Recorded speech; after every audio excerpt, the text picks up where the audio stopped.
Call the meeting to order. Welcome to the regular board meeting in Nevada Irrigation District, July 28th, 2021. If you'll all join me, salute to our flag, please. I pledge allegiance to the flag of the United States of America and to the republic for which it stands, one nation, under God, indivisible, with liberty and justice for all. Thank you.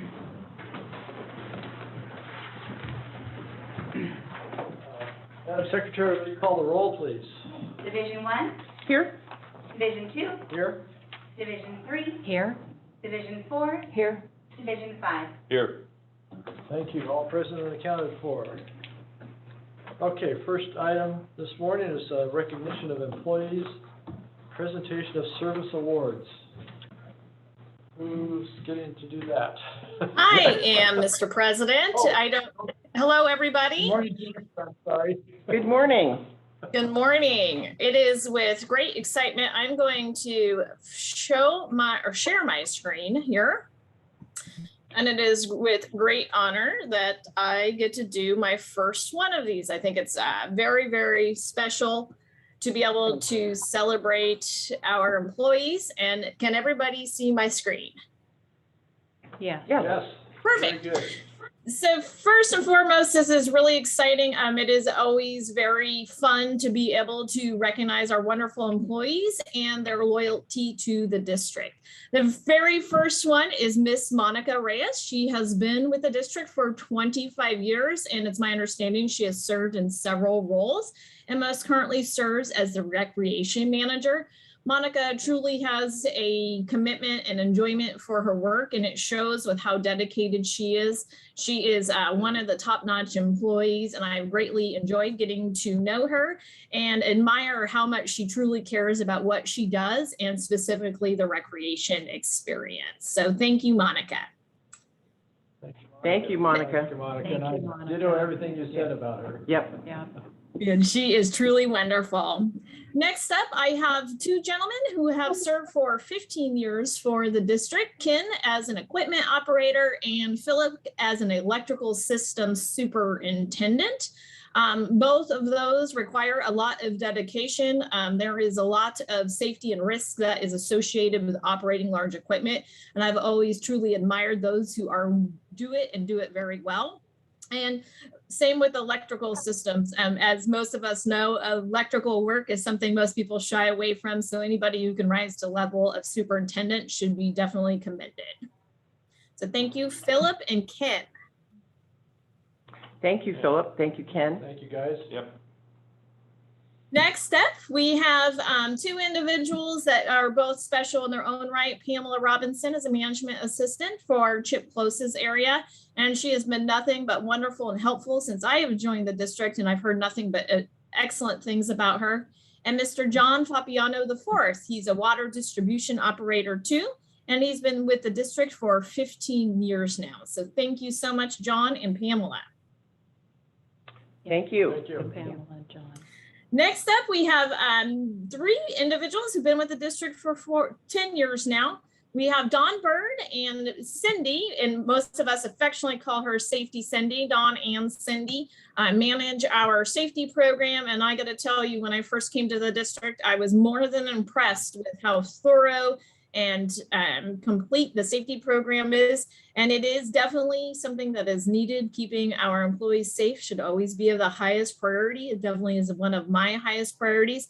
And I've greatly enjoyed their thoughtfulness and all the information they provide regarding the safety program. So big thanks to Dawn and Cindy. And then we also have Robert Graham, who's a cross-connection control technician. One of the things that a lot of people don't realize is that the state requires each retail water provider of treated water to provide cross-connection control. And this is simply to ensure the safety of our system and the safety of the folks drinking potable water. Cross-connection control essentially ensures that there are no cross connections between sewer lines or non-potable water lines. And unfortunately, it is something that can happen. And when it does, it can be devastating to the system as well as cause a lot of people to get sick. So a big thank you to Robert for continuing to serve in that role. We also have 2 additional 10-year employees. David Beam, he's a senior hydroelectric maintenance worker, as well as Ken Grabat, a utility worker too. A big thanks to both Ken and David. And that is all I had for the employee recognition. As I stated, I certainly relish the moments where we do get to celebrate our employees. And I think that it is just wonderful that their loyalty has been demonstrated by the years of service that they have. And one of the biggest cost savings things that any public agency can have is to have long-term employees. So I sincerely appreciate all of them and thank them for their hard work and dedication. And with that, I'll turn it over to President Beerwagon. Thank you, Jennifer. And I forgot to mention that Jennifer was going to be joining us by Zoom. And our thoughts and prayers go out to you and your family and your situation. But I greatly appreciate it. So I'll try to watch the screen for interaction from you. Okay, thank you. All right, next on the agenda is public comment for any items not on today's agenda. If you'd like to comment on items pertinent to NID this time, but not on the agenda, *9 your phone or jump up out of your chair. Okay, so we see one hand raised. Jean Castillo? Oh, can you hear me? Go ahead. Oh, no, that was from earlier. I was just testing out my microphone and I was wondering if it worked, but thank you for acknowledging that. So it works, the system is working beautifully. It is working, I appreciate it. Okay, anybody else like to comment on items not on the agenda today? *9 your phone. All right, seeing none, we'll move on to informational items. Board members have questions about information that has been presented from the departments.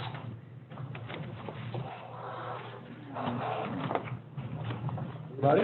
I did have a question on one of the water graphs. I wondered if Chip could help us understand. I have to find it first. It's towards the end. It's towards the back. Okay. It is the raw water sales changes in miners inches. I wondered if you could walk us through that, Chip. Is Chip on the screen? Yeah, that's a new, he could be walking down the street. He could be walking down as we speak. Okay. Oh, I'm not. There we go. Which page did you say raw water, Karen? Yeah, raw water sales change in While miners we're inches. waiting for him, I had a question. Oh, it's right there. Okay. Good morning, Chip. Good morning. Hi, Chip. What's that? Yeah, I ran. Did you hear your name? I did. I went, uh-oh. My computer does not have a microphone. Oh. Can you turn this mic on? Yes. Okay, so we had a question about the raw water sales graph. Is that Right. correct? And let me get there real quick. So specifically, there are two charts in regards to raw water sales. The first one is raw water sales in miners inches, and the black bars are the current year. And you'll notice in June we had 2 new sales in June. The reason you may be asking, well, wait a minute, we're in a drought and we declared no new sales, and that's truly accurate, but we didn't do that till July 1st.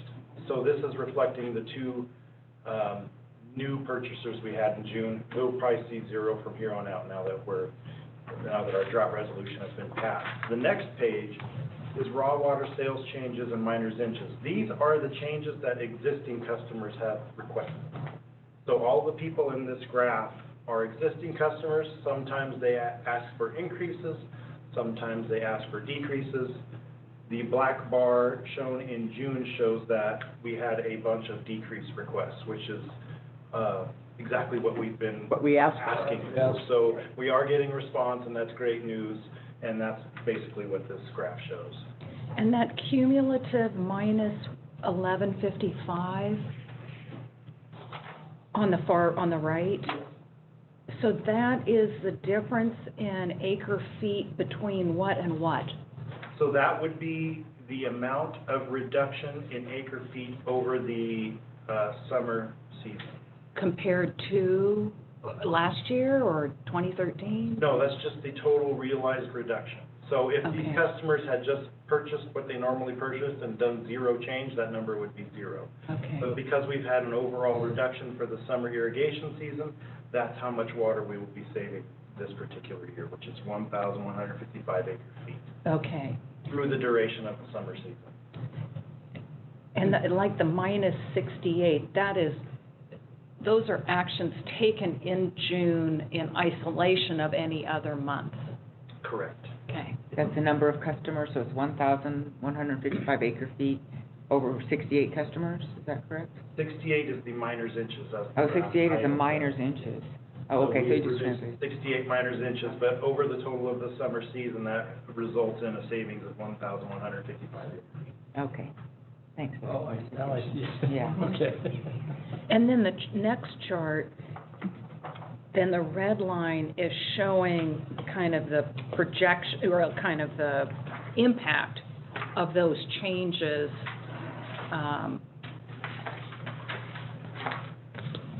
This one. Which chart are you Which talking chart? about? Treated water conservation? Oh, I'm sorry, yeah, Different categories. yeah. Something different. That's actually the usage by our treated water customers, and the red line is showing that they are reducing their overall consumption as compared to 2013, which was the baseline that the state had developed. So basically, that graph is just showing that customers are reducing, and that finally, the drought resolution actions, I think, are finally. So the word got out. The word is out. The word is out. Yeah. That's good. Good, thank you, everybody out there for doing Yeah. this. Yes. Absolutely. Yeah. And is that one on track like the well, no, the total water use is on track, right? The storage number you showed last. Yeah, so those graphs we showed last time are available on the webpage, and we will keep those up to date. We're tracking somewhere in that 15 to 18% range, so we're close, we're getting better. Unfortunately, that's a cumulative total, so every month, if we're a little bit shy, it compounds. They count. Yeah, so we're a little behind. I will expect us to finish behind a little bit, behind the 20% reduction mark that we've asked of everyone, but we're getting closer, so, But you predicted that at the outset. yes, You said, we did 20, we're not gonna get 20. correct. If that was our goal, we wouldn't quite reach that. We wouldn't quite reach that, but we're doing our best, and a lot of customers are responding. Our goal with one of the actions later today is to emphasize how serious we are, so. Right. Hopefully that will help more. Chris. Okay, thank you, Chip. Director Johansson? Two quick questions. So your opinion, we don't need to go to a stage 3, 30%?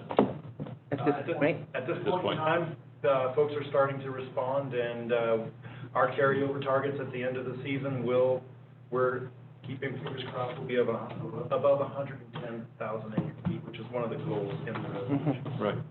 And then second question, water tenders reported that they purchased 300,000 gallons in So we June. have the latest report Yeah. in June, with over 4 million gallons. We had very good response in June from our water tenders this time around.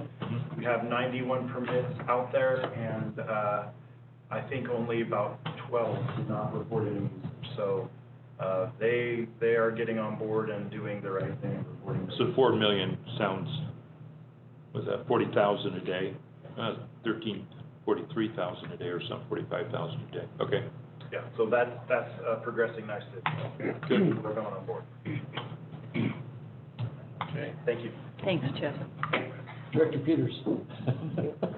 Chris, Chip, don't go away. I just had a quick question.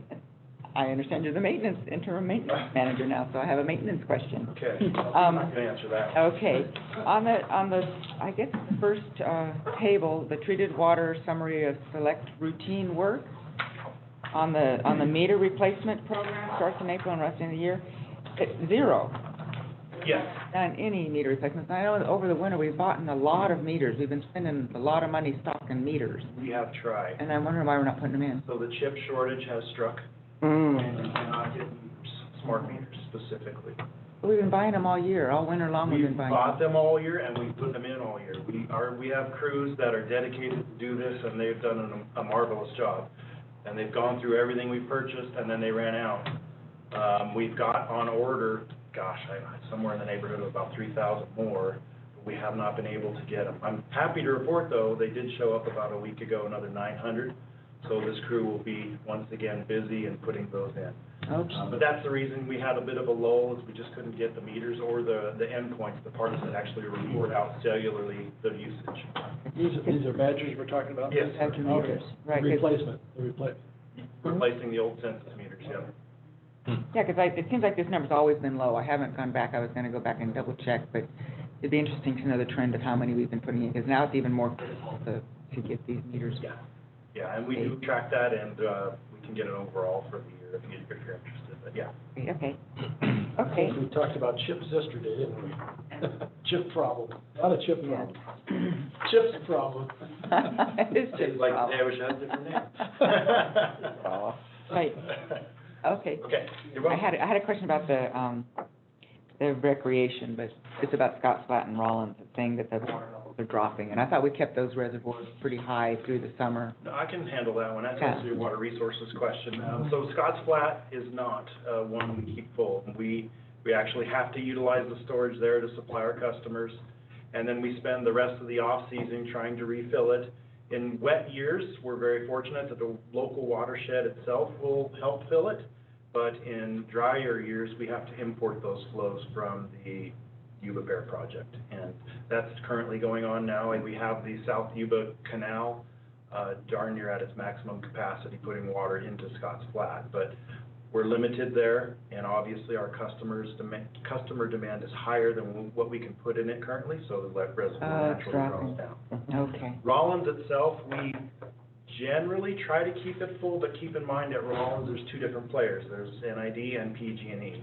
A portion of the water in Rollins is PG&E's, and during the summer months when there's high power demands, they ramp flows up, but then when the power demands go away, they ramp flows down, and that's why you'll see Rollins is always sawtoothing, is because PG&E is always maximizing the flows for power generation. because they have 10,000 acre feet capacity in Rollins? They do, but that is only available after our capacity has been vacated. So in other words, as we draw Rollins down for our own usage, they can then fill that hole. So they at times, 10,000 acre feet is what is always available to them, but at times they have much more than that because they're filling the hole vacated by us for our customers. And then using it for their use? They then use it at the end of summer for the outage period, at which time they shut their canal system down for maintenance, and then they utilize that storage they've built up in Rollins and draw on it. Draw on it. Oh, so they do have more than 10,000 acre feet stored? At times during the summer, yes. So, but that number changed, thanks for bringing that up, because we visited there yesterday, and watched the water going out of the power plant down the canal. I was kind of astounded how much was going out. Yeah.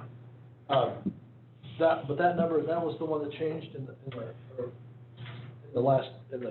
when the license expired? Yes, 2013, it was changed. It's part of the renegotiation of the coordinated operating agreement. It used to be 30,000 acre feet. It's now been dropped to 10. So 10, okay. it was it's quite an addition to NID's water portfolio. It was good. So I think the point to answer your question is, yes, the Rollins is traditionally full until Labor Day, Yeah, but this is a dry year. Right. You know? It is a dry year, and It's a dry- PG&E has been informing us. We have weekly meetings with them, by the way. Tor Larson, our water resources superintendent, meets with them weekly, and they try to discuss the operation of the overall system. But PG&E has been very vocal that this year they are saving as much water up the hill as possible, because they have been made aware that there will be very high power demands throughout the month of August.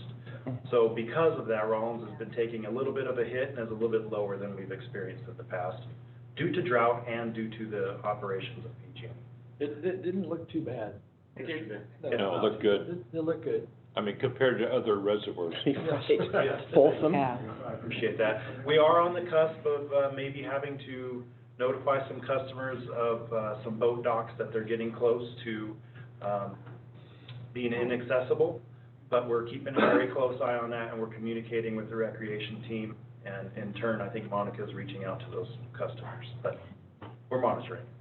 How about Combi? Is Combi staying? Combi is a diversion dam, so what that means is it basically stays pretty much full most of the time, and it has to remain fairly full so that we can divert off the top and send the water down our canal system. We do fluctuate it a little bit every year, but the amount of up and down available to us is very small. And I know this is recreation, but do you know how we're doing on those encroachments on Combi? That one is not in my bailiwick. Yeah. Is Monica on the line? Would she have is she the one that would know?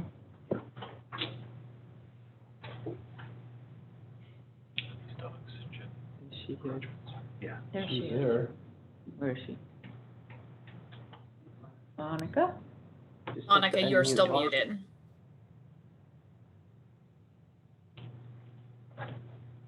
Monica, can you hear us? We have a question, Rick Peters has a question about recreation.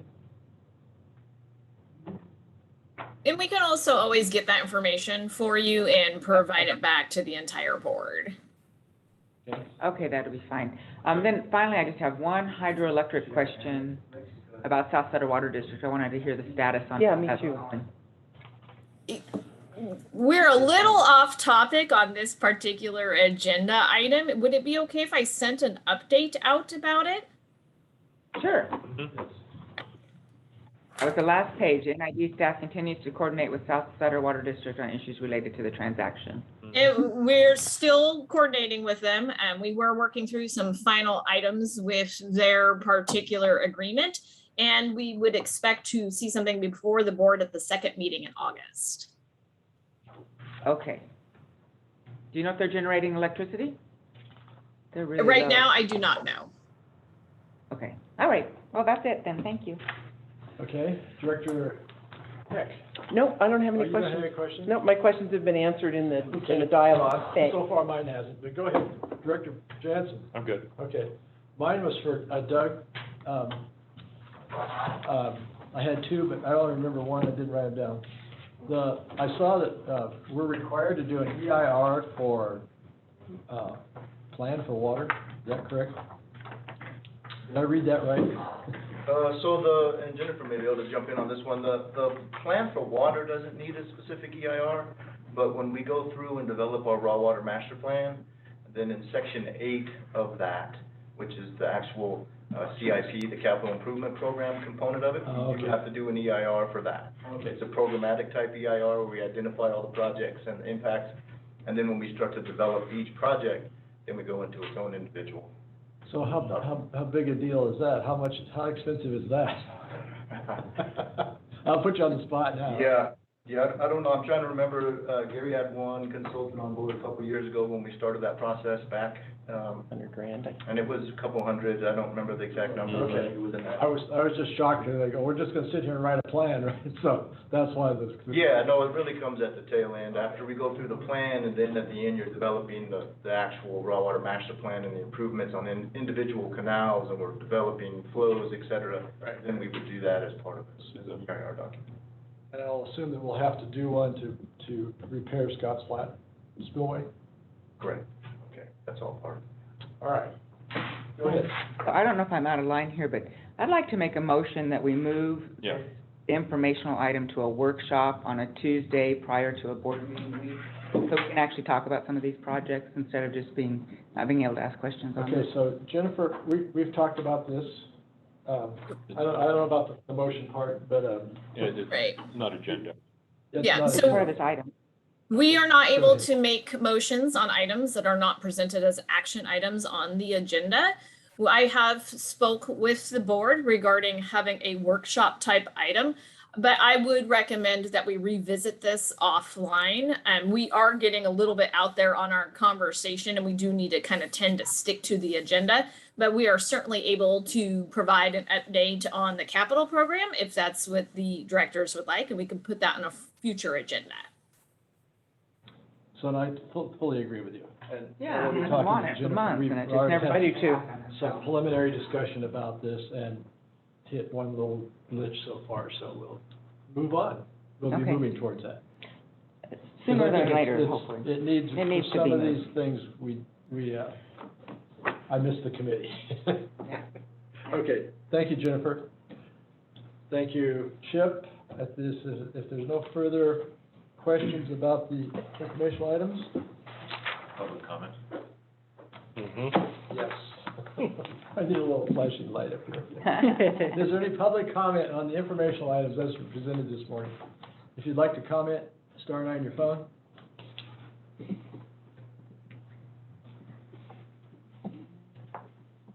Okay, last chance. If you'd like to comment on the informational items that we've been talking about, star 9 on your phone. Okay, we will move on to the consent agenda. I'll entertain a motion for the. I move to accept the consent agenda.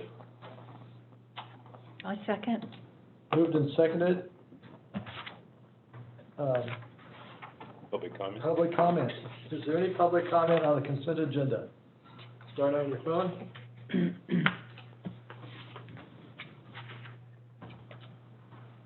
Okay, seeing none, Madam Secretary, will you call the roll, please? Division 1, Yes. Division 3, Aye. Division 5, Yes. Division 4, Aye. Division 2. Aye. Thank you very much.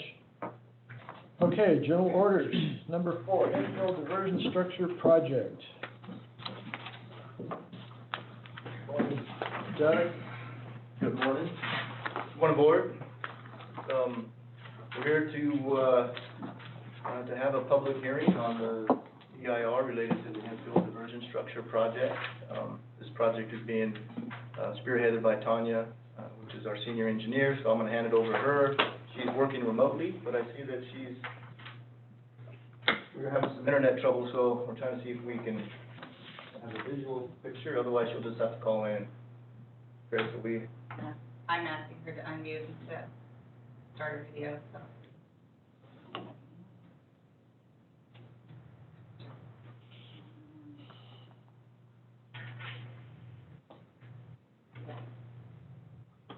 Can you ask Tanya to raise her hand if she's in any other places where I see her? She should have the controls to mute and unmute herself.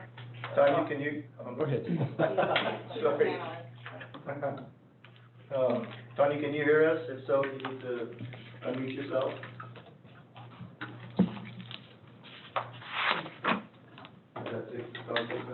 Or is that? Can you hear me now? Yeah, yeah. You can hear me? All right, so yeah, I'm having a little technical difficulties, so I am dialed in on my phone, so hopefully you won't lose me.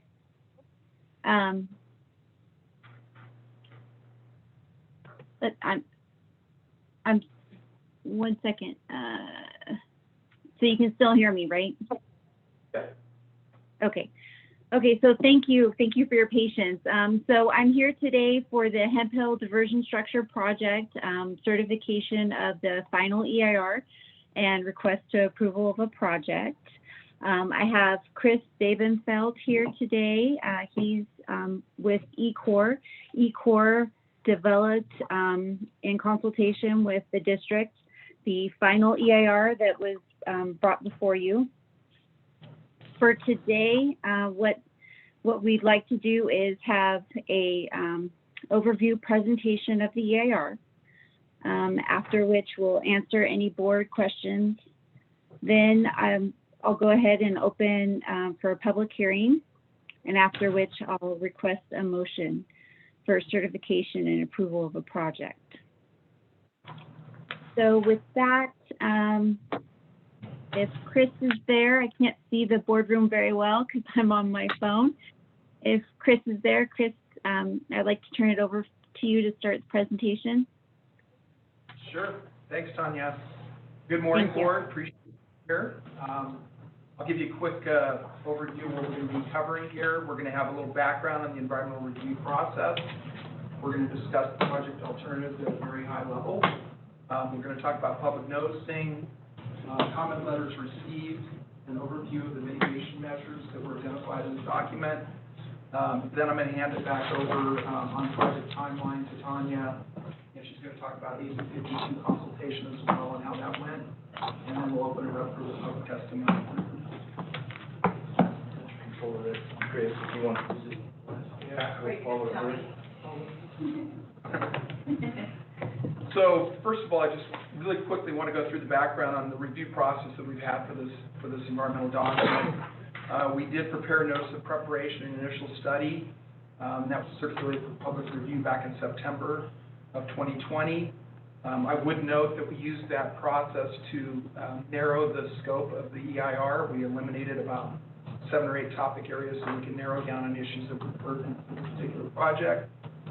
We held a public scoping meeting on September 21st in 2020 as well. That was a virtual meeting. Had some decent participation. There were a number of people on it. We got some good input, which was great. We circulated the draft EIR for public review and comment on April 1st of this year, 2021. And that comment period ended on May 17th. And then we prepared a written response to comments and prepared the final document, which is before you today. As part of that project, and what we're doing here today is to certify the final EIR. And as part of the package as well, you have a mitigation monitoring plan, which outlines all the mitigation required for the project, timing, responsible parties, et cetera. So, quick overview. I know you all know where this is, but Hemphill Diversion is located in Auburn Ravine, just northeast of the city of Lincoln, very close to the Turkey Creek Golf Course. The structure diverts water from Auburn Ravine into the Hemphill Canal, located south of the ravine, for delivery to NID raw water customers to the south. A couple of those customers are golf courses, and I know there's some other entities that get water as well. So, project need. The Hemphill structure is operated by NID and after since its purchase in 1933. The diversion is concrete, it's about 8 feet high, approximately 40-foot long concrete apron extending downstream. During the irrigation season, which is mid-April through mid-October, the 3-foot flashboards are installed at the top of the structure to divert water into the Hemphill Canal for delivery. And the diversion is located just upstream. Actually, the flashboards in the canal is just located just upstream of the diversion structure, and it's on the south bank of Auburn Ravine. The whole purpose of this project is that Auburn Ravine upstream of Hemphill does provide very good salmoniid habitat, steelhead habitat as well. The structure is currently a barrier to movement into that area, and you are considering 3 alternatives to remove the fish impediment and allow for fish passage upstream.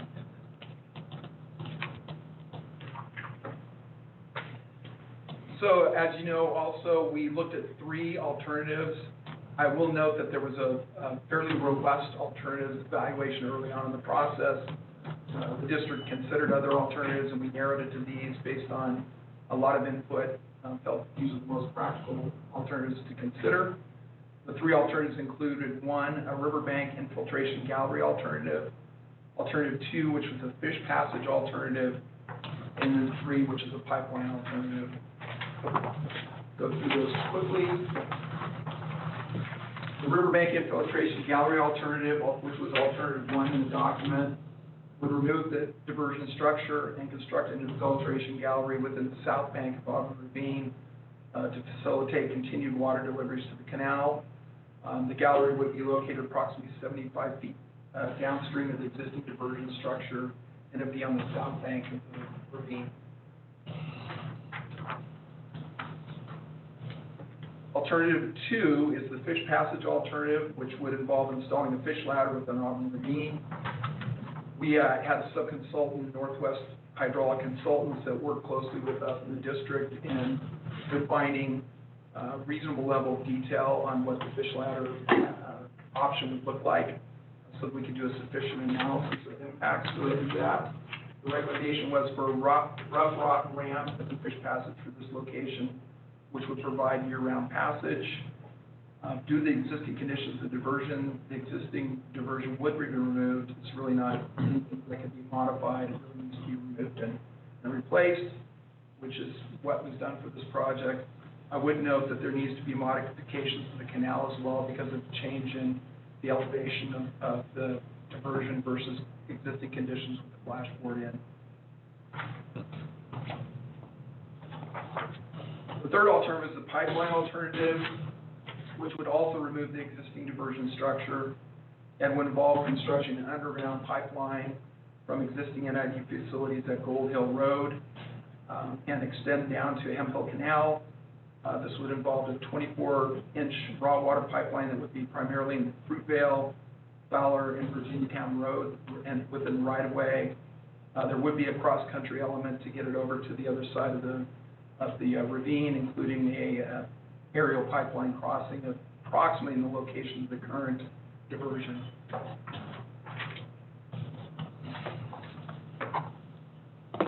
So public noticing, just wanted to make you aware of our attempts at making sure we got the word out there and that we got as much input as we could possibly from the public and from agencies. Public notices were provided for the notice preparation initial study, also for the draft EIR and for the final EIR. We sent out over 100 postcard mailers that were to local property owners, responsible agencies, and also other interested parties that expressed interest in the project. We included notifications in the Lincoln Messenger and the Auburn Journal and the Union, and the documents were published on the NID website, so people could access it at any time. Additionally, notices for the NOP and comment period, the NOA for the draft ER's availability and comment period were posted with the State Clearinghouse, which is required by law, and the Placer County Clerk's Office. Once the final EIR is certified, we will be working with you to get a notice of determination filed with the State Clearinghouse. That has to occur within 5 days of your action on the document.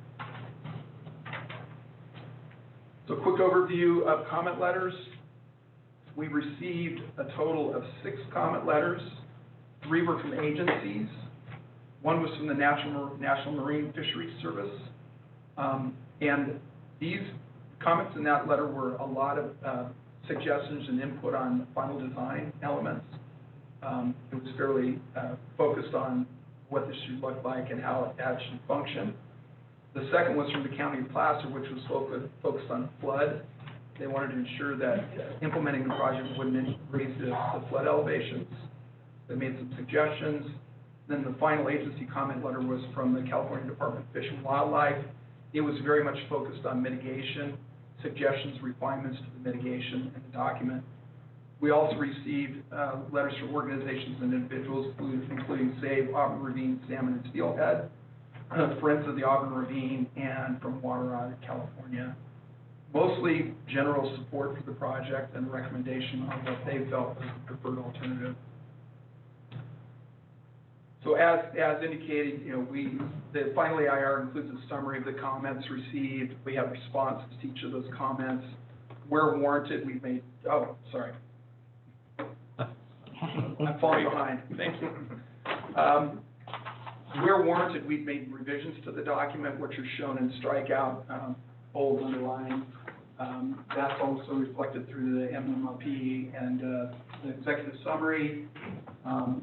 As I indicated previously, there were some general suggestions on design elements that you considered during the process. There were some input and suggestions on revisions to mitigation measures, some of which we've made, and depending on whether it made sense or not.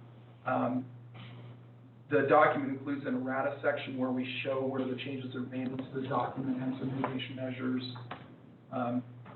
And basically, none of the comments resulted in any new significant impacts that weren't already identified and described in the document.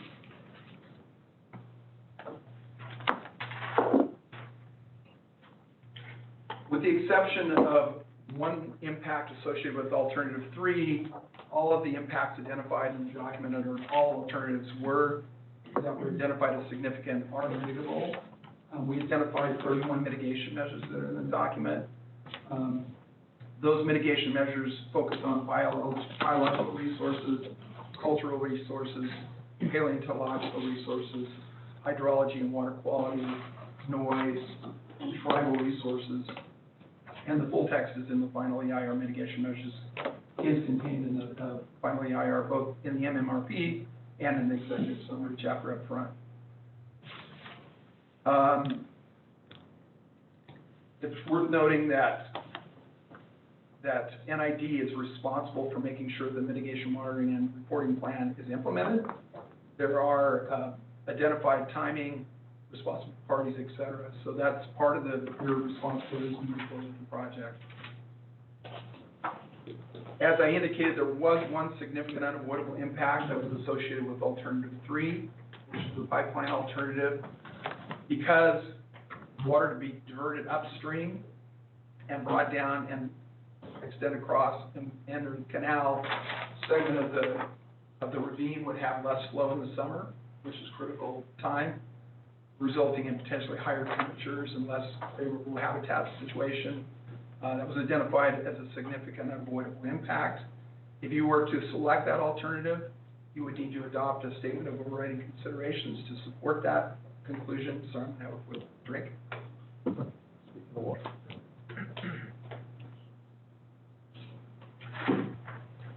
And with that, I'm going to hand it back over to Tanya, who's going to talk a little bit about project timeline constraints and lead us into the public hearing portion.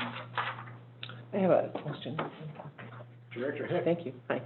When you went through the letters received, and you said there were 6, there were actually quite a few more. There was the Auburn UAIC, there was the Foothill Water Network. There were other actually kind of voluminous letters that were received with, because I went back and looked at them after the draft that happened. Anyway, I don't, those overlooked? I don't think, That was the not on the final EIR, that might have been the NOP, which is just providing. They were received in the fall, yeah. Right. Yeah, so those are the NOP portion of it, and then when we actually submitted the draft document for review, that's when we received the written comments for the actual draft document. And we did not receive those from those groups that you're mentioning during the draft review period. So, Mike, I have just a little bit of a different. Sorry. Oh, thank you. Thank you. I have a different question. You know, as directors, we didn't get in our packets any of these comment letters, you know, and I really had to go searching, and the only ones I found were in the fall, which those ones I mentioned, I went back and looked. Is there a reason why we didn't get the most current comments? So all the comments are in the document itself, in the final EIR document, and so that document itself is, I don't know, 120 pages, give or take. But to be able to review that final document, you also need to look at the draft document, which is 400 and something pages, Right. even before appendices. So we made sure that the noticing went out that the documents were available online, and so to not have a packet that was this tall, Understood. without, the expectation was that the document would be reviewed by the directors online. Well, and I did, and I guess what I'm saying is, because this is a public hearing, I personally, I don't know about other directors, but I would have liked to have had copies of the specific comments, because we're going to be meeting with the public, and they will have made comments, and, you know, and to pull that out of all those hundreds of pages, it would have been nice to have the comments.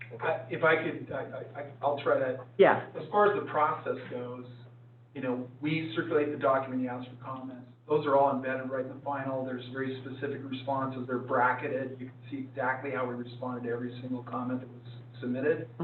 The previous comments I think you're alluding to were NOP or previous just discussions on the document, on the project. I think they were received after the NOP, or perhaps after the draft. That's a response to the NOP very likely. Yeah. And typically how it works is then we look at those comments and we take those into consideration as we prepare our document. We go, oh, they have those concerns. We want to make sure we cover that. And I would argue that because they didn't respond again on the draft EIR, they must have been satisfied. That they felt satisfied. Yeah, they felt like their questions had been addressed. Yeah. And I do think it's important to state for the record, right, that all the comments, written comments we received during that comment period are in the document. So we haven't left any out, because if we did, then we would have a problem with the certification of the document and not have it on copy. It's also worth noting that you need to give them an opportunity to see how you responded.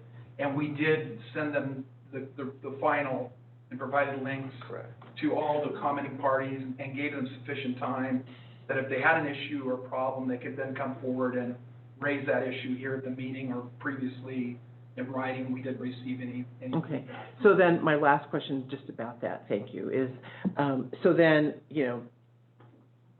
Auburn Indian tribes made a, comment.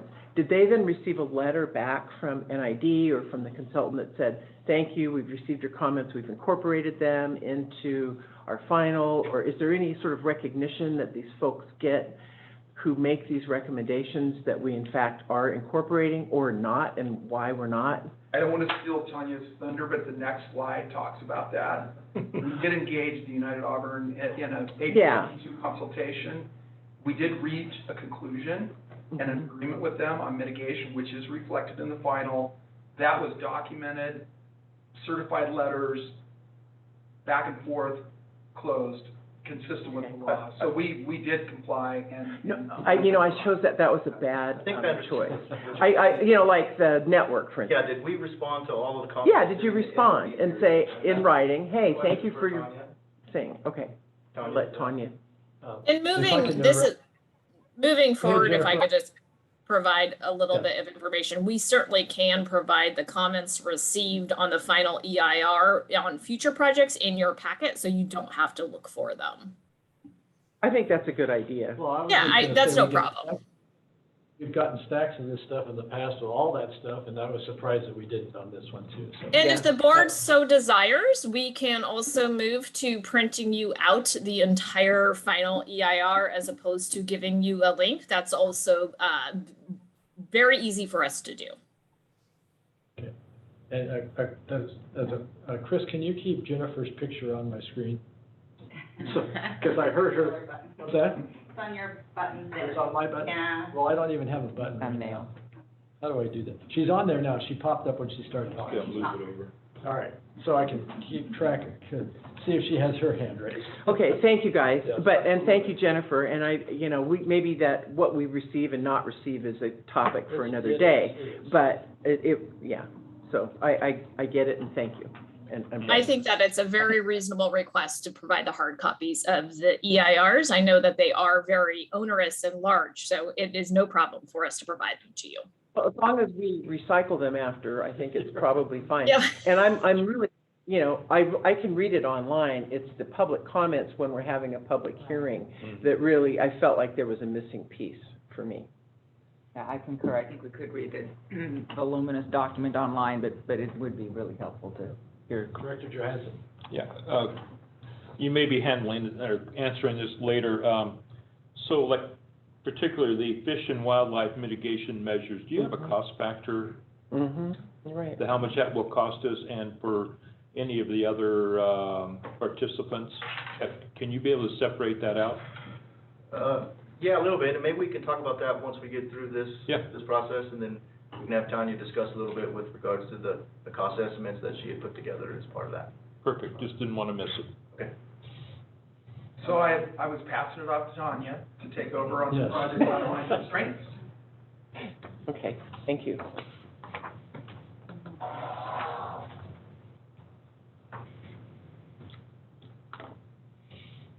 Tanya, can you hear us?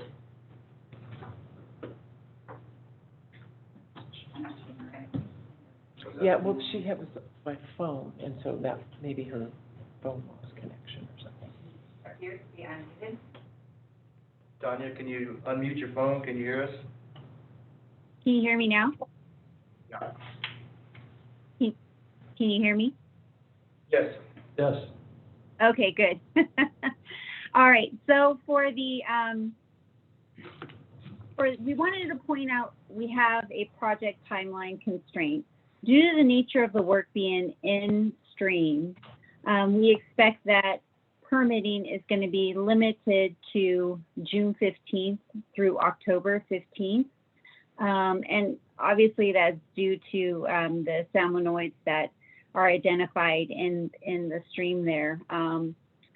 We also wanted to point out that we've completed some other items that would have impacted the timeline. We've completed a special status plant survey, and we will be conducting a bat habitat assessment that's required a year in advance due to construction.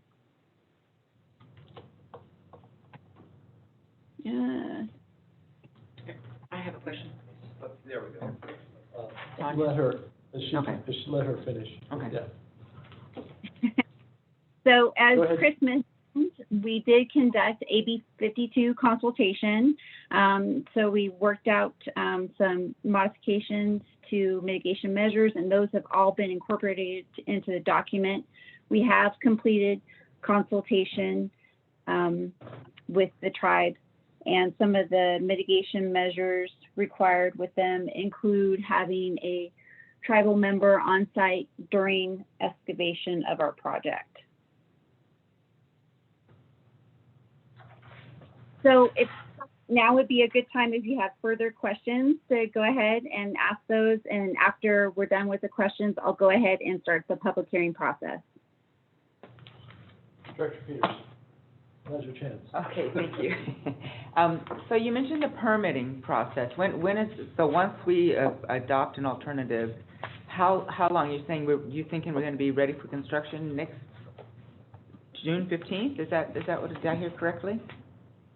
That is our goal. So as soon as the project is adopted, depending on the project, assuming that the proposed project is adopted, we'll get going in hiring a consultant to assist us with design as well as permitting.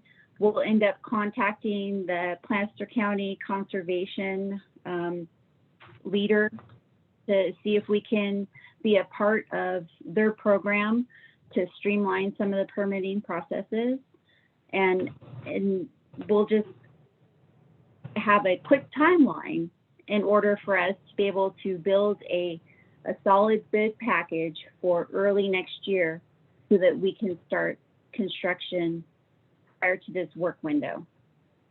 Yeah, it's going to be an aggressive schedule. We've already got a draft RFP out or internally being reviewed so that assuming the board moves forward with a particular project, then we could get that out and get a design consultant on board. We've also, the agencies have been favorable with regard to the PCCP, so being incorporated as I think it's a special entity. Oh, okay, so we're finally going to be able to get in with So the... if we can get in as a special entity, we'll be able to use the PCCP, which should streamline the Yeah, permitting nice. process. Should have been Again, involved. so that's probably the biggest unknown is how quickly we can get through that, because there may still be one or two options or issues related to the construction of it that aren't covered in the PCCP, so we'll still have to be working with the agencies to get those approved, but. Does that for the most require part- federal approval? It was in the Federal Register? Yeah, I believe it has all been finalized. now. Yeah. I think NIMS was the All last final. one, so it's been finalized, so that is now Because I was under the impression we missed that window, but I'm So encouraged to we hear. chose not to participate as forgive me for the lack of term, a member of the original PCCP, but you have an opportunity to go before their board, their president, and I think there's 2 or 3 people, to request to be part of that program for a specific project. So we would be that's how we would be moving forward. So it would be project by project basis? Correct, it would be an individual one where we would come in, right? And if not, then we could still suggest the same mitigation measures that the PCCP are showing. It would just be through the normal process if we get denied it as a special entity. It's worth noting that the project is actually listed in the PCCP as a Correct. project, so we're doing a lot of work with PCCP. We're in Rockland, we do a lot of work in western Placer County, so we're actually implementing a couple of permits right now. We facilitated some meetings, they're very supportive of the project, they'd love to see it happen. I think they'd love to, if you look at the comment letters, they were recommending, the regulatory folks were saying, use the PCCP, quicker, Yeah, efficient. absolutely. So I think there's a lot of momentum Yeah. to support the project if it moves forward. I'm really happy to hear that we're starting to coordinate with our regulatory agencies. And that's why we included them both in our mitigation measures, right? We can use PCCP also, if not, we'll go through the process. Okay, thank you. Any other questions from the board? Go ahead, Tanya. At this time, I'd like to open the public hearing. Okay. Go ahead, Mr. Chair. Me? Okay, if any member would like to speak today, a public hearing on the proposed Open it. Hemphill diversion structure. I'll now open the public hearing. If you'd like to speak. Okay, Tracy Sheehan, you're the first. Go ahead. Good morning, board and staff. Tracy Sheehan, Foothills Water Network. Thanks for the opportunity here to give comment and to speak on this issue. The network supports Alternative 2. We actually filed comments jointly with Friends of Auburn Ravine on the DEIR and also the NOP. We do support Alternative 2. I'm very happy to hear about an aggressive schedule and timeline because that's really critical right now. So thank you for that. And finally, thank you to Director Peters. I know she worked many years and many hours on this project, and it's due to your efforts that this project, I think, really is moving along. So thank you. That's all. Thanks. Thank you, Tracy. Anyone else like to participate? Let's see, where'd he go? James Hoffler? Yes, Jim Hoffler here with Friends of Auburn Ravine. Can you hear me okay? Yes, sir, go ahead. Okay. We'd just like to say that we really appreciate all the work that Nevada Irrigation District does for the community at large, and also say that we enthusiastically support the final EIR as written, and we hope that the board passes it today so that the implementation of Alternative 2 can proceed as soon as possible. Thank you. Thank you. Anyone else? Oh, go ahead. Was there somebody else that? Not on the screen. I'm sorry. I'm not used to having people. I know, it's been a year. I apologize. Got to multitask here. Yeah, I'm good at that. Okay, would you state your name for the record, please, sir? My name is Robert Hain, and I did write a response to the EIR. And again, I agree with Jim Hoffler. I think this is a huge step forward, not only for the environment, but to satisfy a lot of people that have been very vocal against NID in the past for not cooperating, which we call a very common sense thing. You take a look at the Klamath River, let's say 2002 to 2008, they had about 800,000 salmon a year. They're down to 60,000 salmon returning now. So everything that we do in the water structures, by taking water away from any farmers or any individual that you're selling to, because I'm a ratepayer myself in Placer County, so I enjoy your service.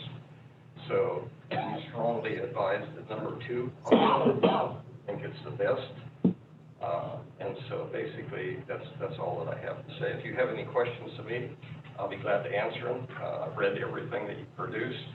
And number 2 is a good one. And I just want to say, of the 3, not only if you were to take, say like you did pick the pipe option, not only would you be taking 125 cubic feet per second out of 6 miles of the stream, which again would definitely be not a positive thing for salmon or any fish that are living in there, but it would also have to be screened at that point because that would be a new take, and the screening is going to be a little pricey, and it's a very difficult place to work.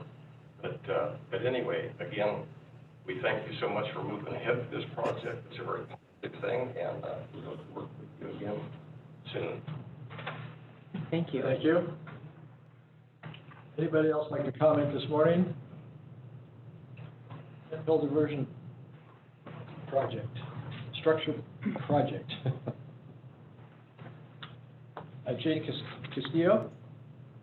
Hi, yes, Go ahead. thank you. This is Jean with NOAA Fisheries. I just wanted to thank you for the opportunity to participate in your process. We really appreciate the inclusion of Alternative 2 in the EIR.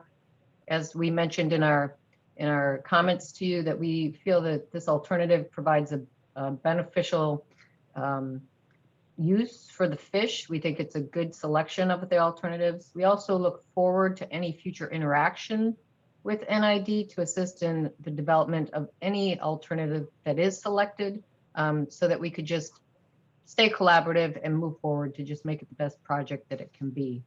Thank you. Thank you. Thank you. Anyone else like to comment this morning? Star 9 your phone.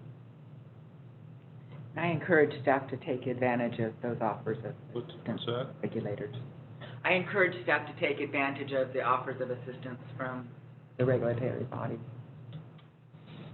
Anybody else in the public like to comment this morning? Starting on your phone?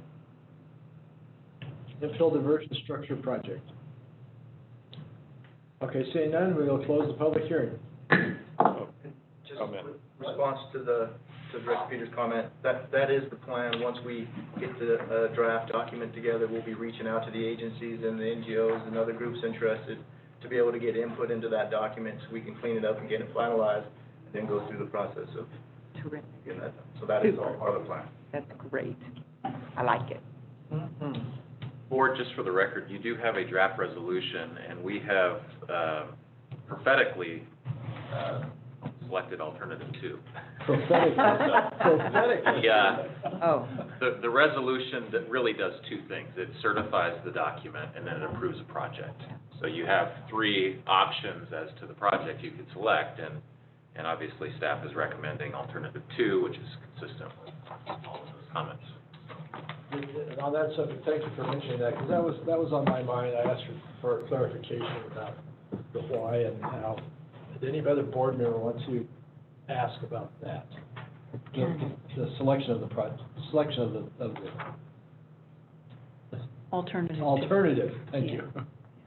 And President Beerwagon, I could probably provide a little context on the selection of the alternative. Under CEQA, we are required to identify the environmentally superior alternative, and in this situation, it is alternative 2.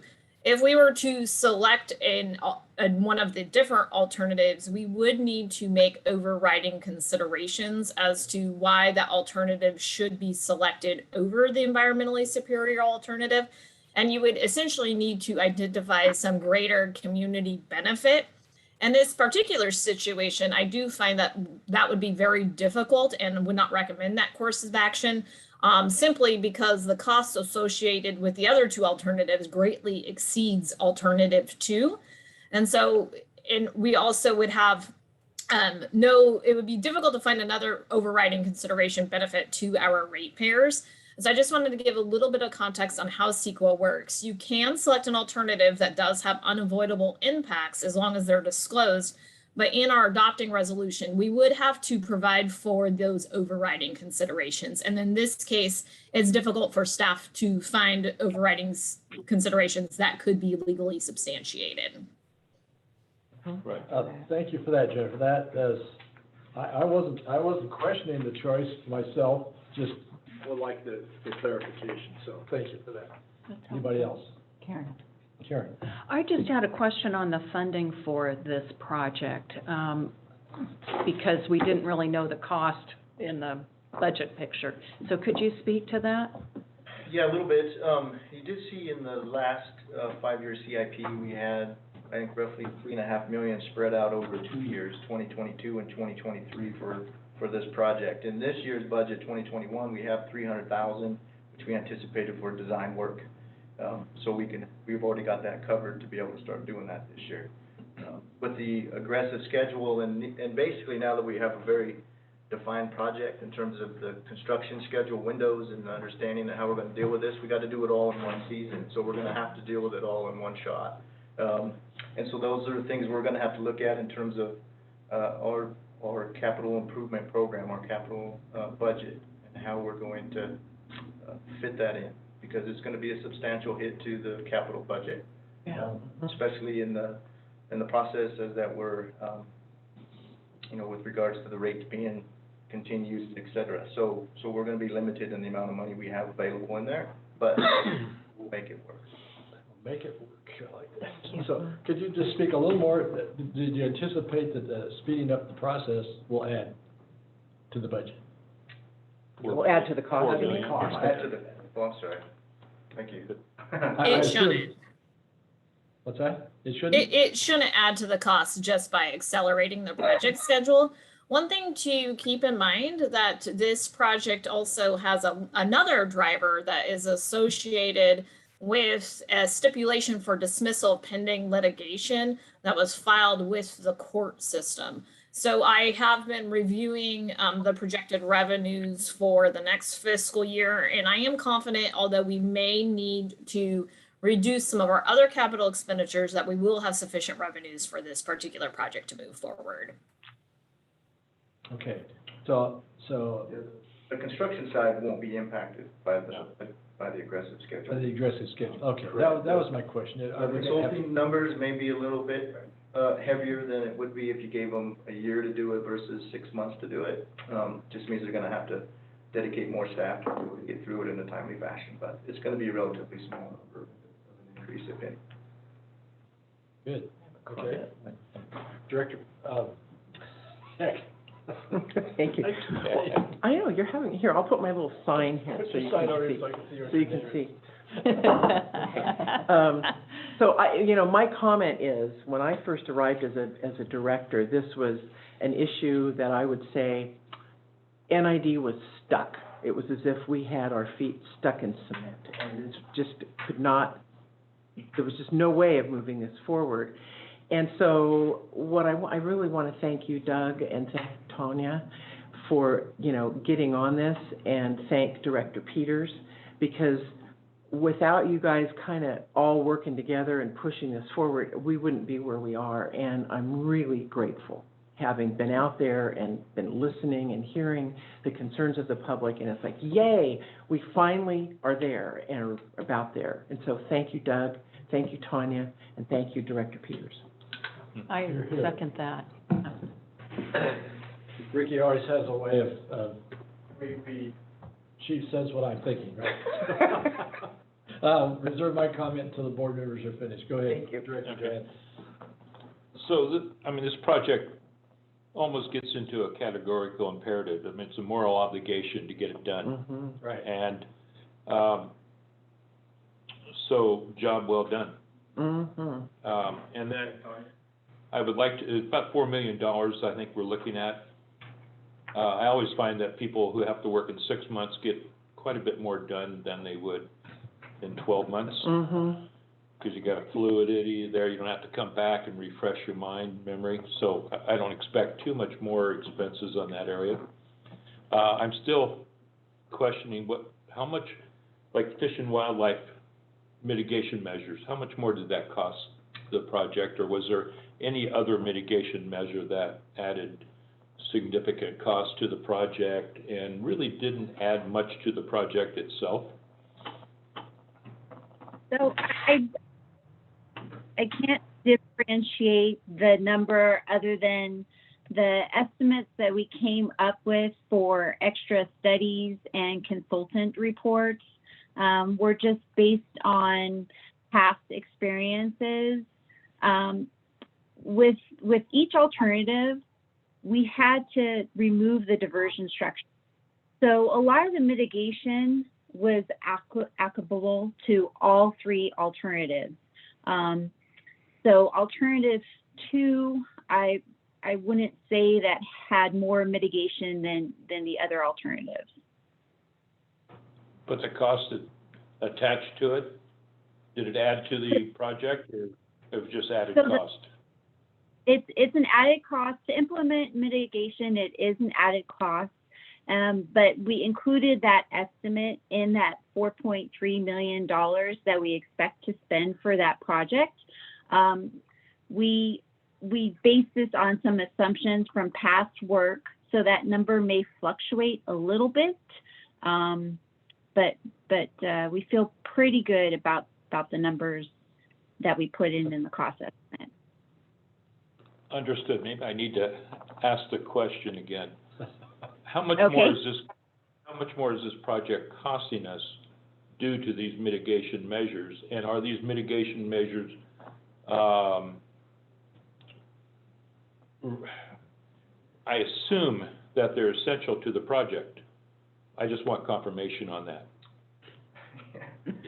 So yes, the answer is yes. This is what we've agreed to. This is the mitigations necessary to make all of our impacts less than significant, right, with mitigation. So this is what we're doing. So I would say yes, every one of these is critical because it's all going to be part of the requirement of the final adopted EIR, as well as any permit conditions, et cetera, that will get implemented as part of that process. And again, Any number? Would not these I think it would be a mitigations little- have been there no matter I what? can't give you an exact number, but I can explain maybe a little bit on the mitigation. Yeah. A lot of this will go through the PCCP or whatever permitting and, path you want to take. But you really have a couple things. You have things like pre-construction surveys, fairly limited, pretty focused, and then you have compensatory, like impacts on waters, impacts on VELB, with the Valley of Missouri, beetle. You've got impacts on Swainson hawk. Those are compensatory. There's as part of the PCCP, they actually have numbers attached with acreages or number of bushes that you impact. Those are substantially higher than just doing pre-construction surveys and clearing the site. So there's really kind of two elements to I can't give you an exact number because we haven't gotten there yet, but that's where the real cost is. Tanya, do you remember the number you've got in your, I don't have the cost estimate in front of me. I can provide a little context. So in the cost estimate, there was $75,000 that was set aside for permitting. But as was just discussed, so the PCCP is actually a permitting program and it's fee-based, and it depends on the actual design of the final project. So there will be a land conversion fee that is intended to address impacts on the ground. And then there's an aquatic species fee. And both of those will be determined through the permitting process with dealing with PCCP. And as stated, they are area-based. So we will have to calculate those areas based off of the final design. But I do anticipate that it would be upwards of, well exceed $75,000, which was just the cost of the permits themselves. And then we will have to calculate the fees. This project will come back before the board for funding. And at that time, we will have a better idea of the actual fees associated with the in-water impacts, as well as any impacts on the ground as special status species. Thank you. So if I could chime in, I see your hand. Previously, when I asked this question, you said a project in general, half of the cost is the mitigation measures or the EIR stuff. I can remember asking that question about some other project. And I had the same question because frankly, I was shocked at the dollar value because I previously heard a number being bandied around at $2 million for this project, and now when we get all through with what we've already spent, it's going to be $5 million. So that part is tweaking me more than any other part. I'm in favor of this project. I'm in favor of getting unstuck and getting it done. Yes. I'm excited about that we can celebrate that today. However, we do have our work ahead of us in the budget process to pick and choose and prioritize, and something's going to, have to give. So to make it happen. I'm not saying, I'm just airing the thoughts here that seems to be, and Jennifer is trying to encourage me that this is part of doing business when you're engaged in this kind of operation versus what I'm used to, and that's doing a cost-benefit ratios. Okay, in business you do cost-benefit ratios, and I don't see them here. Okay, I think when you said moral, it puts it in a different category, and so I am in favor of the project. However, I'm very concerned about as we've struggled with our budgets, and we have a new struggle. And we do have a pretty decent contingency in that cost estimate as well, because we don't have a design that we know all the details of the bells and whistles and how it'll be constructed and the laydowns and all that different stuff. So do you have a percentage that you put in? 25%, I believe. Okay, that's Which is that's good to know. That's very good, yes. Right, so, again, that, just for some clarification of that $4 million, there's a big unknown component in there. Going forward, is that 25% rather consistent on all your projects? No, it's just specific to this one. Yeah, you just want to make sure you've got a range, you got an understanding where it could be, and then go from that. And that's built into the estimate, the $4 million? That's built into that $4 million, it includes that contingency that's sitting in there. That's comforting. Director Peters. Will any of the studies, we spent $750,000 on studies trying to kick this can down the road over the past 10 years. Will any of those studies inform and accelerate the permitting process and these mitigation studies? Can we utilize some of that data that's been collected over the years? Sure, absolutely. I mean, we've done some of the sediment studies, we've done some of those things. Those can all be incorporated into our discussions as additional information. So we don't have to redo anything necessarily? We don't. One of the mitigations or the understandings in there is the sediment and how we're going to deal with that and the impacts of what that's going to look like upstream when we reduce the overall head of that structure down by 2 feet plus or minus. We're going to have to do a little more work on that because that's going to be very project specific. We're going to have a real design laid out, and then we're going to say, based on that, this is what these hydraulic miners are going to tell us. This is where this sediment's going to try to move. Here's where we need to do some potential upstream slope improvements if we think we need to do that. Because we've been running in a non-natural state for so long, we're going to have to deal with a little bit of that. Right, because I did speak with a gentleman that lives upstream, and he said he lost his whole apple orchard. I mean, the way that stream has changed over the last years, and all that sediment is parked right behind. It is, and that's part of the discussion we'll have with the agencies as we move forward with design and how we're going to build this thing. Yeah. And what that's going to look like, what the hydraulic model is going to tell us. Are we going to let some of that just work its way through the system because we're only taking a certain portion of it, or are we going to have to remove some of it? Those are all things that we'll have to deal with as part of that. Terrific. I'm so thrilled. I'm really happy that we're moving this forward. Yep. I did have one comment on the resolution. The last whereas on the first page of the resolution, it says, whereas a notice of availability for public review was issued notifying responsible agencies, trustee agencies. I would think we would want to put the state clearinghouse number within the resolution. So if anyone did want to look at the resolution, they would be able to reference that state clearinghouse number, which does show all of the trustee agencies and responsible agencies that were notified with respect to this project. I'd like to, the very bottom one on the first page of the resolution, 21-27. It notes that they were notified, but they, and correct me if I'm wrong, were they notified through the state clearinghouse process? Or did we individually notified everybody? Yeah, no, we've got it. I've got the number right here, actually. Okay. So we can add that to the document, assuming the board approves with. Yeah, I think that's fine. It's just an easier reference, so you don't have to go all the way to the resolution. And if, Go ahead, you got the floor. I think I would make a motion. okay, well, I do have another hand. Oh, you do? Oh, you I don't do, know what to okay. do about that. Oh, well, We've already conducted the public hearing, so that's been closed. close We closed it. I would recommend we move forward to motion. Motion, okay, thank you. okay. I make the motion that we adopt resolution number 2021-27, certifying the adequacy of and adopting the final environmental impact report, adopting statement of findings, and approving the Hemphill Diversion Structure Project, and adopting the mitigation monitoring and reporting program. Alternate number As two. modified? As modified, the resolution as modified. Alternate number two. Alternative, I think that's in the resolution. It's in that. That's in the document. It'll be in the document. Oh, yeah, adopt the resolution as modified. A second, I second that. okay, I'm excited. I am too. Okay, is there further discussion from the board on the resolution? Any member of the public like to comment on the resolutions? James Hoffler, I see your hand raised. Would you like to comment on this resolution? Not exactly. I just had the idea that possibly there was some funding available from the state or federal government, like the Urban Streams Restoration Program, since Hemphill is right at the edge of the city of Lincoln now, might qualify for that. Possibly Prop 1 funding as well are some things to be considered. Yes.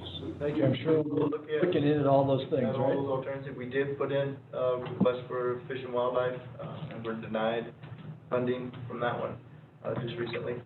We'll continue to pursue whatever avenues are available to help offset costs related to this project. Sure. Okay. Thank you, Mr. Hoffler. Anybody else like to comment on the resolution? Start on your phone. Okay, if not, Madam Secretary, will you call the roll, please? Division 1, Yes. Division 3, Aye. Division 5, Yes. Division 4, Aye. Division 2. Aye. Thank you very much. Is that a high five? High five. High five, Laura. And I do want to thank staff and everybody. This has been a really collective effort among many, many, many people. And I'm so grateful that we're finally to this point here. Thank you very much, Staff. If you don't Tanya mind, I'd just especially. like to say what a pleasure it's been to work with the staff. It was, we had to define the project, and it was challenging, and Tanya was fantastic, and Doug did a great job as well. It's a pretty aggressive schedule, so. Very good. And we're gonna get the notice of termination filed with you, for you, by the state clearinghouse by the end of the week, and we'll be on the timeline. And Roland, thank Nice. you. Thank you very much. Thank Pronounce you. your last name one more time for me. Stapenfeld? Stephenville. Thank you very much. Okay, You bet. My pleasure. Okay. thank you. Thank you. Thank you, Tanya. Thank you.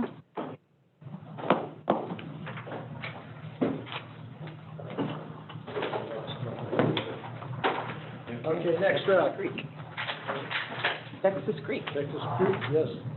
Lauren King? Good morning, board staff, members of the public. My name is Keith Summers. I'm the hydroelectric manager here at the district. I'm here today to ask that you award a construction contract with Glisman Excavation in the amount of $168,821. Approve a budget amendment and authorize the general manager to execute the necessary documents.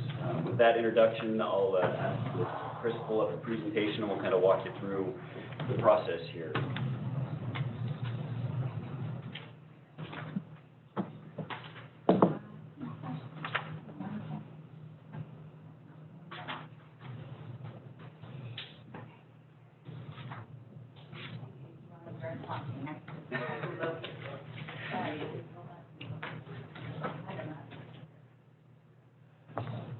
All right, well, the first slide is a map, unfortunately, but,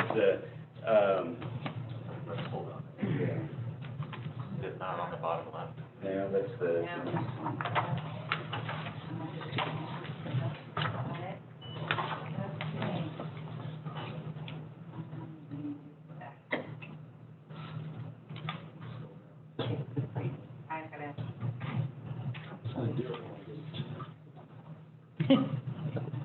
I'm gonna, I can't Watching find the it. clock, so 11 o'clock is my magic number. I guess she's having a hard time finding it. Five. I don't, I see what you're saying. yeah. Oh, She's okay. gone to, doesn't matter.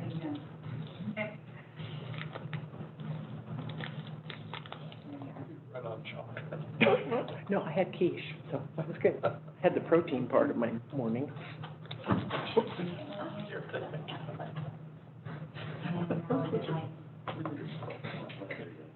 No, you're just fun. It's important to have fun. Yeah. no, I just have it. Thank you. Okay. Right here. There it is.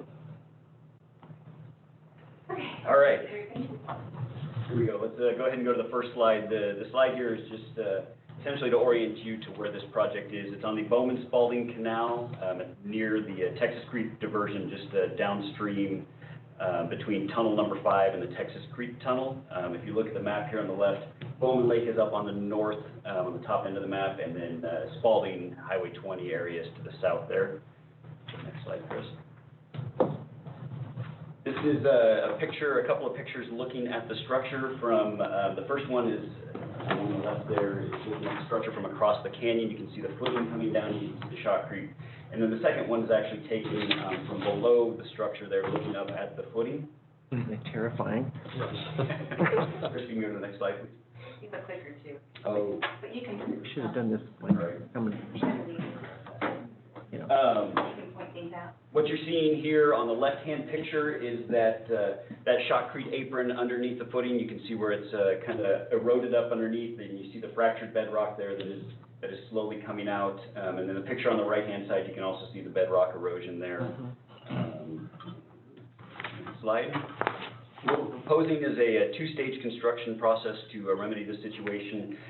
We'll go out there and encase the fractured bedrock with shotcrete around the foundation of the flume footing, and then we will add reinforced shotcrete protection to the ground in the downstream of the area to make sure that this doesn't happen again.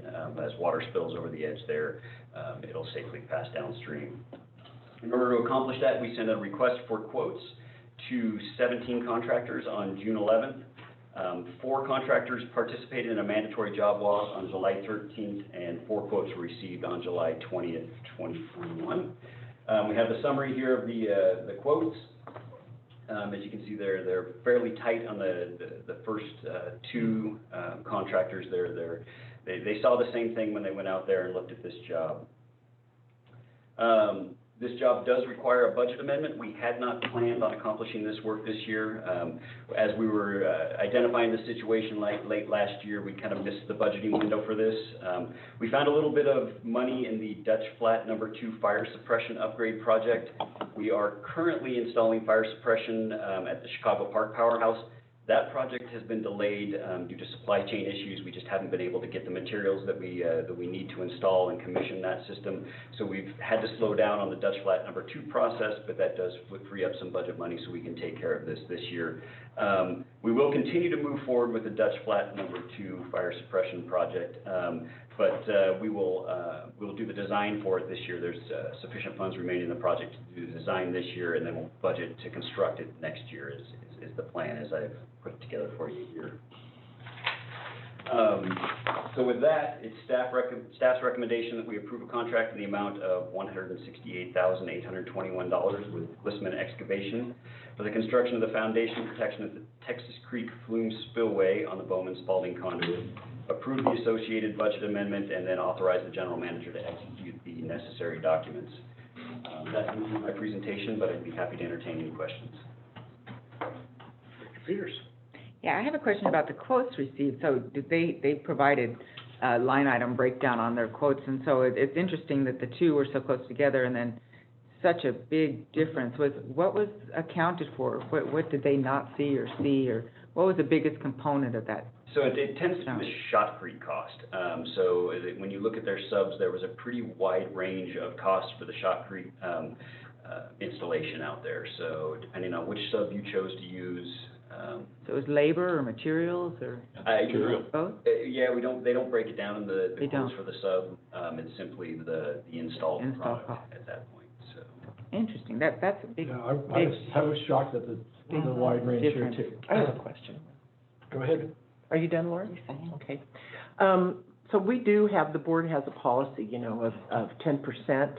We can take a bid 10% over for local contractors in order to continue to have economic development and all of that good stuff here locally.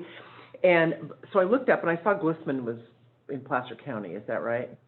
I truly do not know. Yeah, and Hanson, so anyway, I did the math for everybody. And so the difference, if we were to, if Hanson were to be considered for this, they would have to drop their price by almost like $1,000, and they would be within the 10% that board policy is. And, I'm always all for making certain that we provide our local folks the jobs and the business to the extent that we can. And so my question then is,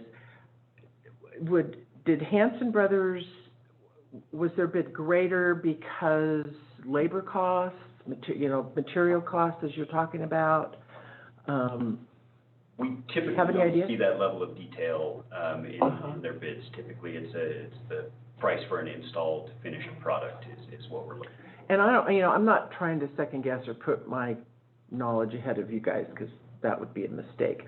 But I'm just wondering if you could go back to Hanson and say, hey, do you really want this? We can make sure this business comes locally. What's that? Bid shopping, Can't do it. Oh, bid shopping. Can't do it. Can't do it. Negotiating is what I call it. We do operate in Placer County as well. Yeah. No, I know, but Glissman is Bay Area and Placer County and stuff. So I just wondered if you had, so do you keep that in the back of your mind at all? This seemed like a good opportunity to ask that. Was for the 10%. Justin mentioned we can't go to them and ask them to lower their bid. Unlike realtors. Well, I guess what I'm wondering is, can you say at the bid walk, by the way, we have a policy of. I didn't even know we had this policy. Oh, yeah, we do. We do. Just 10% larger contracts, but that's. Is it 10% of our Yeah, that we estimate can award- 10% of the award? We can award to a higher bidder that's local, as long as their bid is within 10%. That's all. Correct me if I'm wrong, Dustin, but the board can award to any of these contracts, even within there. If the board decides that it wants to award for Hanson Brothers, it can. It doesn't have to be, within the 10% range. Well, I don't want to substitute my judgment. I mean, there could be some real nuance about these bids and the work that I don't see and would never understand. So I'm really just interested in making sure that we, to the extent we can, we make sure that local, and if Glisman is in fact Placer County, that would also be local. So, Yeah.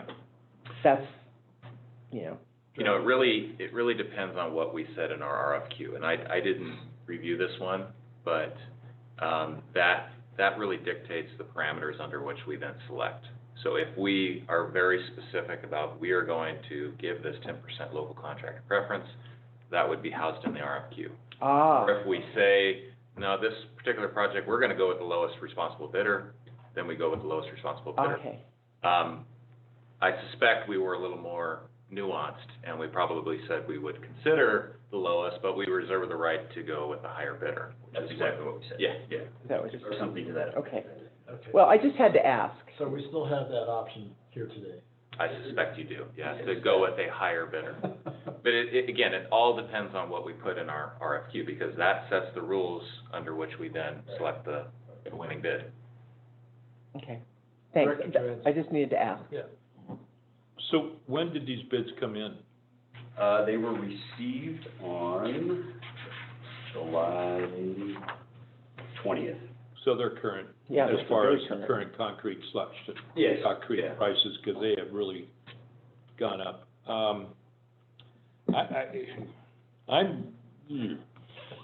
Go ahead. I love local knowledge in And these we have a lot of, projects. we have a lot of experience with Henson, right? Well, This is up in Yuba County, isn't it? No, no, it's Nevada County, it's but Nevada County. I would ask for a couple of minutes of recess so we can confirm where Glisman's out of before we say that they're not local. I truly do not know where they're, out of. Oh, that's Let's good. do We can that. take a recess. We need a recess, right? Oh, President Jennifer? Beerwagen, yeah, I just have a couple of thoughts.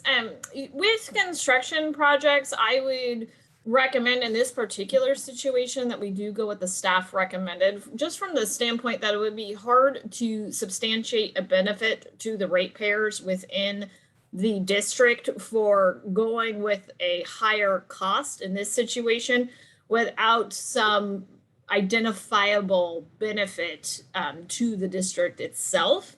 With construction projects, when you start shopping bids or start not going with the lowest responsible bidder, it can create difficulties for us moving forward into the future with getting bids from other construction entities if they do feel that we are not, kind of having an even playing field.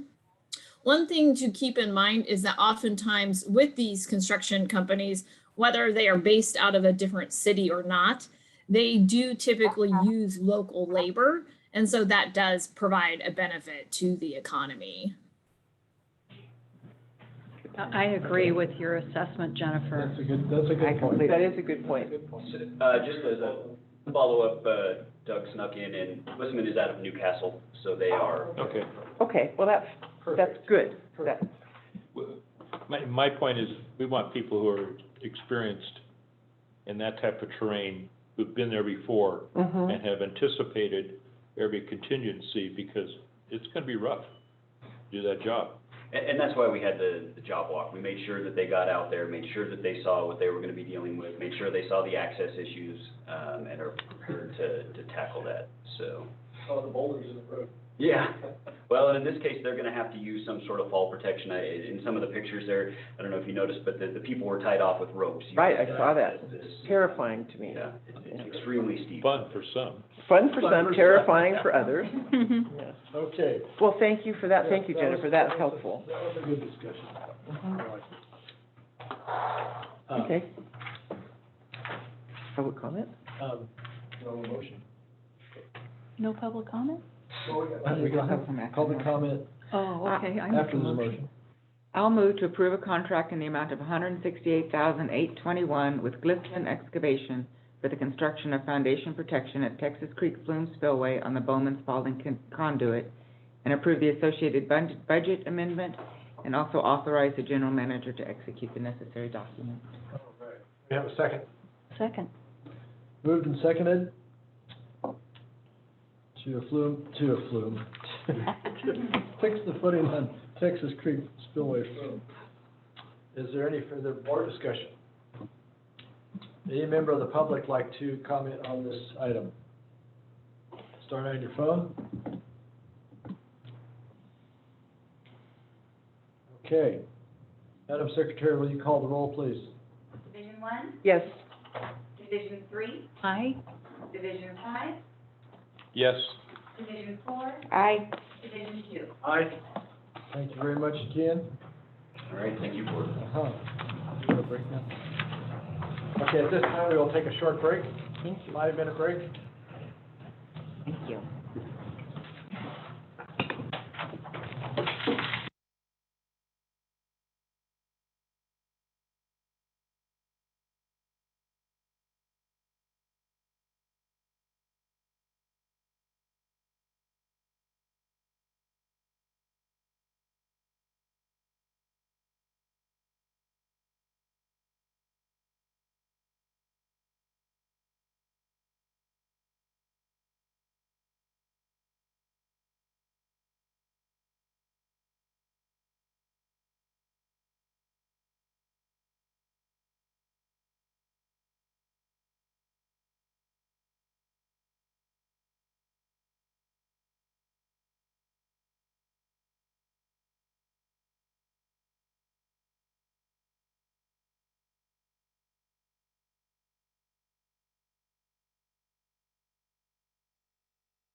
Are you on? Okay. And Sorry, I I was, muted the room and we. Mic are on, live. Director Heck.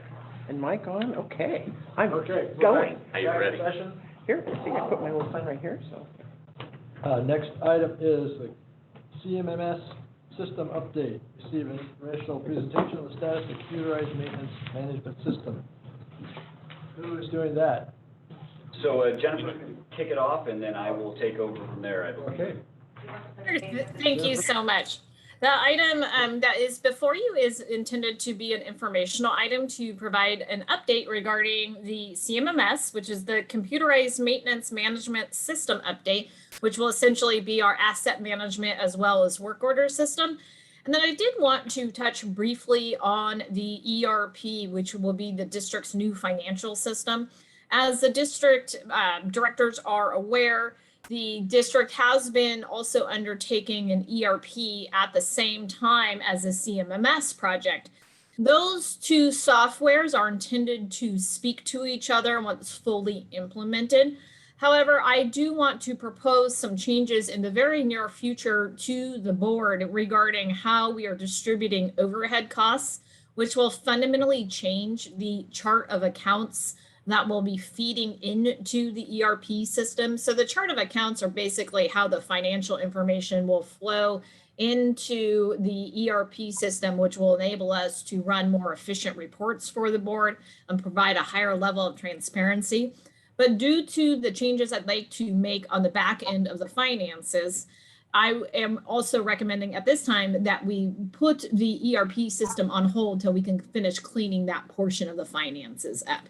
So today we only have an update on the CMMS, and then in the very near term, we will be presenting to the board some ideas on how to provide some easier readable finances and understandable finances and accounting measures for the board, and specifically how we're currently accounting for fund accounting, and then how those overhead costs are allocated.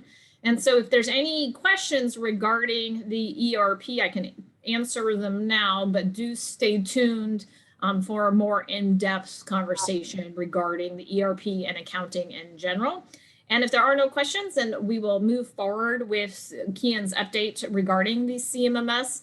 And rest assured that the CMMS and as well as the ERP, they're actually two separate softwares. So the implementation of the CMMS and the work order system prior to the ERP shouldn't prevent the district from moving forward with a system that speaks to each other. Okay, anybody have a question about the ERP? Thank you, Jennifer, that's helpful. Okay, Kian. All right, Chris, if you want to. I am ready. All right, so let's go, the first slide here is just kind of the high-level overview of the program. And this is when we started, and as Jennifer mentioned, we'll have some changes to this and propose a bit of a course correction here at the end of my presentation. We are well into step 4, the SETRU development, and that's kind of some of what I'm going to show you here today is some of the screens that are coming out of this and some of the data that is available and what it looks like. We will do some course correction on step 5 in terms of the integration between the two softwares, and we'll talk about that a little bit. And then I'll show you some of the results of the beta testing and show you the schedule moving forward. So with that, the key results to date. So far we've identified over 12,000 assets and that are being built into the hierarchy. And when I say hierarchy, I essentially mean the structure of the way things are put into the program. So you've got a powerhouse. That powerhouse is made up of a generator. That powerhouse is made up of all sorts of different things. That generator is made up of the stator and the rotor and all the different pieces. So the ladder that you go down to find the piece, the small piece of equipment that you're working on is the hierarchy. And so we've identified 12,000 assets. We've constructed 46 work order workflows, which is how work gets done. So some of these things are fairly complicated and require more than one person to work on. So if I write a work order to inspect something, it may, on my side of the house, include a machinist, it may include an elect-tech, and it may include different people, but it's still in that same work order. So that workflow is how the process gets done. We've identified 64 key performance indicators. This is how we're gonna know that the work is getting done, how the progress is moving along once a work order is written. We've spent a pretty considerable amount of time working on integrating Cederu, which is the CMMS software, and Tyler, which is the ERP software. We found some issues along the way, and as you would expect when you're bringing these two pieces of software together, but we are working through them and we'll continue to move forward. And as I mentioned earlier, the Cederu development is well underway.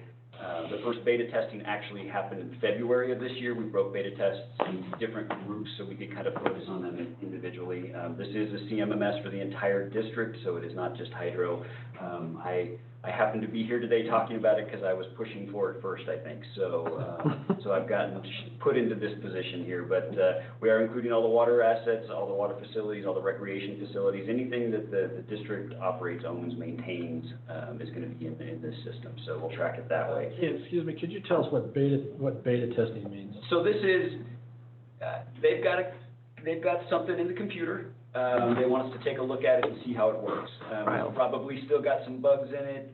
Things aren't going to work quite right. So what we did is we selected a group of employees that we thought would be more open to a piece of software that didn't work quite right, that they'd be willing to recognize that, you know, this is an imperfect product, and we're still working through this, and put it in their hands and said, go use this. Like a test. It's a test run, yeah. Be the guinea pig. The guinea pig. Yeah, that's the, I tried to say it more politely, but yeah, they're the guinea pigs. I have a question. So Cederu is the CMMS one, and Tyler is the ERP. So even though we've got the ERP on hold, we're still coordinating with Tyler going forward, or is that on hold as well? This coordination, this step 5. Yeah, the coordination's still ongoing, right? We still need to make sure that when we move forward with the ERP, that we can still communicate between the two. So they're still actively participating? Absolutely, yeah. Yeah, we need to know what data is going to be passed and forth and back and forth and how it's going to Yeah, work. the protocol. Okay. Yeah. So Kian, just in a nutshell, the CMMS will henceforth be tracking all work on all district assets? That's how I'm going to use it in my department, right? So if you want work done, you're going to write a work order for it, and that's how it's going to get tracked. It is available, though, for all the other departments to use in that manner. Okay. But are they? Have they so far? They've all been involved in the beta testing. But is it the district's commitment that, or expectation that, and that's not directed to you, directed to Jennifer, I suppose, is it the expectation that all work within the district that ties into the CMMS is documented via work orders that flow into the system? Correct. I'll let Jennifer. Yeah. Correct. Yes. And then, from a historical point of view, there's no way, is there, to import, so we get the full history of work on major assets, particularly major assets. I mean, I suppose we can't do everything, but is there any importing of past work orders? So all of the past work orders that I'm aware of are done on paper. And so we have boxes of old work orders laying around.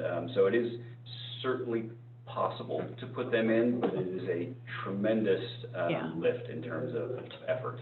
So it doesn't give us the history? It will, in 10 years, it'll give us the Yeah, history. right, exactly, Right. yeah. But looking backwards is going to be difficult. Yeah, sure. Yeah. And I have a question about the workflow. Go ahead. So this would, just to clarify, the workflow shows, okay, we need to, replace something on a piece of equipment. And would it do the steps that they're supposed to do, so anyone could pull up that workflow and have kind of a recipe of how the process, that's? Yes, yeah, so which parts do you need to requisition to make sure they're there? Do you need a filter for a truck when you do the oil change? Do you need these different steps along the way? So Good, okay, that's great. Fair way to put it. Yeah, so it helps for training and, Yeah. Consistency. You're still gonna need to know what it means, but Sure. it will tell you to start here. very good, Yeah. very good. So the picture on the right-hand side of your screen there is the home screen on Cederu when you walk in, or when you open up the app. I debated showing you this on my phone, but every time I've tried to do a live demonstration on something like this, it'll work perfectly. But after the meeting, if you're interested in seeing it in person, I can show it to you. But you see the home screen there on the right. You can also select an asset by a map.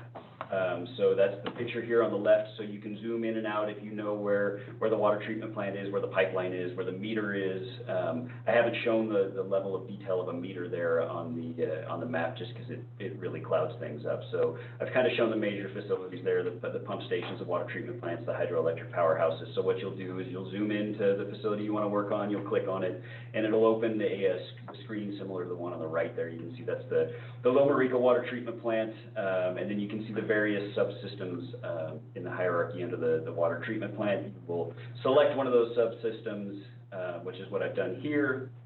I have switched facilities to a hydro facility here because I feel a little more comfortable talking through those than the water treatment plants. But the screen on the left, we've gone to the Dutch Flat powerhouse. We've selected the electrical subsystem. We've gone into the switch yard, and I've selected the generator step-up transformer. So what you can see is I've gone to that transformer in the middle picture there and selected the annual transformer inspection workflow. And on the right is the tasks that need to be completed for this work order to be completed. So you can see they'll do an in-depth inspection of the transformer. They'll pull an oil sample from it and do a dissolved gas analysis. And then all the different steps along the way that they'll need to complete. You can also, it's awful small on the screen there, but each one of those tasks has been assigned to a person. So if I am a person responsible for doing work, I can pull up my task list and it's going to tell me what I need to do while I'm out there. And I think that's pretty important. On the hydro side of the house, when we're moving through an outage, each individual person will have hundreds of tasks that they're responsible for. It also, you get a whole lot of accountability, right? You know what you need to do, and so you can get it done.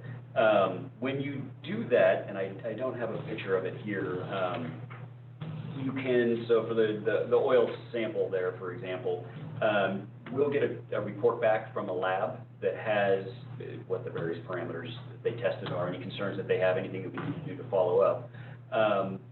We will be able to attach that oil sample to this work order and the asset as well. So a couple years from now, when we need to know what the oil sample used to look like, we'll be able to pull it up either on this work order, or we'll be able to pick up the transformer and say, show me all the oil tests that have come out of this transformer over a couple of years. We'll be able to trend the data off of that as time goes along. So, I have a quick question. On the, you said the names were attached to, so how difficult is it a one-step find and replace this name with that name if someone changes positions or anything like that? Yeah, it's fairly straightforward to do. You don't have to go through every... Reassign the work. I don't know if there's a bulk replacement option, so when these people should happen to leave, we just replace or even promote, or, you know, anything, you know, if by name, often it would be that by position or title, or... Yeah, typically, you're gonna know that the work order is gonna be done within a couple of weeks, right? So you'll know. Oh, you assign it, you assign it real close by, I get it. Yeah. Okay, that makes sense. So, Thank you. Is there time reporting affiliated with it? So yes, at some level. So the ultimate integration idea is that when an employee does a task, they put down, it took me 1 hour to do this. That 1 hour is then ultimately kicked over to the financial software, the ERP, where it's automatically populated into their time card. Now that's the integration that we're talking about that isn't going to be there. For now, they'll be able to put their 1 hour worth of work on this work order, but it won't go anywhere from there. Ultimately, though, it will go to their time card and they'll work together seamlessly. Okay, and budget allocation for time spent working cross-district, for cross-district work? You'll know who the employee is and where they were working. Yeah. So what facility, and it will be able to really drill down to a whole different level. Yeah. Great, thank you. All right? We still have a couple more questions, if you don't mind. No, that's okay. Director Johansson? And this will help us with a cost of service study, the more accurate one. We'll know where During this phase, we'll know where our hours are being spent. That costs connection will happen with the ERP when the integration happens there. Director Heck. Thank you. So Ken, does this also, I recall that this also will send an alert that'll say, hey, you need to do, whatever, you need to look at the bus ductwork, or, it'll go beep, beep, beep, or, or something, so that we get some information about, like, oh, if we overlook something, or, right? And so that's a lot of the work that's gone into this, is trying to identify what those maintenance schedules need to be, what preventative maintenance needs to be. But yes, you can punch it in there and say, every June, I want you to pop up with a work order that says inspect the bus duct. So yes, it'll automatically write that person, or that work order. It won't know which person to assign it to, but the maintenance supervisor will see that work order come up and see, oh, yeah, I need to get Todd out there to take a look. That's awesome. Okay, so the alerts will come to some supervisor in the field, so they know that it needs to be done? Yeah, it depends on how each department is structured and how the work's divided up. But Okay. It'll go to a supervisory level sort of person. That's really cool. All right, thank you. And as they complete all the tasks in this work order task list, do they check it off, or do they click the button and? Yep, so yeah, they'll go in, they'll check it off. Some of these will require that they enter data. So they'll click on the task there and enter various measurements that they took when they did that, or they'll be able to add notes if they inspected the bus duct and found that there was a problem with it. And so they'll write in a note, and then they'll generate a future work order to go out and correct that problem. And all the staff will have like an iPad or some kind of a electronic device? So the vision is that the lead level sort of workers will have an iPad or a phone is the direction the hydroelectric department's going, and they will they'll do it. The utility worker sort of level won't necessarily have that. It'll be like a foreman will have the access confirm to that it. the work has been completed as, for the, Well, so that's again a workflow issue, right? So if I assign a job, I'm going to, or if I create a work order, I'm going to give that work order to maintenance. The maintenance supervisor is going to assign that task to a crew. That crew is going to go out and do the work. The foreman is going to say that work's been done. That'll go back to the maintenance supervisor. He'll say, yeah, it's been good. And then I'll get notification that says the work is done. And then I can go out and take a look and say, no, you guys didn't paint this, or yes, it's done. It's fantastic. So, but that's all of these workflow sort of processes that we've had to figure out along the way. We've always done it, but writing it down is the step that was a challenge. So, that question. Dustin, you have a question? I do. Go ahead.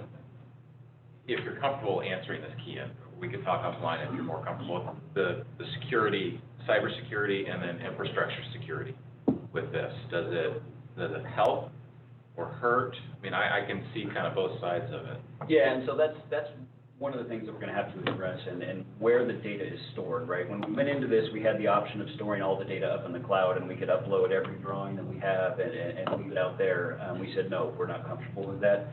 And so this gets out of my expertise, but the way that it's going to work is that Seteru, the software, lives out in the cloud. If it needs a drawing or a piece of data, it will query into the district's system and then push that to the district's equipment. So it's not going to leave, and that's the structure that we've got it set up as. And then, I take it this is on your phone? Correct. There's password protection on there? Yes, there are password protections on your phone like you normally have to get into, and then there is a username and login for the actual software. You have to put it to get into the system, so. That was my question also. Thank you. How's the security part gonna work? Where does this stuff live, right? Yeah, and again, I'm the speaker here, but there's a huge team working on this, and part of that is John and his group and the IT side of the house that are very involved in this and could answer that question at a whole different level of detail. But, okay. But I've been assured that our data will stay our data. We aren't storing it on the cloud, and that's how we're going to access it. So. Okay. Go ahead. All right, so let's move forward and talk a little bit about some of the bumps we've run into along the way as we've implemented this thing. First of all, the pandemic threw us for a loop as it did everyone. We absolutely were able to continue our work, but it was definitely at a slower pace as the district and the staff responded to the various challenges that were put on them by the pandemic. So we did slow down a little bit. Staff time is the key to this thing, right? A consultant can't come in and tell us how we're going to do our work. We need to let them know that this is how this works, these are our facilities. So getting the staff resources to work on this was a challenge, but we've managed to pull together and get it done. As Jennifer mentioned early on, the Setaroo integration was tied to the Tyler integration, hand in hand. Again, on the ERP side of the house, they've had their staffing issues and simultaneous demands that they've dealt with. Tyler was also, they had a security attack on their system that shut them down for a significant amount of time. They have recovered from that. We've run into some integration issues in that we only license portions of the Tyler software, which means we've kind of had to come through some workarounds. But in general, I think the team has come up with some pretty creative solutions and made this thing work. But we'll continue to work through that. The most significant hurdle that we've come to date that we're still working through is NID has older software versions with its Esri GIS and SQL servers. We've kind of haven't upgraded those pieces of software and hardware as we should have over the years, and we do need to upgrade those as part of this project. So we have figured that out and are working on it, and I know the IT side of the house is working through that now, but that has been a bit of a hiccup along the way. Setaroo is built on top of Esri, which is our mapping software. So everything that's in our GIS map is by default in Setaroo. So that connection between those two is critical, and that is why you can use that map interface that I showed earlier there. So that has been a bit of a hiccup. So how are we going to correct a little bit and move forward? As Jennifer mentioned, we are going to kind of separate the integration from Tyler a little bit in order to get Setaroo up and running. The integration will be, or the functionality will be somewhat limited. We talked about the time tracking sort of thing. Purchasing will eventually be integrated. If you pull up a work order and it says you need an oil filter for this truck, it will send a requisition up to the warehouse. The warehouse can pull it and then get it down, so it's ready to go. That integration won't happen or until a future date, until Tyler's ready. But Setaroo is ready to, or will be ready when Tyler is ready. Now, there is a bit of a cost to separating these two at this point in this process. We anticipate it's going to be about $35,000 that will need to be budgeted in a future year, and until we know exactly what the Tyler schedule looks like, we won't be able to budget for that. But there is a cost at this point of separating those two that we will be prepared to deal with. And then there may be additional staffing sort of challenges that come along with that. That $35,000 is likely external services. That's to Setaroo to complete the integration later. That's to have them roll it out now and then go back in and make changes to it later on. And then let's talk a little bit about the schedule. So, I have the controls now, so. Can I ask you a quick schedule in, yeah. Can I ask you a quick question about you mentioned that we need to update our Esri and GIS. Yeah. And SQL. What's the budgetary impact of that? So in terms of the Esri upgrade, we negotiated with Setaroo and said, hey, you promised us you could work with our old system moving forward, and you changed the rules of the game. They've agreed to cover the cost of that upgrade. For this year. For future years, there is an increased licensing cost, and it's in the neighborhood of, I believe, $5,000 to $10,000 a year in additional cost. And the SQL server, I don't have that number handy, but I believe it was in the $10,000 to $20,000 range. One time or annual? Well, it's just like any piece of hardware, right? That you're going to upgrade it, and then in 5 years, it's going to need to deal with it again. But it needed to be upgraded, whether or not this project. Is it used for other functions as well? I have to rely on IT for that, but I know that it was out of date and needed to be replaced. Okay, thank you. All right, so I did throw this schedule in here mainly as a joke. Essentially, I wanted to give you some concept of how complicated this project is and all the various steps that have gone into making this thing move forward and the level of detail that we're tracking this to and trying to make sure that all these various pieces are moving together along the way. But let's skip to the actual schedule that's a bit more visible. So you can see we're here in July. We are working through Fieldforce. Fieldforce is the app that you have out in the field. It's the one that you see on your smartphone.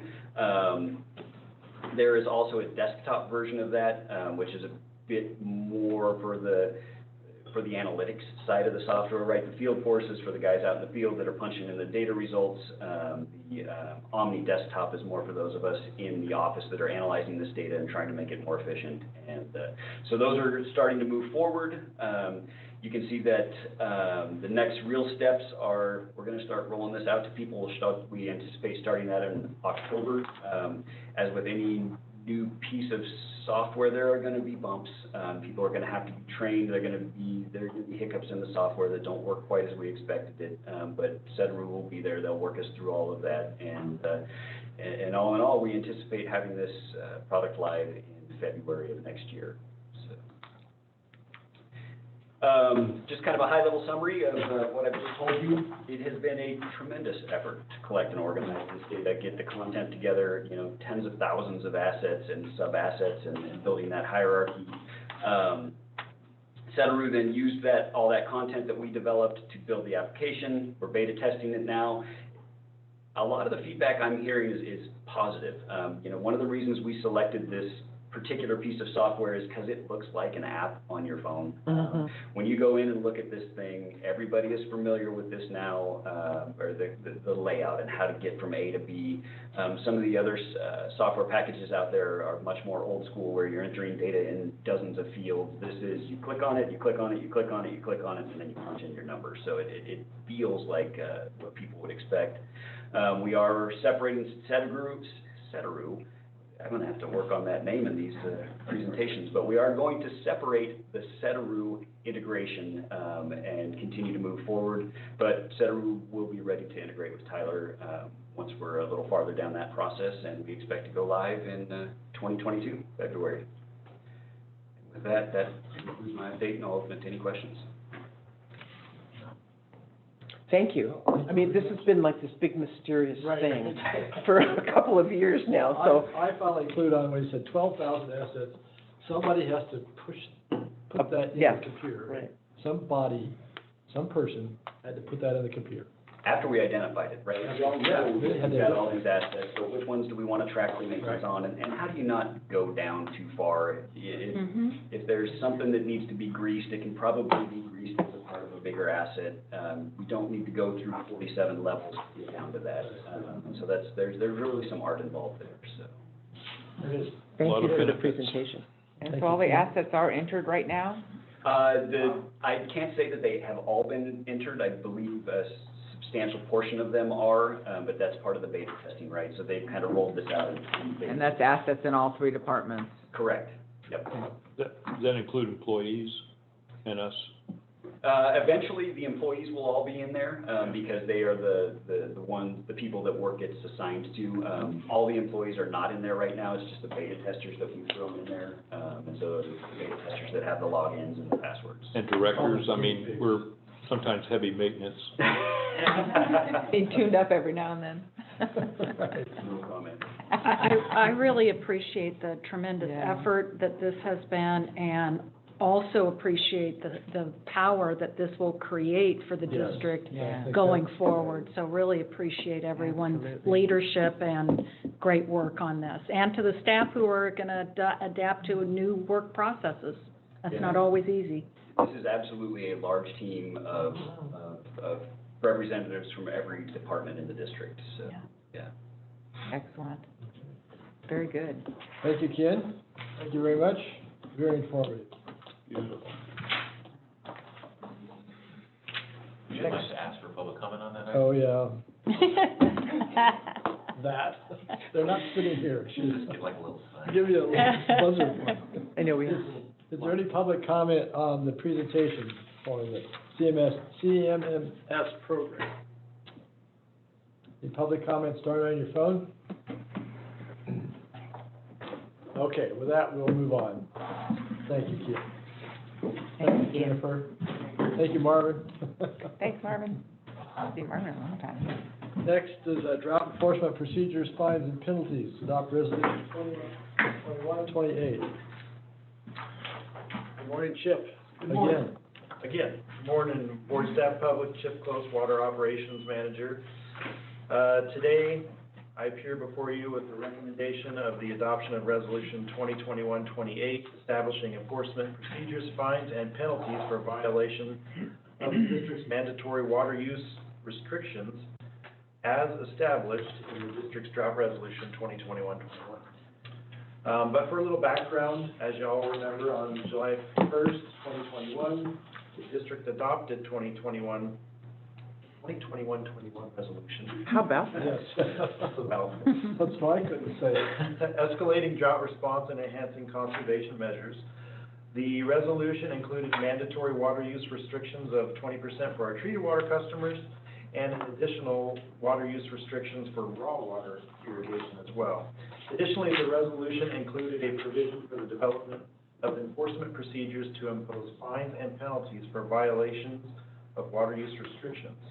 In response, legal counsel and staff have worked on and developed the resolution that's before you today that essentially provides the details for enforcement, fines, and penalties for violations of our drought resolution. Now, fines, fees, and penalties always sound a bit draconian, and we get it, but our true intent, as is reflected in the resolution, is to provide warnings and educations as a first step. And a lot of times we found out in the last drought that that is the most successful path to take. And once people are aware that we're watching and give them tips on how to better use water efficiently, the response is usually pretty good. However, the fining authority is necessary because there are some folks who are the most egregious offenders and repeat offenders, and sometimes the only way to get a response is through fines and penalties. But the resolution itself, I think, does a very good job in providing those folks avenues to challenge any fines, fees, or penalties, and that's very detailed within the resolution. I also feel like I need to inform that the resolution provides us the tools we need and the authority to pursue water theft. And there are many forms of water theft, and one of the ones that continues to come up is the tank water issues. This resolution will help us pursue those folks, but there's many others, people that pump directly from the canal without a box, people that have tampered with their box, people that tamper with the treated water meters. This resolution helps us to give us the tools to pursue those enforcement actions. Additionally, as stated in the resolution, we will use the fining authority for any violation of the district's existing rules and regulations. So even if it's not necessarily detailed in the resolution, any particular action, if it's something that is a violation of our existing rules and regulations, we can use this enforcement authority for those violations as well. So my question on that, at this juncture, because it's, do we not now have, do we have to do this each time we have a drought? For instance, go through this resolution, or do we have rules and regs already in place for that? So, great question. We do have rules and regs in place that establish what our fining authority is. However, during a drought, we escalate that a bit and provide additional rules for staff to pursue those. Okay. So each drought, we adopt new ones, and then after the drought, we cancel it or something? So yeah. That's my question about I'll that. expand that a little bit further. So during the drought, it's a bit of a special scenario in which we have these new tools available to us. They're warranted given the emergency situation. Once drought is over, we fall back to state regulations, and they actually put forth a new regulation within the last year that spells out what the fining amounts and authorities are for water districts. And we will fall back to that when this drought is done. It's a much lesser amount. I think the first offense can only be be a $130 fine, the second one escalates. But that's where we would fall back once this emergency situation is passed. So, okay. So my other question was, is it in the rules and regs already? I assume that it's against the law to steal water. Yes, so Oh, it's a citation. Section 12 of the district's rules and regulations, 12.01 specifically, is unlawful acts. And it goes on to mention the penal code and which violation of the penal code it is. And section 498 says the stealing, taking of water without authority, or making unauthorized connection.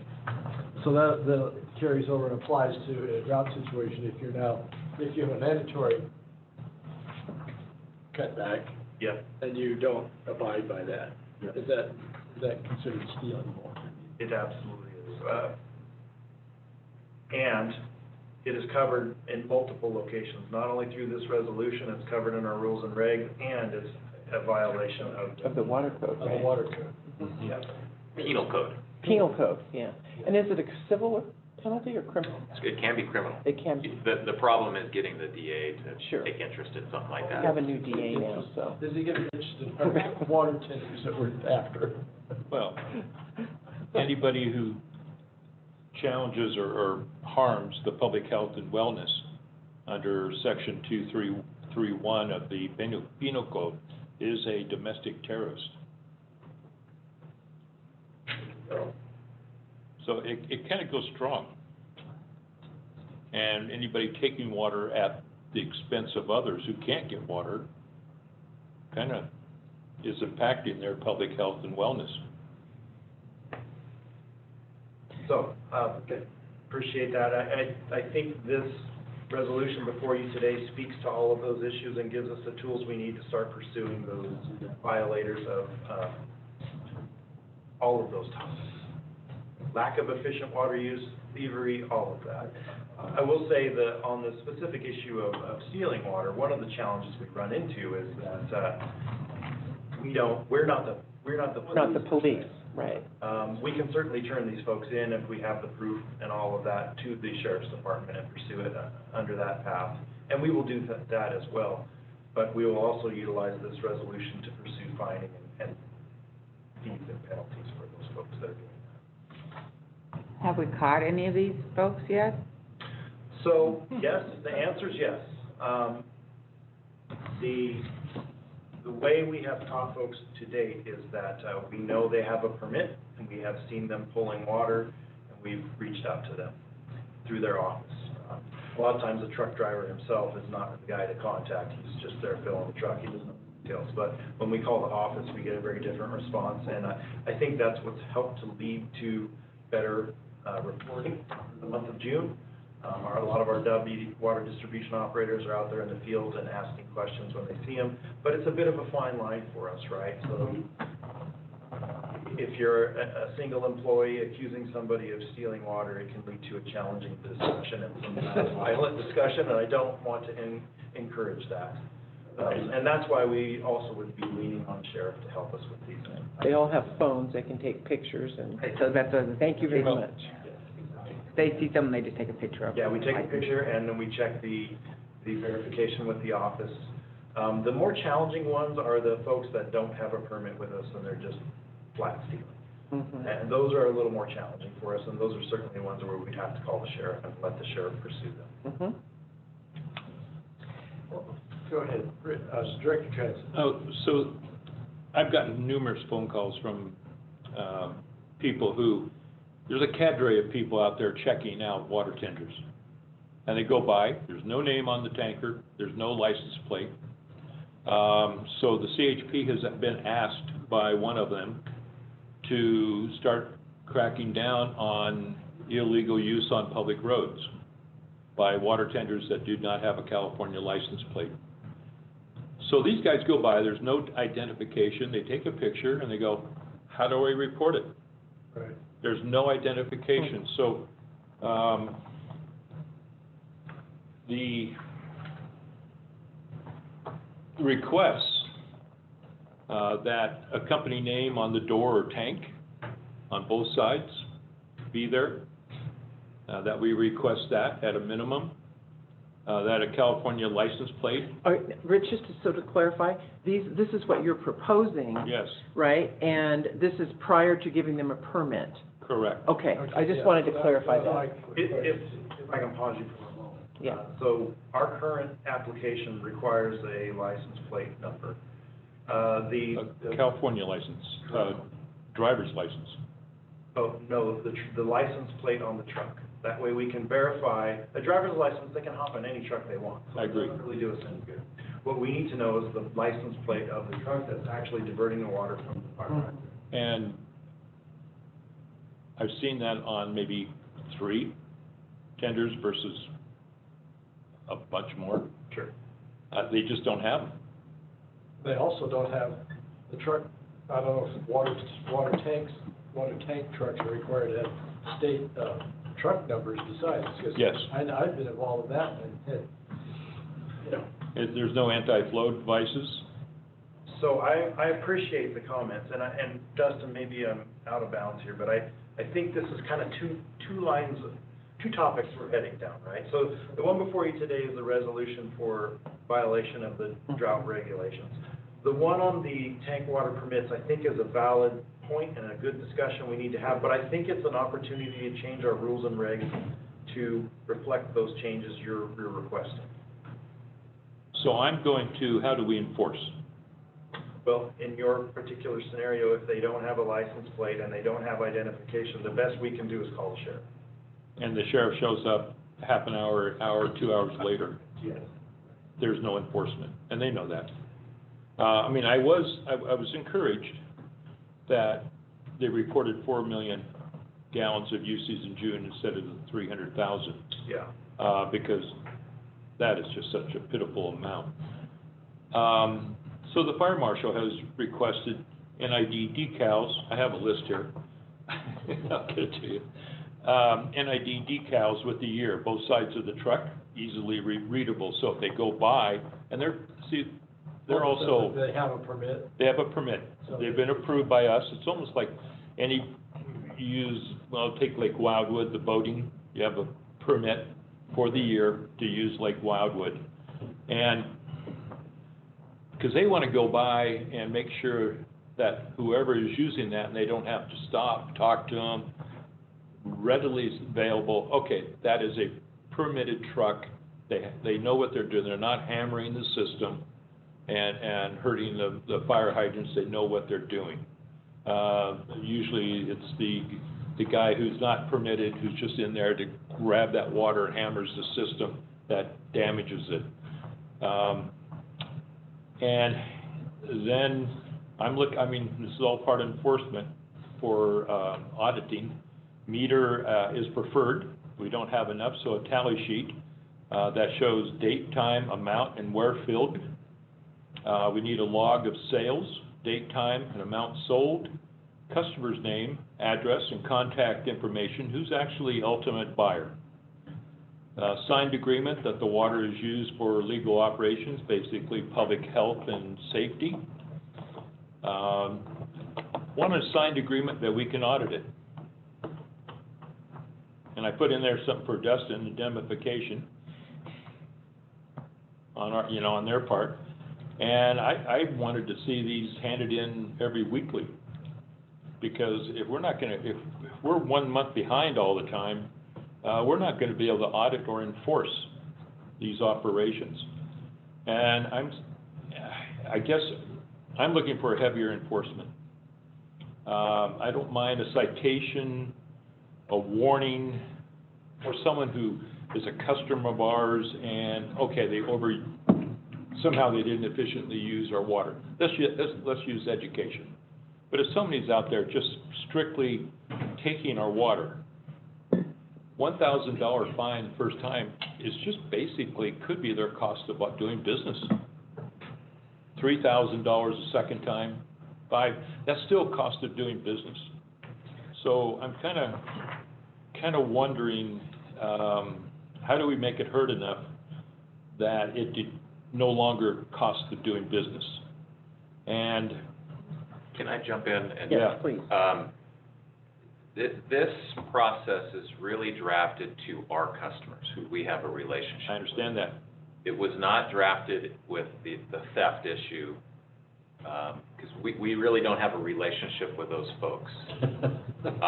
So, I mean, we can make some tweaks here if that's ultimately what the board wants to do, but if we make those tweaks, how do we issue?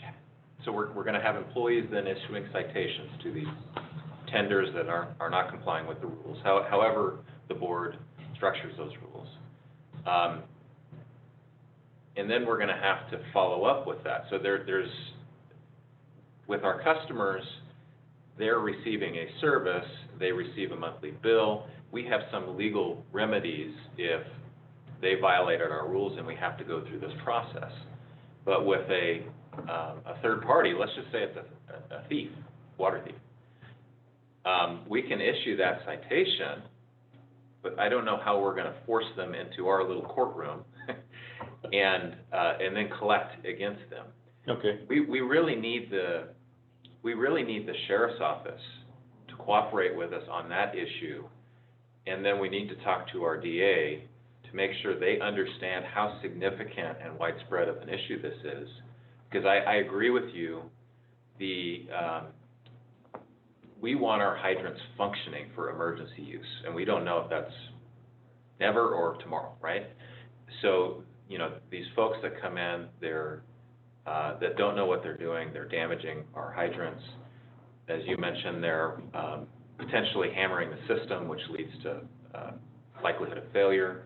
So there's some negative consequences here, and I think we need our law enforcement first, and then our district attorney to understand that and help us in addressing this issue. So, my question on that very thing, how's this different than a person, because we currently have a guy saying his neighbor is stealing the water out of the ditch, okay? He falls in the same category, right, as the water tender that is not a customer, right? Is that different than what we're talking about? Is it, I mean, you talked about our little courtroom, okay, we gotta call the sheriff on them, right? Well, again, you can issue them a citation, an administrative citation under this process. But how are you gonna force them to come in? Right. If you issue a citation as against a customer and they decide not to come in, You cut off. you at least have a relationship with them. You put it on their bill. Right. And there's legal remedy to collect if they don't pay that. But if it's, you know, some guy from Yuba County that's just a tender that comes steals water, we really need the court system to step in, because that's where the hammer is. So I'm going back to something Chip said. This is really kind of a two-track discussion. It is a two-track. The theft of water, this tender issue, and then more of a due process for folks that we have relationship with, our customers that are violating the rules. Understood. It's not gonna stop me from But no, I don't want to stop you. going there. And so let me throw in another definition of theft of water currently, and see if it fits your definition. Anything basically on a water tender that's not being used for public health and safety, is that going against our rules right now? No. Or grading or development, that No, type of construction? That's where I think this is a two-track process. I hear what you're saying. I think what we need to do is go back and retool the tank water permit, put in those conditions that you have an interest in, I think are very valid, and we need to add them to the process. And we can do that, and we can do that in our rules and regulations and make that a permanent change. Okay, so within those changes, and we've done this before, we've hired deputy sheriffs at a certain rate per hour to go out and to investigate a perilous situation where someone might be stealing water or we needed security. I got a call from a customer, 27 customers on the end of a line. It's a private line. They're supposed to be getting, I can't remember how many miners inches, but at a certain time of day, it's cut off. No water. These are our customers that are being deprived of water because someone upstream is stealing it. Could be a customer too, but they are taking too much water for their operations. That. Now, I'm not gonna say one of our backflow guys or ditch tenders should go out there and investigate that, but I think the deputy sheriffs could. Because that is an egregious offense, and we're not protecting our customer. Did I hear you correctly that this is a private line? Yes, I mean, and no one on the private line is taking water. They're not the ones stealing the water. so our normal procedure there Understood. is that's a neighbor-to-neighbor dispute.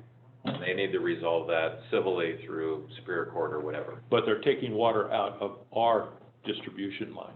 Okay, now that's a different matter. Front of the If, box. So where's the meter? So here's the meter. They're taking it in front or in a distribution box, taking too much, and the rest of the guys get nothing. So it's on our side, as I understand. So that's an NID issue, and that's what we have distribution operators for, to go patrol those. And when we get those scenarios that come up, it's on us to go figure out what's going on and investigate. We encourage all those folks to call in so that we can do those investigations. And we're well aware that some of those don't happen until, 5:30, because they know we're nowhere near the clock. However, we have been known to send folks out in the middle of the night just to go investigate these complaints and see if we can catch that. And when we do catch it, then if they're a customer of ours, we will utilize this resolution for the finding and penalties. If they're not a customer, we're gonna have to turn them into the sheriff's department. Sure. So I do place this one as a categorical imperative. Chip, And this whole thing, because we know that state law, we're selling water to a water tender that is selling it to someone else. And that water tender, if they're selling it to a cannabis grow, has to keep records like 5 years. But we Well, wash if our they're selling hands. it to a legal cannabis grow, if they're selling it, they Okay. don't have. Legal, if it's illegal, they have a pre-approved Right. pre-approved water their water source is pre-approved by the CDFA. So, but if it's not legal, there's no approval, and yet we continue to give water, we're enabling the water tenders to supply in illegal use. And that's where the categorical imperative comes in. We do have a moral obligation to do the right thing, regardless of our inclinations. Chip, do we have any water filling stations? We utilize fire hydrants. In the past, it's been very open. We've allowed them to fill most anywhere. Recently, halfway through this year, we developed a map with about 10 Designated. designated hydrants for which they can fill. Anything beyond that, we know they're not legitimate. Do we lock the ones beyond there? That's an issue the fire department, we explored that a few years back, and the fire department was opposed to that. Understandably so, it takes a little more time to take a lock off a hydrant, prepare for fire protection, all that kind of stuff. We should talk to them now. I have a question about that on these hydrants. Oh, did you want to say something, Jennifer? Oh, I was just going to provide a little context. There is some pretty significant legal risk to the district for locking the hydrants in the event that they were needed to be used and for some reason the lock was stuck or otherwise not able to be open.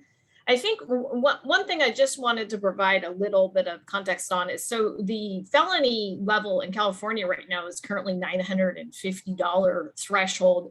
Anything stolen below that is considered a misdemeanor. And one of the challenges that I'm sure the sheriff will agree to is that it is very, very difficult for any type of agency, including the sheriff or your local police department, to deal with misdemeanor crimes right now because they are really issued on an administrative citation. And real criminals tend to not care about administrative citations. And that is one of the reasons why you're seeing crime go up. So I do recommend that the ordinance, and I agree with Dustin, the ordinance that's forward is really helpful for those customers that we have some legal pathway to require them to pay for a citation. It's going to be very difficult as a district without any really law enforcement powers to address these higher level criminal thefts. And we do need to coordinate with our local public safety departments to do that. I don't know, Dustin, and you might be better to speak to this than me. I don't know that there is a really good pathway for us to do that through our rules and regulations. I think that we do need to rely on our public safety departments. Dustin, do you have any feedback on that? Yeah, I agree. One thing I am thinking here, because we could create a carve-out for unlawful acts, which I think is the terminology your policy uses. And if just to reserve it, the reality here is we would likely never, use it. But if we wanted to create a carve-out, so one of the points you made, Director, is that the 250, 500, 1,000 is too light for these types of violators. Yeah. So you can administratively issue a civil liability penalty in the amount not to exceed $10,000, plus $500 a day for each additional day on which the violation continues. So you can go higher. I would say if we're talking to our customers, boy, that seems pretty steep. I can't imagine a scenario where we'd ever go there. Right. But if we're talking about one of these persistent violators and we're struggling getting the attention of our law enforcement and district attorney, maybe there's a factual scenario where we would want our policy to have a little more teeth to where we could administratively issue that steeper penalty. So we can do that. I'm just kind of thinking of a little bit of a carve out in section 4A. We've said except in cases where the violation or violations in the judgment of the enforcement officer pose an immediate threat to health and safety, I would add to that exception or unlawful acts. So I like that. normally we're going the light approach, but we're creating this carve out in the event of an immediate threat to health and safety or an unlawful act where we could go to the max. But again, the reality is it's hard for me to envision a scenario where we'd ever do that, because this is some third-party actor that we don't have a relationship with, but maybe we can find them. Maybe there's a corporation or an entity there that we could pursue. So anyway, we can do that if that sounds like an important component up to this. So I like Jennifer's, appreciate the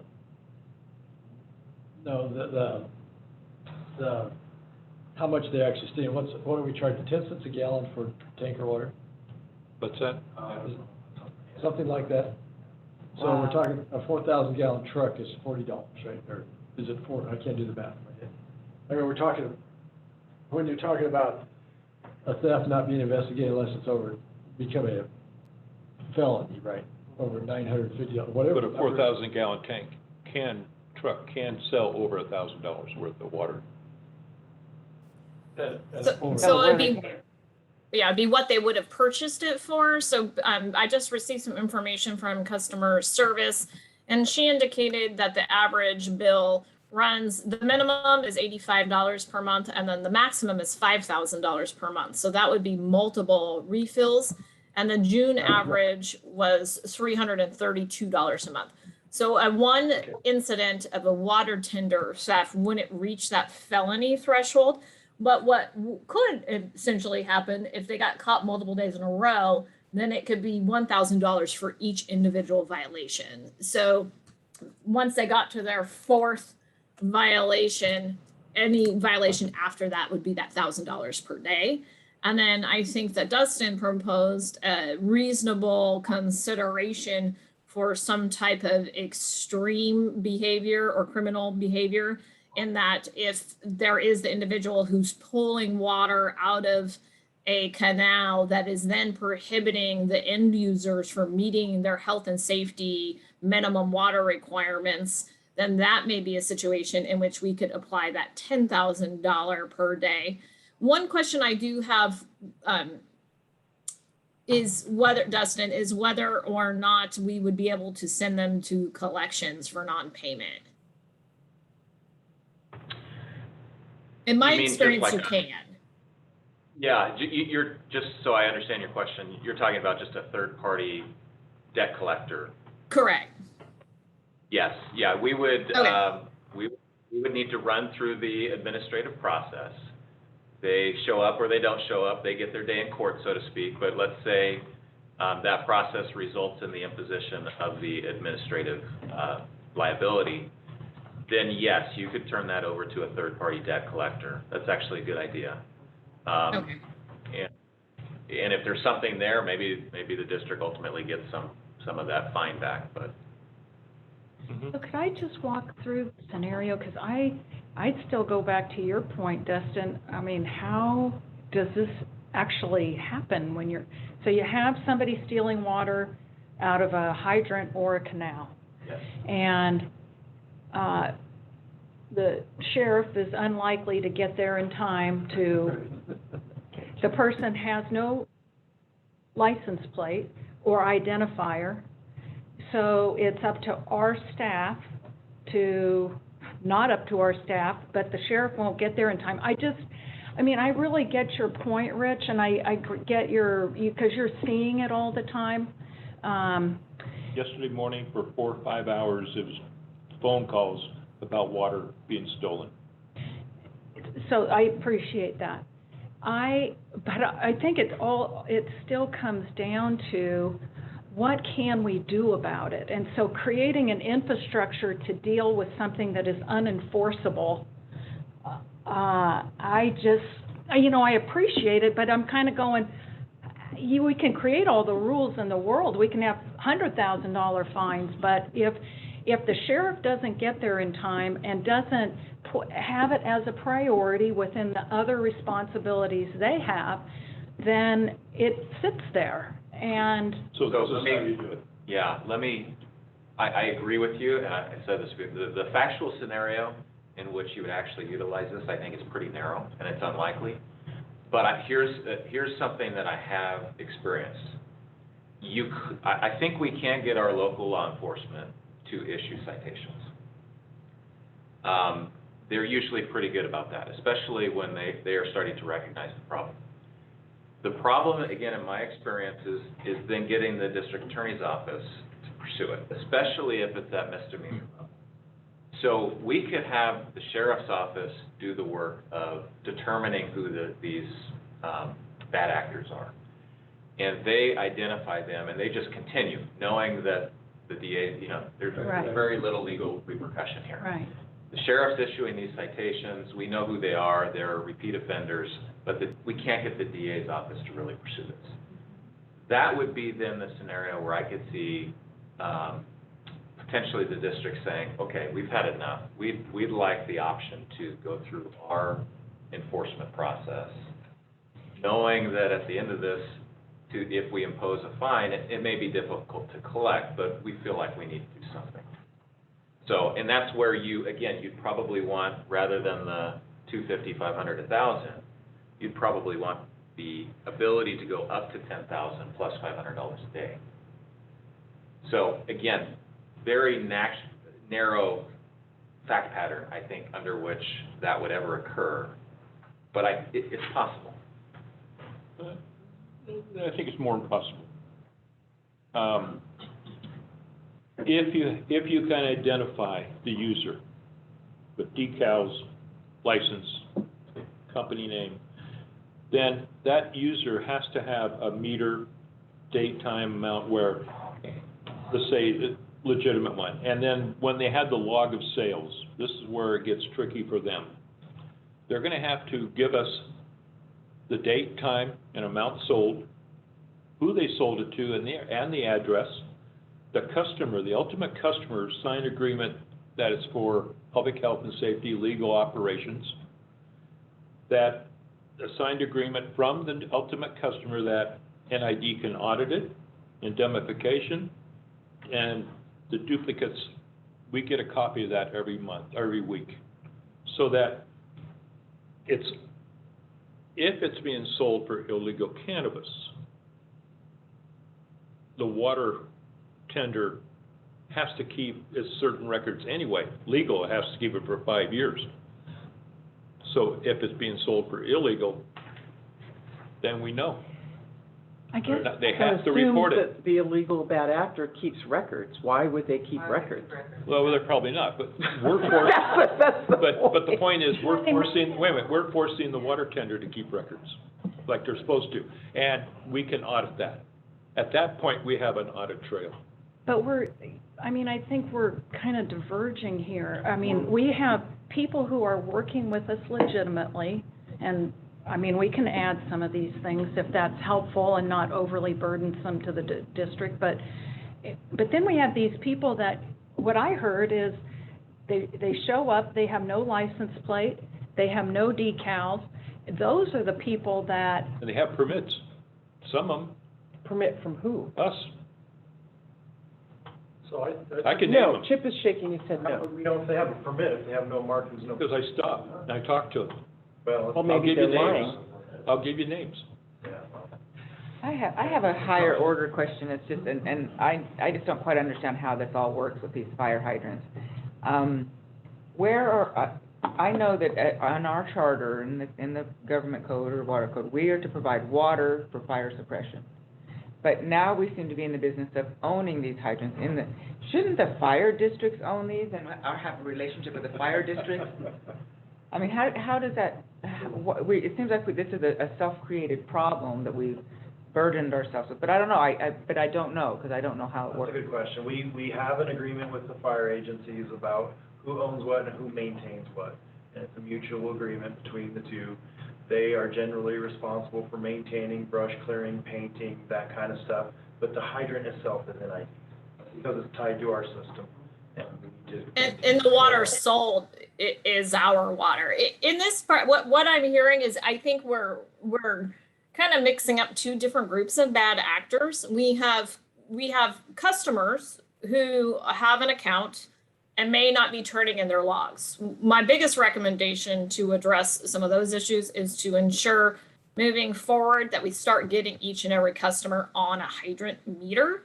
That will help us monitor that particular situation. And then in that situation, if somebody's caught utilizing a hydrant without a water meter, then we can go through our fining procedures in the proposed resolution. We then kind of have a second layer of bad actors, right? And those are the bigger criminals. Those are the folks that are not going to be overly concerned regarding our enforcement ordinance or any type of administrative citation. As was previously noted, these are folks who are driving around without driver's, license plates on their vehicles. So I would suggest that maybe we take a step back and work with the sheriff department and kind of see what some of the things are we can do about that when we're talking about doing this robust kind of stakeout for criminals and water tender trucks. I don't know that at the end of the day that it's enough water to spend that many staff resources, with the exception that we should have a more robust tracking and reporting program. And then we'll be able to more routinely see with just driving by whether or not they're using a hydrant meter. With the second kind of set of really bad actors, I do think we need to speak with law enforcement. Those definitely would be cases that need to go before the DA, and the DA, we need to get some support from the DA. And I think that those are probably, my gut tells me, are the ones that are really more moving the needle on water usage and actually causing an impact to our system. And so I would suggest that if the board so desires, it sounds like the board may be supportive of adding in one additional layer for kind of these bad actors at that $10,000 range. And then subsequent to that, we kind of also work offline trying to figure out maybe some methodology for dealing with the really bad actors. But it is going to be very difficult. When you're talking about the county DA, the burden of proof is going to be high, right? It's going to be a legal burden of proof. It is not going to be, we think, or the ditch is running dry and it has to be this person. There's going to have to actually be some tangible evidence for it to move anywhere. And so I would like to just know from the board, do we have some general agreement on adding the $10,000 clause in as recommended by Dustin? Yes. Yes. Yes. Okay, so that's five head nods. Do we have some general agreement to direct staff to go back and possibly speak with the DA and the sheriff and kind of see where they're at on this issue? And if we do identify a very bad actor, do we have their support for dealing with those folks? Yes. Yes. Yes. Okay. And does And I think- that address the board's concerns? Rich, I know. Not And all then mine. also the third tier is we really do need to beef up our hydrant meter program and how we're addressing those issues. So I've heard we like to have your water tender truck labeled. I really feel it's very important. Everybody eventually, and it's going to take a while because they're hard to order and the supply chain's a little broken right now. Get everybody on hydrant meters and then develop kind of a more robust program on who can actually use water and what the requirements are for it. So that would be the third tier. Do we have general consensus on in kind of enhancing that program? Yes. Yes. Okay. But And I would with add one qualification. that I think that, that these administration citation fines that they're laid out here for us, that those should also be beefed up. That's kind of Yes. for today. But, you know, 250, 500, and 1,000 seems, Low. if somebody violates this 4 times in a year, they're not like accidentally doing something. That's the cost of doing business. You want to speak to that, Chip? I mean, we can go up to the 10,000 max, but I thought there was some, Well, I think it's board prerogative at this Okay. point in time. And So- remember, one caveat I'd want, just make sure everybody remembers is that, you know, this also is going to apply for those that are not fixing their sprinklers or having massive overspray in their front yards for district treated water customers. So I do think that having a stepped up system that is relatively not horribly punitive is helpful when you're dealing with regular ratepayers. But just a reminder, if we have a bad actor and they're a really bad actor, it's $1,000 a day. So each day would be a new violation. Mm-hmm. So, Go ahead. so, you know, I agree with that, and I agree that someone over sprinkling or, that's education. That's, you know, it's probably an old habit and that's what they can do. Maybe they're just don't know another system. I also got to remember that they didn't get Al Capone on the murders. They got him on tax evasion. And we're getting on, and we're number 4 and 5 of this sheet I handed out. I think there's an audit trail that allows us to get them on water evasion. Did you get one? I'm sorry, I haven't seen that. Oh, I got one extra. Is water evasion a thing? I think so. Water theft evasion. I'm sure it's a crime. If it Yeah, I is, a know. lot of feet, huh? I don't think And- that that's and I a just- crime. Yeah, I think that's an incorrect term. Okay, That fine. would be my guess. All I want to say is that if you're evading the accounting requirements of NID, then that's a violation, Oh, evading the requirements, yes. okay? Right. Is that more correct? Yeah. And I want the requirements that we're asking of to be stricter and more thorough, so we have a thorough audit trail. So I hear you, and I think this resolution addresses that, and any violation of the district's rules and regulations, we can implement the resolution that's before you today. Yeah. I think the key, though, to doing all of those things that are your concerns, and they're very good concerns, is we need to go back and adjust the tank water permit, the process, and the regulations and rules Yes. in which we Yeah. allow those permits to occur. And That's true. we've already started working on that, and we'll have to come back before this body because of the change in our rules and regs, but we plan on doing that. You have to come back here, and so another delay of a month? 2 weeks. It'll be at least 2 weeks, Yeah. yes. Well, It'll be a month because we be a don't have an month. August meeting. See, and I'm kind of, But in the interim. we're kind of critical in the right interim, now. I do think the second, bullet point that we discussed is opening those conversations with the sheriff's department. Right. We definitely know the hydrants that are the most used and abused, and just stationing them out there for a period of time, I think will help, and we'll start getting the message out that, hey, we're watching. Well, the fire marshal's watching, we're watching, the community is unreal. Yeah. They're out there, and how can they take water? Yeah. They don't get it when their ditch has just gone dry. But someone else in an unmarked tanker is taking it. So CHP has been talked to, On a related note, on the same, only different, I'm aware of 2 customers that are buying large amounts of water and dumping them down the creek. Okay, Mm-hmm. they're not using the water, they're just dumping them down the creek, and that falls in the category. Why? To, Because they want a creek? no, because they want to, well, so, there's been some of that I've too. heard about that. I've heard about the water guys, we did not approve. Yes, I remember that. But the customers that want to keep the water, so that's their way of keeping it, right? I Oh. think they have to put it to beneficial use on their property. Right, so how do we Yep. enforce those? I mean, So those just a report into us, we'll reach out to so those somebody needs to customers report saying- these into the, Yeah, it has to be for consumptive purposes, and anything beyond that that runs off the property is a violation of the drought of regulations. the drought regulations Could be specific. considered waste Even- and unreasonable use, and we'll Yeah. address those. Again, that is a first, hey, here's the education, here's what you're doing wrong, here's how to correct it.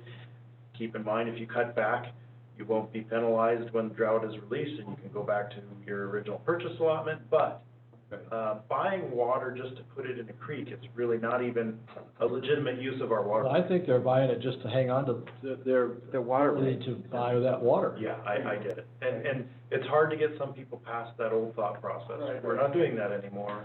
We're encouraging you to cut back. And we wrote it in there, in the drought scenario, you're guaranteed you get to keep it even if you don't get it right now, right?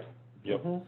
The ability to buy that much. Well, why don't they just turn their I mean, they don't have a way to Because they're- regulate it? like what he said, the old mentality of, we went through 5 years of moratorium on the Cascade pipe, right? We could not buy additional water for 5 years. Oh, wow, some of ours is 20 and 30 years. Well, I mean, those, Yeah. so people that have it, they want to avoid those scenarios because they lived through them or know about them, right? Mm-hmm. And that's just another one. We'll talk afterwards. Yes. So I my think we're- staff, oh, Jennifer? I was just gonna make a little recommendation maybe to help frame this up a little bit. I would recommend that the board consider adopting the resolution as is with the intent and direction given to staff to bring back the resolution at our August meeting to include the additional language that Dustin proposed regarding the $10,000 fine, that staff be directed to start setting down the conversations and discussions with the sheriff departments, as well as figure out where the county DA stands on this issue with the larger thefts. And then staff will bring back some recommendations for any proposed changes to the rules and regulations regarding the raw water, water tender truck program overall, and specifically how that is managed. Does that sound? Well framed. Yep. Well framed, Jennifer. I Thank you. do have a different question on page 6. So Jennifer, sorry, I'm not quite ready there. On page 6, item number F, it says customers who request a reduction or who voluntarily forego water delivery during the 2021 irrigation season will maintain. Right. The last, this is 2021. I'm sorry, I'm on the resolution, 2021. Yeah. Well, we had talked about the fact that individuals who voluntarily forego water delivery can withdraw their voluntary reduction, modify their voluntary reduction if their needs change or if that voluntary reduction didn't end up working for them. So anyway, I just, it doesn't read that way here. It reads that it's after the end, it's after the emergency has been ended. So, anyway. But Jennifer sent out a memo on that doesn't preclude somebody, and Chip said that somebody asked, they gave up some and found out they couldn't operate without it, so they got it back. But that's not what this says. No, I said that before. That's Yeah, not what it if you read it word for word, it depends on if you read it the negative or not. So it does say, it's only stating what happens once the drought emergency has been lifted, that you will maintain your priority. It does not state that you cannot maintain your priority until the drought is lifted.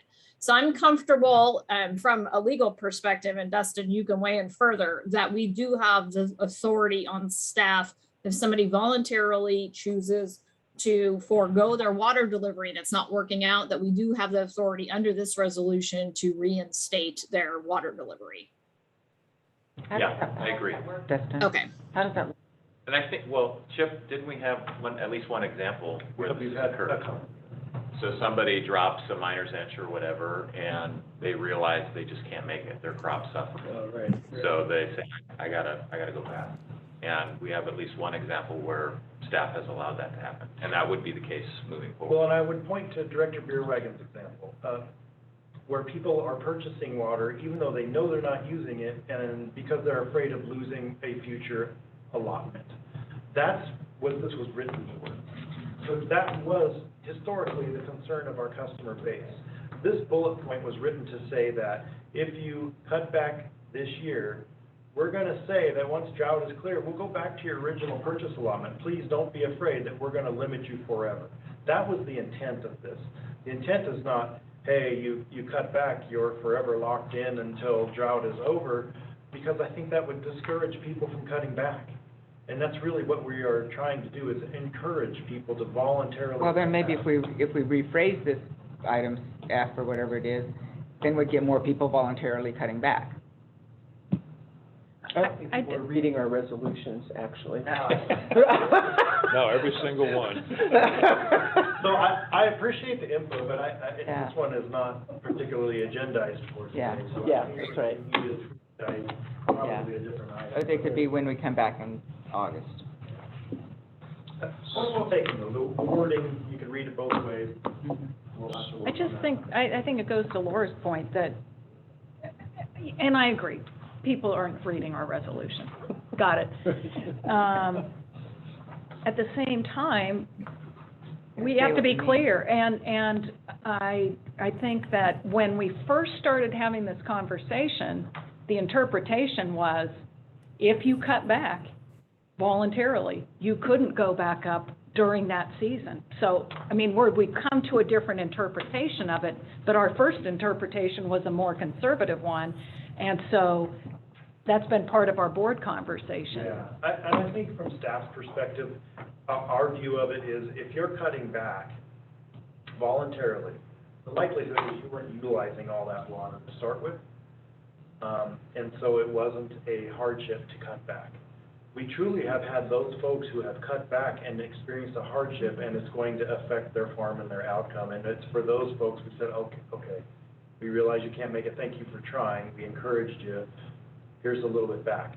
I don't know that everyone went back to the original allotment, they just needed a little extra. Yeah. I don't think Yeah. it would function. Sure, So- yeah. So to that point, we cut back 1 miner's inch, but also we fallowed land to compensate for it, thinking that we'll plant that later in the year, so that not during the stress of the summer.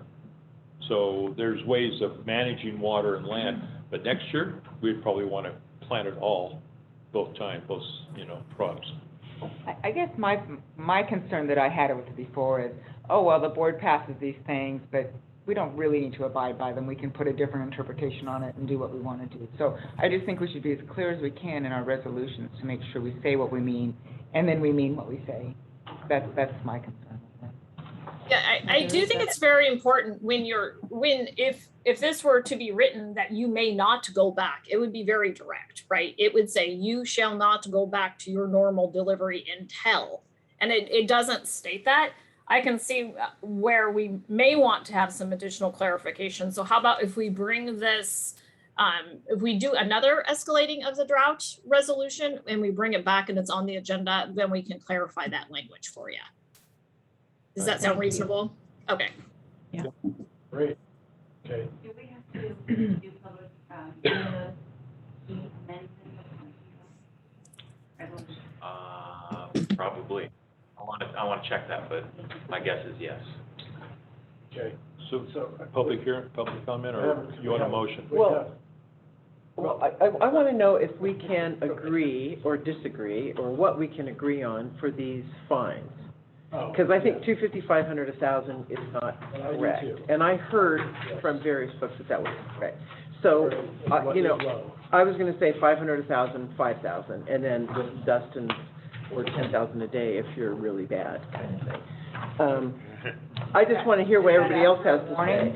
When you correct. After the warning, yeah. So Jennifer suggests we adopt this way and then change it. Is that what I heard, Jennifer? Yeah, but, I have But- some concerns because, you know, we are talking about the person with the leaking sprinkler. I do have some concerns about the punitive nature going up to 5,000 because that could happen in 1 week's time. I have not seen them be that high in my experience. Dustin, do you have experience with them exceeding the amounts we currently have? No, personally, I'm comfortable with the 250, 500, 1,000 as to our customers. I think Me too. in 99 out of 100 instances, the written warning is Stop going to do the job. They just don't know their sprinklers are leaking. And with education. And then keep in mind, Director Heck, 4B on page 5, if we did truly have one of those 1 out of 100 customers that are just not getting the point, yeah, each day is a separate and distinct Okay. violation. So let's say you're at the second tier, $250, that's $250 per day for that leaky sprinkler. okay. Then my last question was on the payment of fines in item 5. We have, like, you know, we'll try to collect. And then, what I'm wondering is this a lienable offense?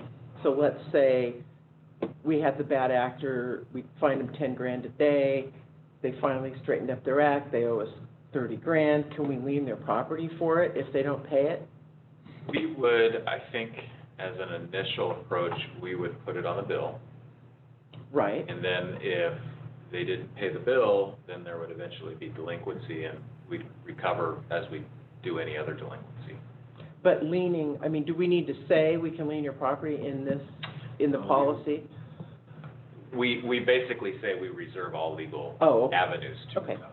So that's a pretty broad umbrella. Yeah, that is, Includes okay. So if we don't have a customer, we can't bill them, or can we? That's where Jennifer's point about sending it, you know, we've gone through the administrative hearing process, we've reached a conclusion, this is the fine. That collection agency, I think, is a really good idea. I think it is too. Yes, okay, Yeah. got it. Okay, well, then I'm prepared to go forward with this. Okay. I have 2 hands raised. Do I want a motion first or not? My prerogative. Your prerogative, Mr. Chair. I'll go with the hands raised. So I see we have a hand raised with a phone number ending in 9178. If you could identify yourself and go ahead, please. Star 6 to unmute. Star 6 to unmute. There. Yeah, I'm unmuted now. I just wanted to suggest that if you're issuing a permit, that process should require that the truck be properly labeled and licensed. And if they're not doing that, they lose the permit. Could you state your name for the record, please? I'm sorry, Kurt Lorenz, Lorenz. Thank you. Amen. And I think we agree.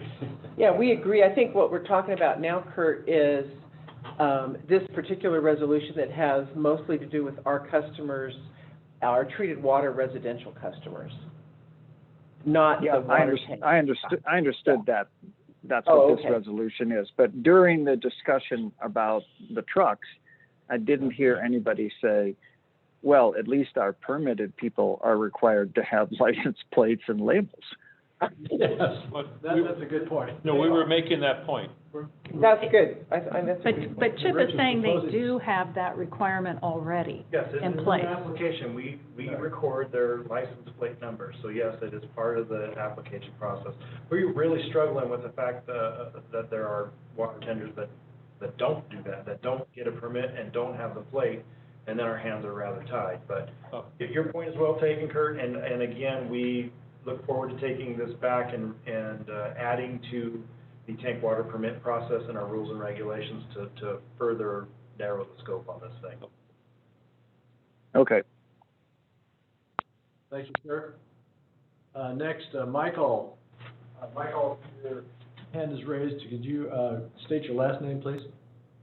My name is Michael Ross, and I've dealt with the theft of water before in Sacramento County. And you may want to talk to law enforcement with regards to the confiscation of equipment used in the theft of the water. So it's possible that if they're not permitted to take the water and the sheriff can recognize that the theft has occurred, that the equipment, the truck, the tank, the pump, everything can be confiscated. And it's there that you can demand the fine to get the equipment back. And so that just some information for you. Thank you, sir. Anybody else like to comment on this resolution, this discussion? Star 9 your phone. Okay. Raise your hand. Ready for no hands raised. Okay, I'm ready for a motion. I'll make a motion to adopt resolution number 2021-28, establishing enforcement procedures, fines, and penalties for violation of the district's mandatory water use restrictions established in resolution number 2021-21, with the edits amended around the fines for We will bring that back to you. So I think, With I think direction, we're gonna do it as is. direction to staff is that the problem? With direction to staff to do the other stuff we talked about. Thank you. And providing direction to staff to take the additional steps we talked about. Is there also an amendment to item 4A to add our unlawful act? we'll bring that back as well. So let's be clear. I think what I heard from Jennifer, her recommendation was let's approve as is. Mhm. Right. Take the direction and then bring this back to you with edits that are redlined so you can see exactly where we're proposing changes. Right. Right. Second. Second. Any further discussion by the board? Madam Secretary, you call the roll, please. Division 1, Yes. Division 3, Aye. Division 5, Yes. Division 4, Aye. Division 2. Aye. All right, thank you all. We will take a brief break at this point. Thank you, Chip. Thank you, board, appreciate it.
Yeah. Turn on your- All right.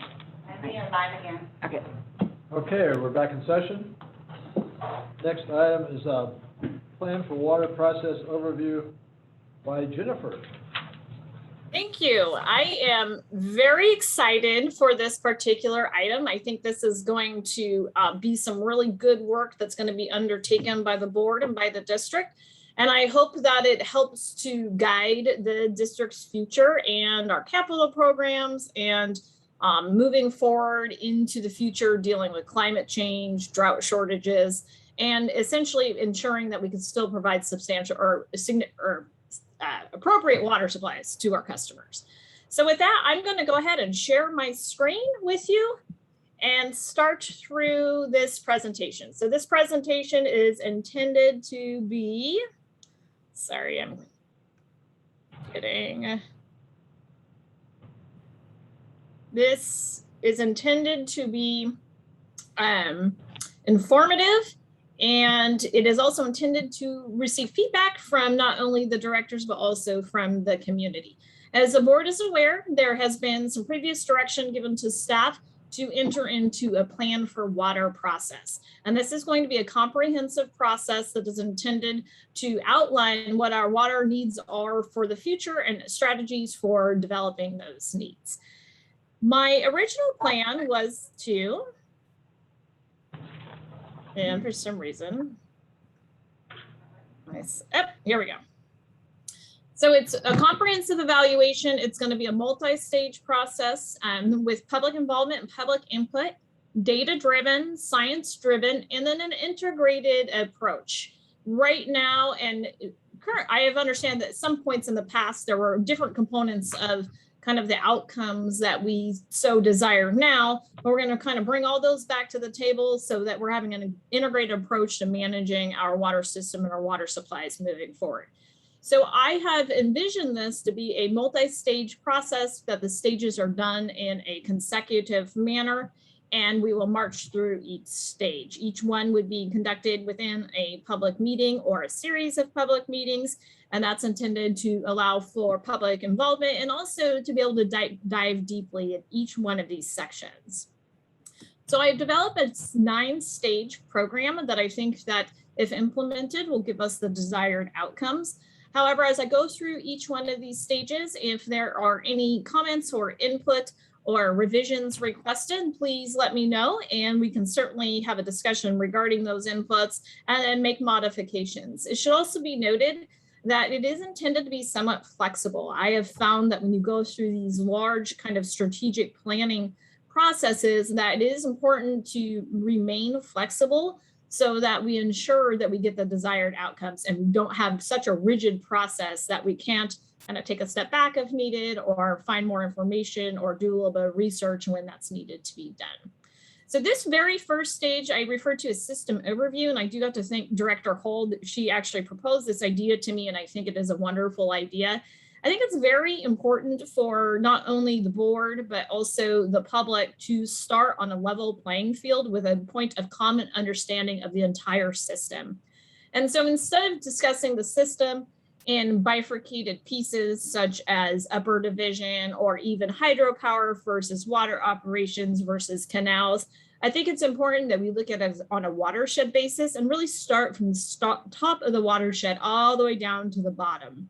And so we will do a systematic review that staff will provide related to our entire system. We're talking the watershed that feeds the reservoirs, our reservoirs themselves, our distribution channels and pipes, as well as our canal system. And it is important to understand this as we go through is how it's all interconnected with our hydropower facilities, as well as our end user delivery. So I do envision this to be 1 or 2 meetings in length, and I think that it'll be really good to start with just a common overview and understanding of the system.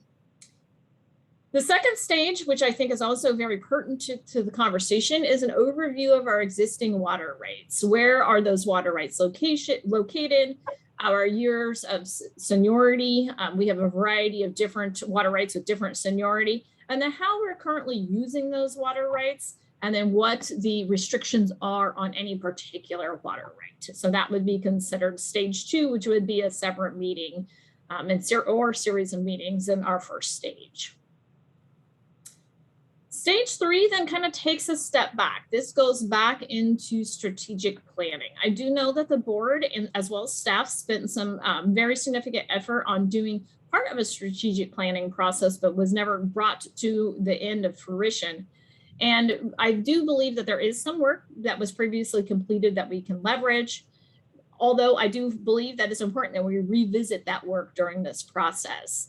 So we will be going through a process to reconfirm the board's desired mission. And the mission is essentially what the water district does and what is our main goal for even existing. Then we will go into our vision, which is what do we want to be? The vision kind of sets the target on where we want to get over a certain length of time. We will then look at strategic priorities, and these strategic priorities are really going to be the overarching framework by which policy is developed, the annual budget is developed, and how we develop strategic options to deal with our current and future supply needs. This can be used for a framework for the plan for water process, and then as I already stated, used to guide policy decisions as well as our annual budgeting process. It is always a good idea to revisit this at some level on an annual basis during the budget process, just to ensure everybody's still on the same page and that work that is proposed through the capital program or through operations is in line with the strategic priorities that the board has identified.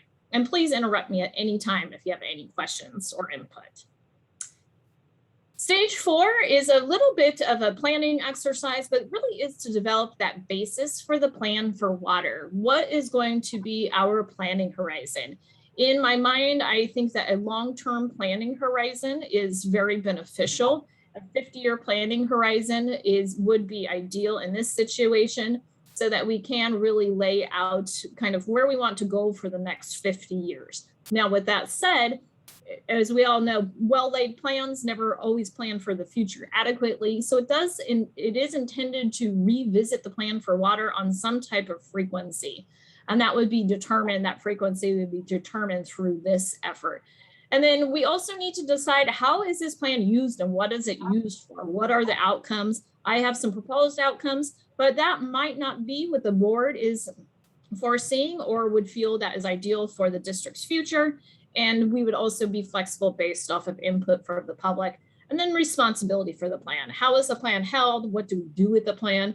A plan that is just simply put on the shelf and not utilized or not updated frequently becomes a plan that is no longer used. And that is really not what the goal of this process is. So stage 5 is where we kind of get into the nuts and bolts of our system and our watershed.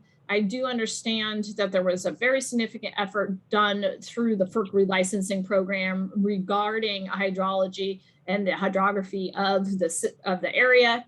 But I do think that that needs to be revisited, but it is my understanding that there was some decent work that was previously completed that can be leveraged.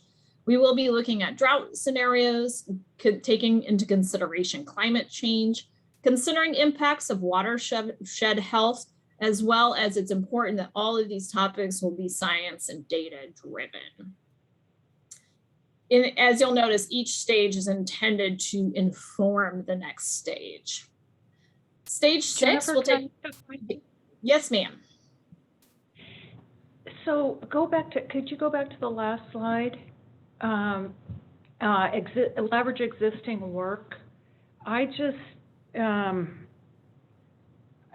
think it'd be helpful to understand what existing work in a little bit more detail, not necessarily at this moment, including the drought scenarios, because there's a lot of controversy around that related to the discussions that were had last fall. So you might be referencing something else, but I, in particular, would be very interested in understanding exactly what work we're going to be integrating and what work would be starting at a different phase or stage of maybe reassessing. I concur. I think Okay, we should start and over. that's great input. So what we can do when we get to this stage, and staff will start doing some of the pre-work, is digging out what was done through the FERC relicensing program. And then what we can do is revisit all of the assumptions and the work that was completed. And if we decide as a group and based on board direction, we can certainly do any additional modeling that's needed or model revisions. Thank you.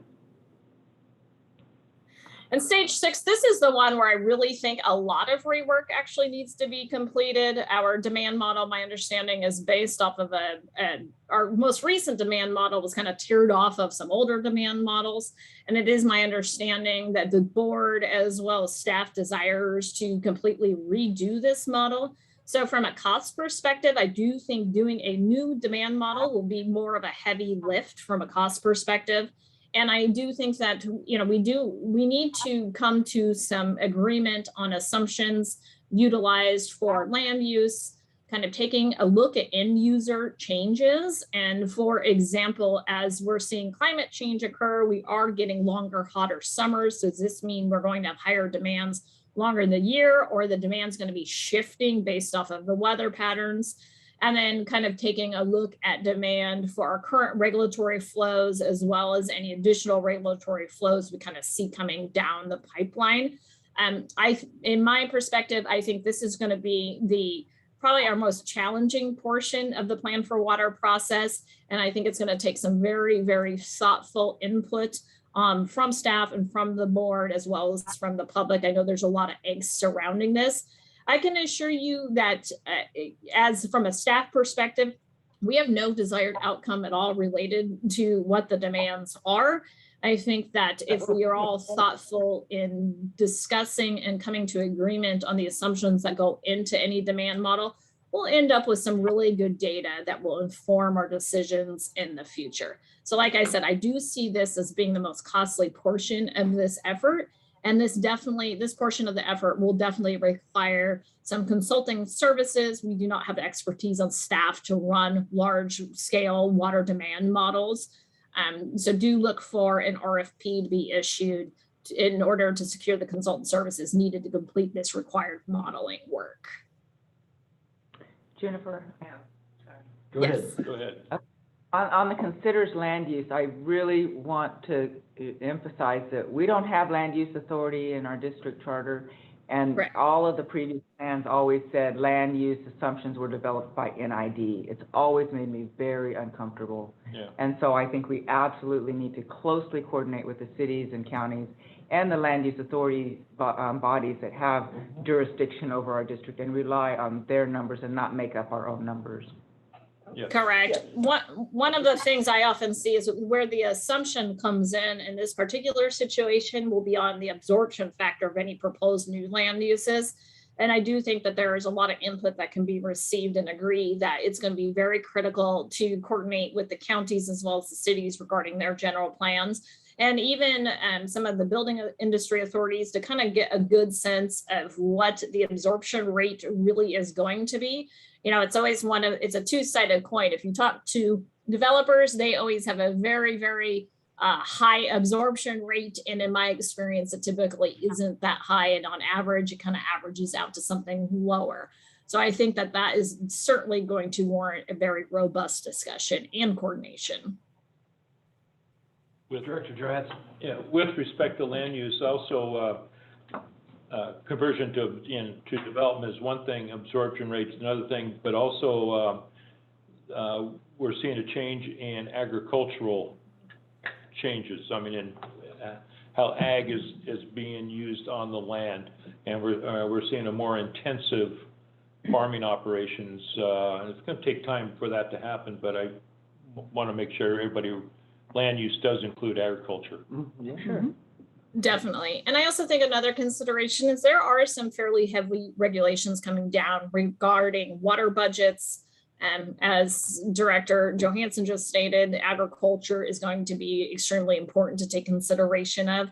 This is definitely going to be, in my mind, probably the hardest and longest item to get through.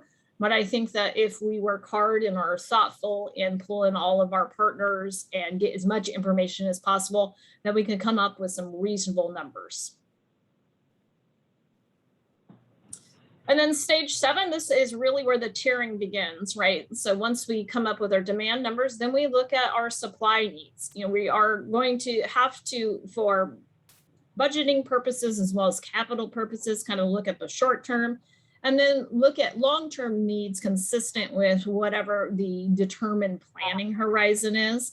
And this is where it's very important to buy into the concept that this plan get updated on some frequent basis, whether that's every 5 years or every 10 years, because when we are doing these large models and this large planning exercise based off of assumptions or what you know today, it often changes within a very short period of time. And if you don't make the incremental changes as your assumptions change or are different, then you can find yourself in these wild pendulum swings. And that is really what causes a lot of angst within the community on all sides of the coin, whether it be not environmental organizations or developers or our own water ratepayers. So I do think that it's important that we kind of look at this through the lens of we need to have some frequency by which we update these numbers and a process by which that occurs. And then once we develop our supply needs, then it gets into where it's kind of the real meat of what we're going to do. And that's kind of to look at strategy options. There's a ton of different strategies to address our supply needs. And in some situations, that may be decrease this particular supply to this particular area or type of use, or it may be operate the system differently. Always needs to take into consideration our end users. There is some restoration that is needed. You know, there could be a potential for some incremental improvements in supply to be made through system restoration or watershed restoration. And then I think one of the pieces we've always kind of been missing is this management, you know, this ongoing adaptive management of the watershed. The healthier the watershed is, the longer sustainable our water supply will be, as well as the more we're going to be able to support the environment in which we live. And then lastly, developing, there is going to be a capital component of this program. It could be dealing with water loss. It could be dealing with developing our supply. It could be dealing with protecting our supply. And so that's kind of on the programmatic level, which will tier into a future capital plan. Once that is completed, then it's really time to evaluate these strategies. We need to develop a strategy evaluation criteria that's first and foremost consistent with the board determined mission, vision, and strategic priorities. And then I also think there's a lot of other areas that should be taken under consideration: environmental impacts, or on the flip side, environmental improvement, cost, technical feasibility, constructability, risk, and there's also a political nature to what we do. And so I think that this is kind of the end of the water plan for water process, is where we'll evaluate these strategies. They'll be ranked in a priority listing based off of the evaluation criteria. And then in my mind, what this does is then we take those priorities and then we really develop what master plans that will then be utilized for our capital program, as well as our operation plan. So I foresee this tiering into a raw water master plan, which would essentially be a capital program that we would implement on the short and long term, a treated water master plan, a watershed master plan, and then a system operation plan. There are some methods by which we can operate the system to address drought scenarios moving forward. For example, there's always been the conversation of shifting depending on weather patterns, the raw water use irrigation season.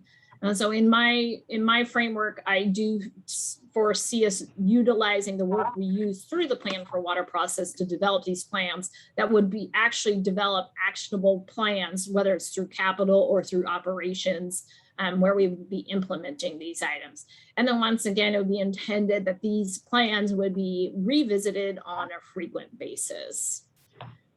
And so for kind of a logistical point of view, we are going to, as I stated earlier, require some consultant work for modeling. I do think that it is worth every penny that we spend on it, and we will be issuing an RFP for that. It is going to be a series of public meetings. I have had some initial feedback as possibly holding those public meetings in the evening timeframe. I'm certainly up for whatever the board desires regarding that. And I'm kind of laying out an 18th month in duration to get this work completed. And then we will have a final document that will kind of wrap up the plan for water. And then the master plans would actually be separate documents and separate planning efforts done after the completion for the plan for water. And so my purpose today was really to obtain input from the board and see if we're kind of on target with how you're thinking this process would lay out. And then based off of the input, we can revise our proposal, and then we will essentially start doing this work. And I think it's going to be great. It's going to take a lot of hard work, but I know that the board is certainly up for it and supportive of doing the plan for water. And I think that, you know, there's a lot of very, very well-informed, intelligent people in the community that I think will participate and provide some really good input. So I'm very much looking forward to it. So with that, I'll entertain any questions and provide any clarity I can, or we can also make revisions as needed. Thank you, Jennifer. I think this is fantastic. I'm really impressed. When do we start? Yeah, the question is, when do we start? October. Yeah, so I plan on starting in a very short order. I think, you know, the first step is to get some of the RFPs issued, and then staff needs a little bit of time to get all of our kind of background work completed. And then we certainly can start. Definitely, I was thinking in the September timeframe, we'll start scheduling out meetings. I do want to understand the board's desire as to what kind of timing would look good for the board as far as evening meetings or daytime meetings. You know, it really is up to the board.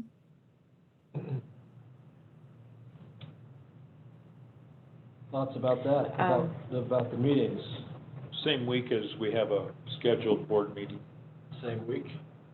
Yeah, I like the idea of a kind of late afternoon, early evening, a 4 to 6 kind of time frame, 4 to 7 even. Yeah. Okay. Yeah, I like that too. It seems to That work sounds great. best with because we're looking for public input, public participation. Right. Definitely. Well, Jennifer, I will just say that I'm delighted to see what you laid out and relieved.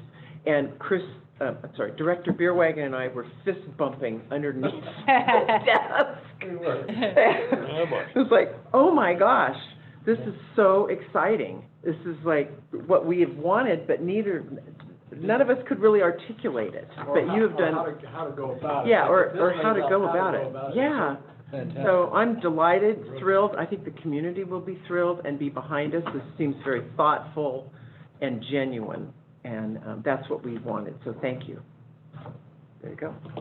I also appreciate the recognition of building upon what we have that is based on some of the criteria you talked about of science,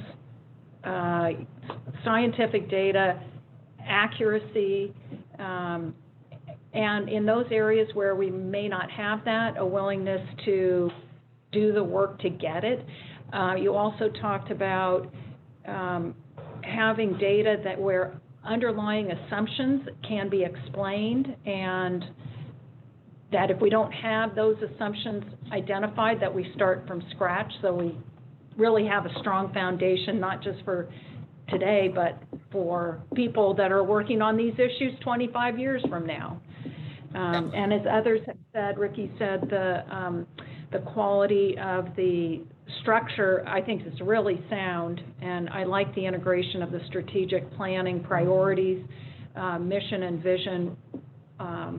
And I just assume that the priorities really are at that high level strategy, and that this then helps to feed the actions that would come out of the strategic planning process. So that might be a small comment, is at the end of the project, and I'm not sure that you identified kind of the strategic planning piece of integrating that. You talked about the raw water master plan, ag and urban water master plan, but strategic planning, then goal setting coming out of that as makes sense. Definitely. Go ahead. Director Peters. And so I'm assuming it looks like it loosely follows this AWWA M50 manual. Was that your guiding document that you used to? Correct. And then it is. And then I added in some additional components based off of the feedback that I've received from directors and from the public, but also from some of my observations and what I thought would be helpful to get through the process. So it does follow it. It's a little bit more robust. Good. I really appreciate that, because it's a really good roadmap, and and it helps to check in with it. Also, I really think, since we are area of origin, we are the most critical watershed in, part of the state, and so I really am encouraged that we're going to put emphasis on watershed health and watershed management, because the more we can do up at our elevation, it helps the state and it helps us, and so to me it's win-win. And I'd just like to get over this regulatory water being a really horrible thing, because it really benefits us and it benefits the entire water system of the state. Also, one just quick question. We had at the beginning of the previous planning sessions, the Colby plan, they had a couple of workshops and they collected tremendous information from the community, and I'm hoping that's not going to be lost. I hope that you're going to bring that back out, take a look at that, and start incorporating it. We did have a long list of, email list. If you want any information on this process. I didn't receive an email. I don't know if anyone did. I don't know if anyone noticed that, but the sooner we engage people and let them know that we're doing this, and I highly encourage us to utilize the mailing list to the people that were interested 2 years ago when we started this process. Definitely, we can do that. That is a good point. Anybody else? I have one other thing I wanted to say. Director Heck. So when we go back into the modeling and you look at the RFP, you release an RFP, I would ask that we give, I don't want to have a consultant that has been used before and before and before, because I sometimes think there could be a tendency to use old data to make the process smoother, and I'd really like to see some fresh eyes on the questions. So. And that's reasonable. That often is typical during these types of efforts, especially when you're I have seen myself and experience with models that have been tiered and tiered and tiered. It gets to the point where no one can explain the back end of it, and that's not beneficial. Yeah. It's not beneficial. So I'm looking forward to having fresh eyes and fresh data. Definitely. Thank you. Okay. Director Hall. I really appreciated your inclusion of the water rights discussion and background, and think that's really critically important. And one area in particular I have interest in learning more or understanding better is this issue of use it or lose it. Dustin's talked about it before, the distinction of how you use the water is different than the water right itself.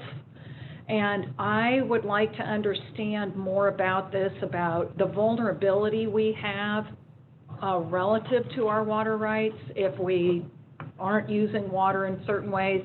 So anyway, I'm really glad to see that we'll have that time for that focused conversation, and what I need to learn more. Yeah. Yeah, I think that's very important because there's always a lot of assumptions based off of water rights and water use. And I think that a very thoughtful walkthrough of all of that will be very helpful. Okay. I just had one last thing. I did want to thank staff. Staff was very part of helping frame this process up. They provided a lot of input. We did a lot of moving of the pieces around based off of their input. And for the sole purpose of making sure that we have a clear process, that it's understandable, and that, you know, we kind of set that framework and build up from the bottom up. So I did want to thank staff for all of your help with developing this process. Absolutely. Okay. Okay, anybody in the public like to comment on this Plan for Water process overview as presented today? Start on your phone. Okay, we have Somebody. so we have somebody. What's next? If you could state your name, please. You're on. Sure, thanks so much. What's next? That's actually a consulting thing that Otis Wallen is the name. And yeah, I've been that part of these processes as we've gone forward and spent 20 years on the PCWA board, starting in 1987. So one piece I'd like to make one comment about the plan for water and then maybe some context. You know, the demand side is going to be really important for you in this plan. And as I mentioned over and over, I don't understand how you will be able to do an effective job of looking at demand if you really don't audit your customers. In urban water districts, they commonly audit the customers in order to fashion their conservation programs. And 90% of your water is the ditch water delivery. And you really don't have a very clear picture of how the water is used, what your customer strategies are, or even with the miner's inch delivery, how much is measured at the farm gate. So anyway, audits are going to be really important to get the base energy, the base information you're going to need. With regard to the context, you had stage 3 was the strategic planning. And I would have thought that the strategic planning would actually precede any of the stages of the plan for water, in that there are some very fundamental strategic approaches. You know, you're using as a format, the AWWA, but their planning manual, but the strategic plan doesn't state that the fundamental strategy that NID has is an integrated resource management direction and planning process. So those kinds of things are mentioned in strategic approaches. Is it going to be a stakeholder inclusion collaborative effort, or will it be self-determined? The existing strategic plan says basically that NID really inclines toward being self-determined, which is really a kind of an isolated approach to planning. So your strategic plan doesn't tell you to go in the direction of integration. You know, alignment with the state, you know, many times over the years, I hear from NID staff and board the view that the regulatory burden. And, you know, the alignment with the state can look like the state is saying within 10 or 20 years, all the water needs to be measured at the farm gate, which is all of your raw water customers. And that you'll need to know how they use that. What is the raw water users' water use strategy?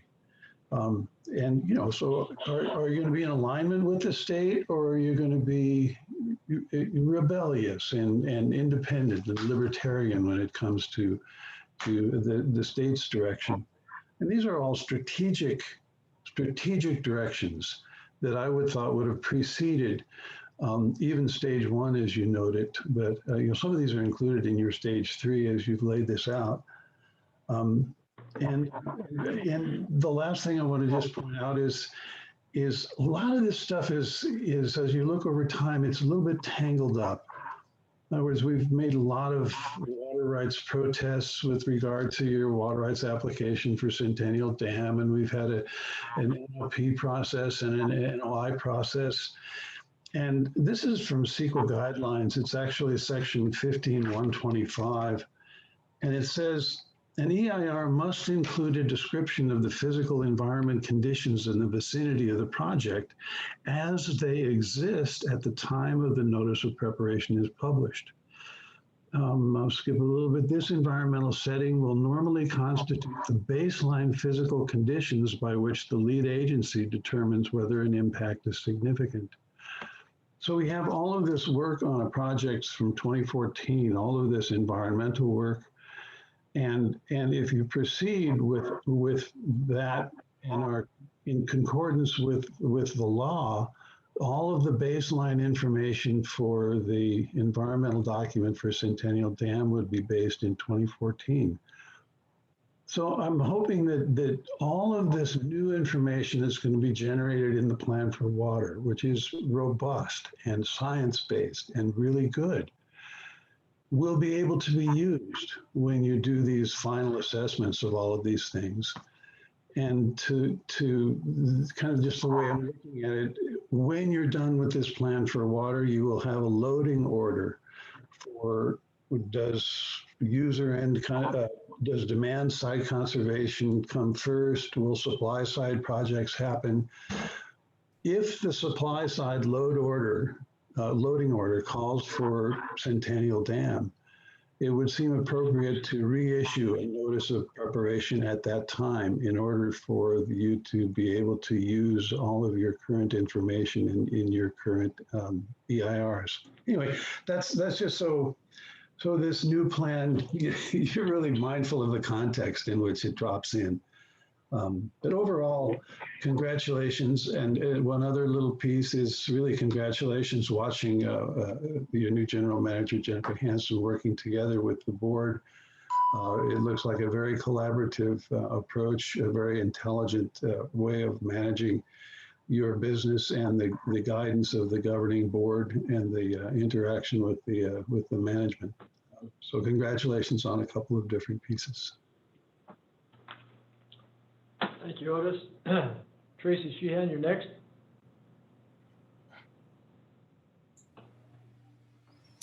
Hello, board. Tracy Sheehan, Foothills Water Network. Thank you so much for this presentation and information. There's so much to like about it. I agree with what the board has said so far. So much to like. I do have a few suggestions. One is to think about stakeholder involvement. When we're talking about the assumptions behind the numbers, one important thing to remember is that there are members of the community and NGOs that have been involved for many years, including on FERC relicensing, who have a lot of knowledge and technical expertise and know-how coming out of that relicensing, and a lot of that having to do with the hydrology and the assumptions. And I think one part of the confusion in past processes is because information is simply presented and folks don't know assumptions. So if we could involve stakeholders at a technical level, at that assumption level, almost like a technical advisory committee, I think that would be really helpful. And so, you know, when you look at stakeholders in the district, there are many who will not want to be involved at the hydrology level, but there are a few that want to be, and that would include some NGOs and others that were included in relicensing, like the agencies, the Forest Service, CDFW. Those are some others that you might want to include who also have those expertise and know-how. So that's one thing to consider. The other is also the revisiting assumptions and the demand model. I think it's critical what you've said, and I agree with everything and the ideas that you have on looking at the demand model. And I think that you also need to look at some of the supply pieces also. So what I'm going to do is I will send you our comments having to do with the water planning projections, because we identified very specific pieces and data gaps that existed. And I'm hoping that could be helpful as you move forward. And then finally, one other thing to consider is that I've noticed in the last two processes that we've done, the agricultural water management plan and the urban water management plan, the network was involved there as well.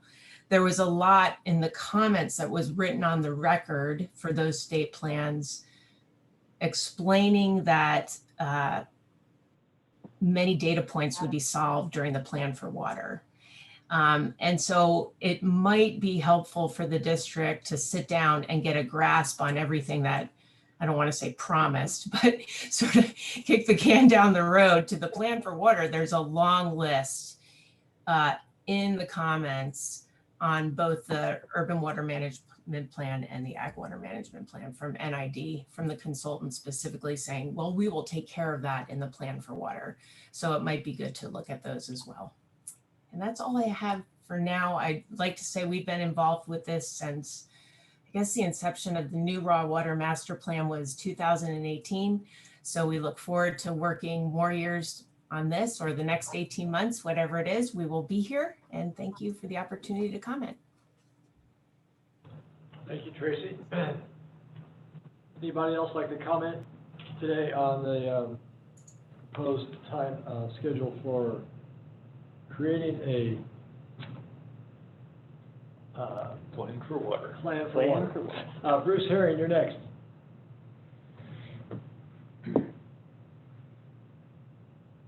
Hello, board, and welcome to General Manager Hanson. I just want to add just two things. One is that I, like most of the board, I appreciate the grand plan you have laid out here. I'll just say, Jennifer, I appreciate that. And also, I just want to add two other things. And one is, during the strategic planning process, which should also be front-loaded into this, I think it's okay to actually say and utilize in that you were using integrated regional water management practices. Maybe that's underlying what you're saying, but I think it's important to actually say that out loud.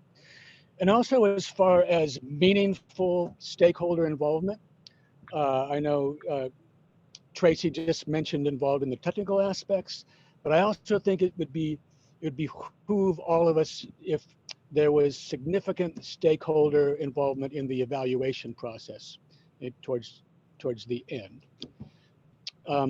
Again, thank you very much. I appreciate everything that's going forward in this so far, and thanks for the time. Thank you, Bruce. Is there anybody else who would like to comment today on the proposed strategy for Plan for Water? Start on your phone, and Chris, I can't see the screen, so. Diana Suarez. Diana Suarez? Go ahead, Diana. Hi, thank you, President Beerwagen. Can you hear me? Yes, ma'am, go ahead. Oh, great. I just have a short comment on the stage 6. It says regulatory flows. I would like to emphasize that environmental flows is a third leg of the stool of integrated water management, and I would like to advocate for an environmental water management plan. Until we understand the base from which our water comes, it's an essential part of having urban water and irrigation water. The environmental water is the source. So I would like to advocate for an environmental water management plan to have truly integrated water management. And also maybe during the plan for water, we might look at functional flows to add to the stewardship mission of the district. If you decide to continue to be stewards of the watershed, that would be an important function. Also ramping of flows. Thank you for the opportunity to comment. Thank you, Diana. Is anybody else? Anybody else like to comment today? Starting on your phone? I am not seeing any others. Okay. Last chance. Comment on the Plan for Water process as presented. Okay, thank you all for your comments today. Thank you, Jennifer. Great presentation. Thank you, and if there's no, yeah, I ahead. look forward to getting this scheduled. yes. Us me too. Me too. Yes. Me three. I'm excited. Okay. With that, do you want to go on with your manager's report? I would be delighted to do so. So the big item before us, and this was based on request, and I'm going to share my screen again, is related to the NID 100-year celebration. And so let me. So as everybody is aware, we have a very exciting time before us. The district has entered into its 100th year. And there has been some requests to make sure we recognize what an important milestone that is. And so I thought what I would do today is present what we have done and then receive any feedback from the board about any other activities or acknowledgements you'd like to see. One of the challenging parts is there was originally a more robust kind of celebration that was planned. However, in recognition of the drought and charging our customers additional drought rates, we did feel that would be best that would be postponed.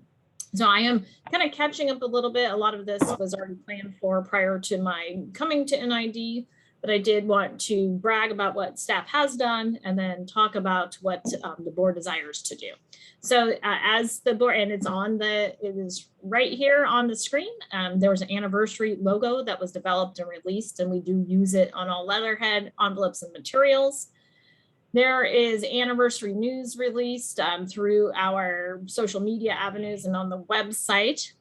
They had introduced a 100-year blog that was apparently introduced in February. Our partners in the region and at the state and federal level were so kind to issue resolutions celebrating this momentous occasion. We do have the customer newsletters and through Waterways, and we do stories on the 100-year anniversary. And our big event this year that's planned is for the county fair. The entire booth focuses on the 100-year anniversary as well as conservation. And we did, I'm pretty sure Chris already did it, but we did reach out to the directors to determine whether or not you wanted to run the fair booth at any point during the fair. I think it's a really nice way for you to connect with your constituents and to celebrate the 100-year anniversary. And then as the board knows, we do have the 100-year history book that's just about done and getting ready to be delivered.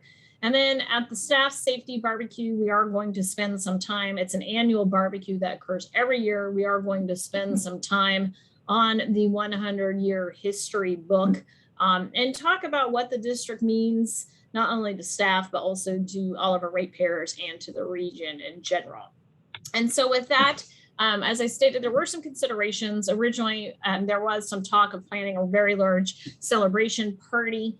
Given that we do have drought pricing in effect, I don't know that would be my recommendation, but I'm happy to take direction from the board. And I would recommend we postpone a large party celebration until we're out of a drought. And with that, I wanted to obtain any input the board might have.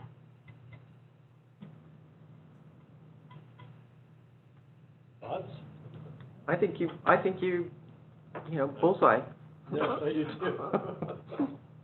Yeah, there's a lot of work to all the list of things that have already been done, and I look forward to seeing the history book, and I think that'll be a wonderful memento for all of us and for the community, staff. And I agree with your assessment that a large party at this time would not be really appropriate, and I think the COVID complication is in there as well. It is. Will those history books be available for people to purchase, say, like at the fair booth? Let me confirm that with staff. It was not my understanding that we were selling any of the books and that they would be more given away, but let me double check for you. Oh, okay. And possibly we could have a few for giveaway that's associated with some type of trivia or conservation. Or a drawing. Yeah, or a drawing. But they will be available in public libraries and school libraries and Yeah. distributing them throughout the district. Yeah, let me Public check place. with Greg on the distribution plan and reply back on that one. I don't know exactly what the distribution strategy was, but I'm happy to look into it. Thank you. That'd be good. He's the one. He's the one that's got that answer. Let's sell these. What's that, we ought to sell Recover some of those costs. it? Okay, sounds good, Jennifer. Yeah. All right, and then that was all that I had at this point, unless there's any questions for me. Okay. Jennifer, do you mind if I cover the pre-14 curtailment topic? Oh, no, that's a great idea, Dustin. This is a fast-moving item. So last Friday evening, you've probably seen some newspaper stories. States taking really an unprecedented action, proposing a emergency regulation that would curtail pre-1914 water rights. The district has a number, I don't recall offhand, I'm sure staff does, but 5 to 10 of your pre-14 rights are within this tranche. I want to say it goes back to the 1880s, so it doesn't cover all pre-1914s. The emergency regulation comments on that is due by noon tomorrow, and then it will be considered by the State Water Board next week on the 3rd. So it's a very quick turnaround. I have been working with our associations, Aqua, and also Northern California Water Association to submit comments under their letterheads. My firm is also going to submit comments. There's a number of concerns that I have, and I want to highlight, I'll kind of structure this to be of most interest to the NID. I am very concerned about when the curtailments are lifted. We've already talked about this in the context of post-14.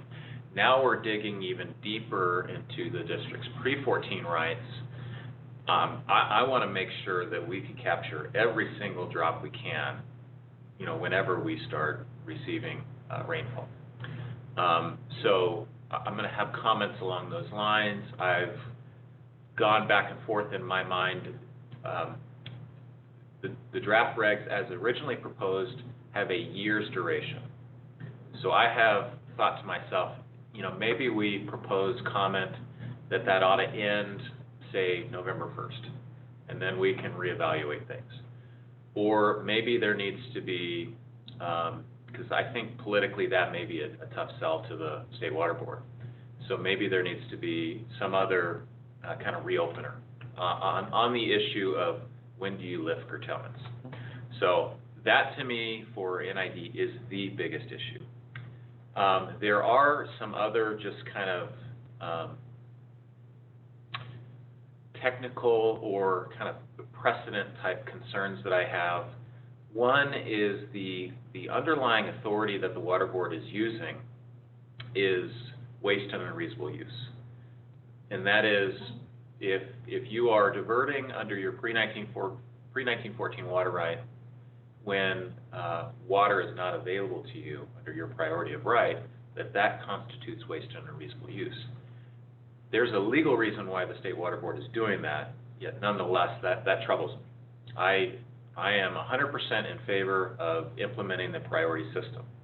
And when there is insufficient supply to, under your priority of right, you ought to be curtailed. That's the rules under which our system works.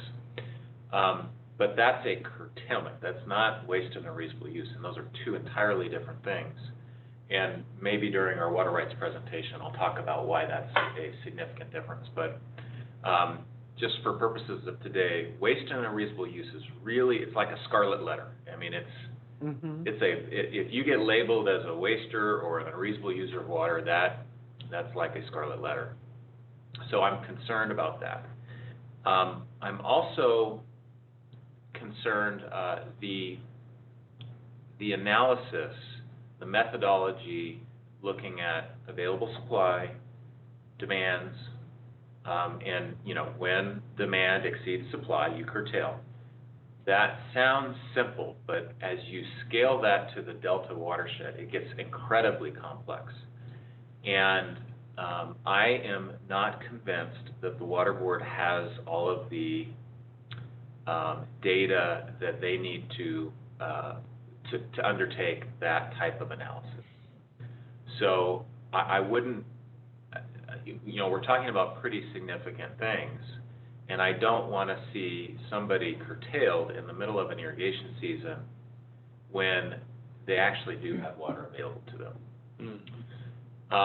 One final thing, and this is again more specific to NID. We talked about this in the context of curtailment of your post-14 rights. When you divert to storage, that occurred, you know, in the winter. That diversion has already occurred. And the curtailment should not affect diversions from storage, which your system right now is, I would assume, almost entirely operating off stored water.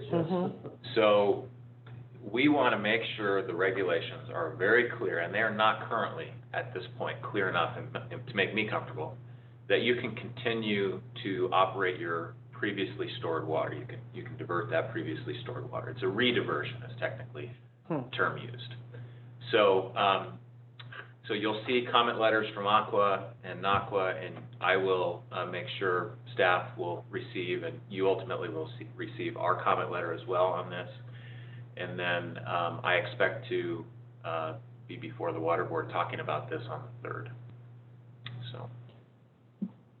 So the note that you touched on what was it, reasonable use, what was that term? Waste and unreasonable Waste use. and reasonable, and the new buzz in the news was that agriculture falls in that category. What? Yep. Yeah. That No, was last night on. Some agriculture or No, all agriculture in general. Agriculture. Agriculture in general, some political thinking Oh. is that, So yeah. how do we respond to unreasonable people who don't know what the hell they're talking about?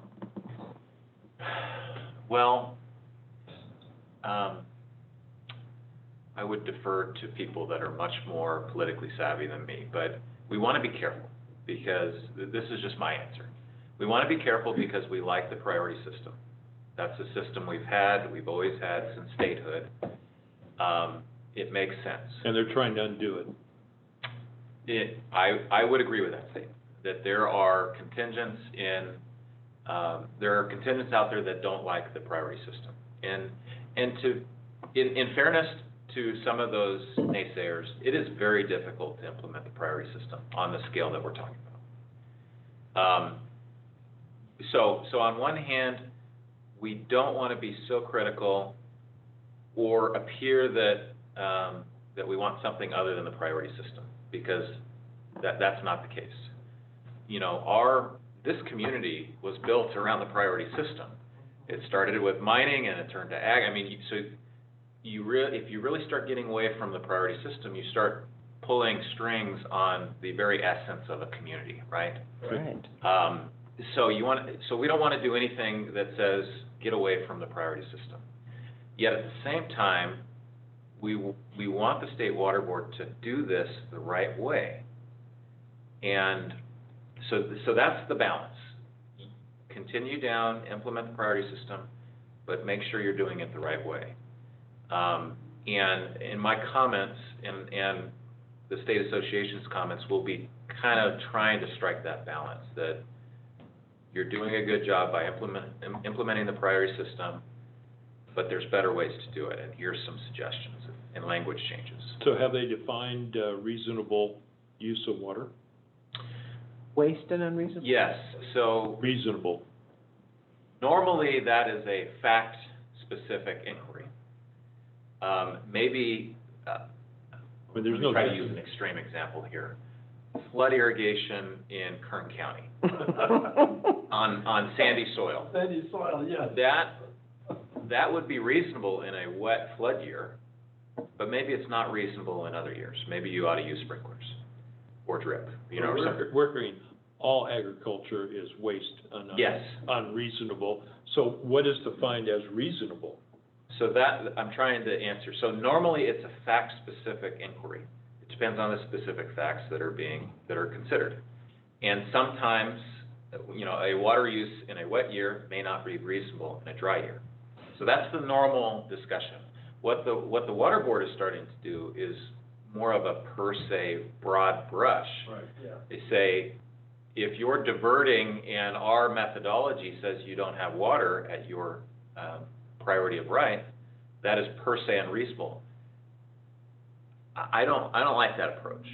I think I think you can engage in a curtailment analysis without having this waste and unreasonable use specter over you. And that's what I would like the water board. But it's ambiguous. Not when the water board uses it. It's pretty blunt. They just say. Well, it's blunt, but it's not. If they define all of agriculture as unreasonable and waste. Where did they do that? I hadn't heard that. Oh, we. That's all agriculture is The waste. last day I read. Yeah. When you say they, could you So be more say specific? water board. That seems really, It does, doesn't it? But that's, where did they say it at? I've seen it in publications. I saw it on, What did you say? I saw it on Facebook.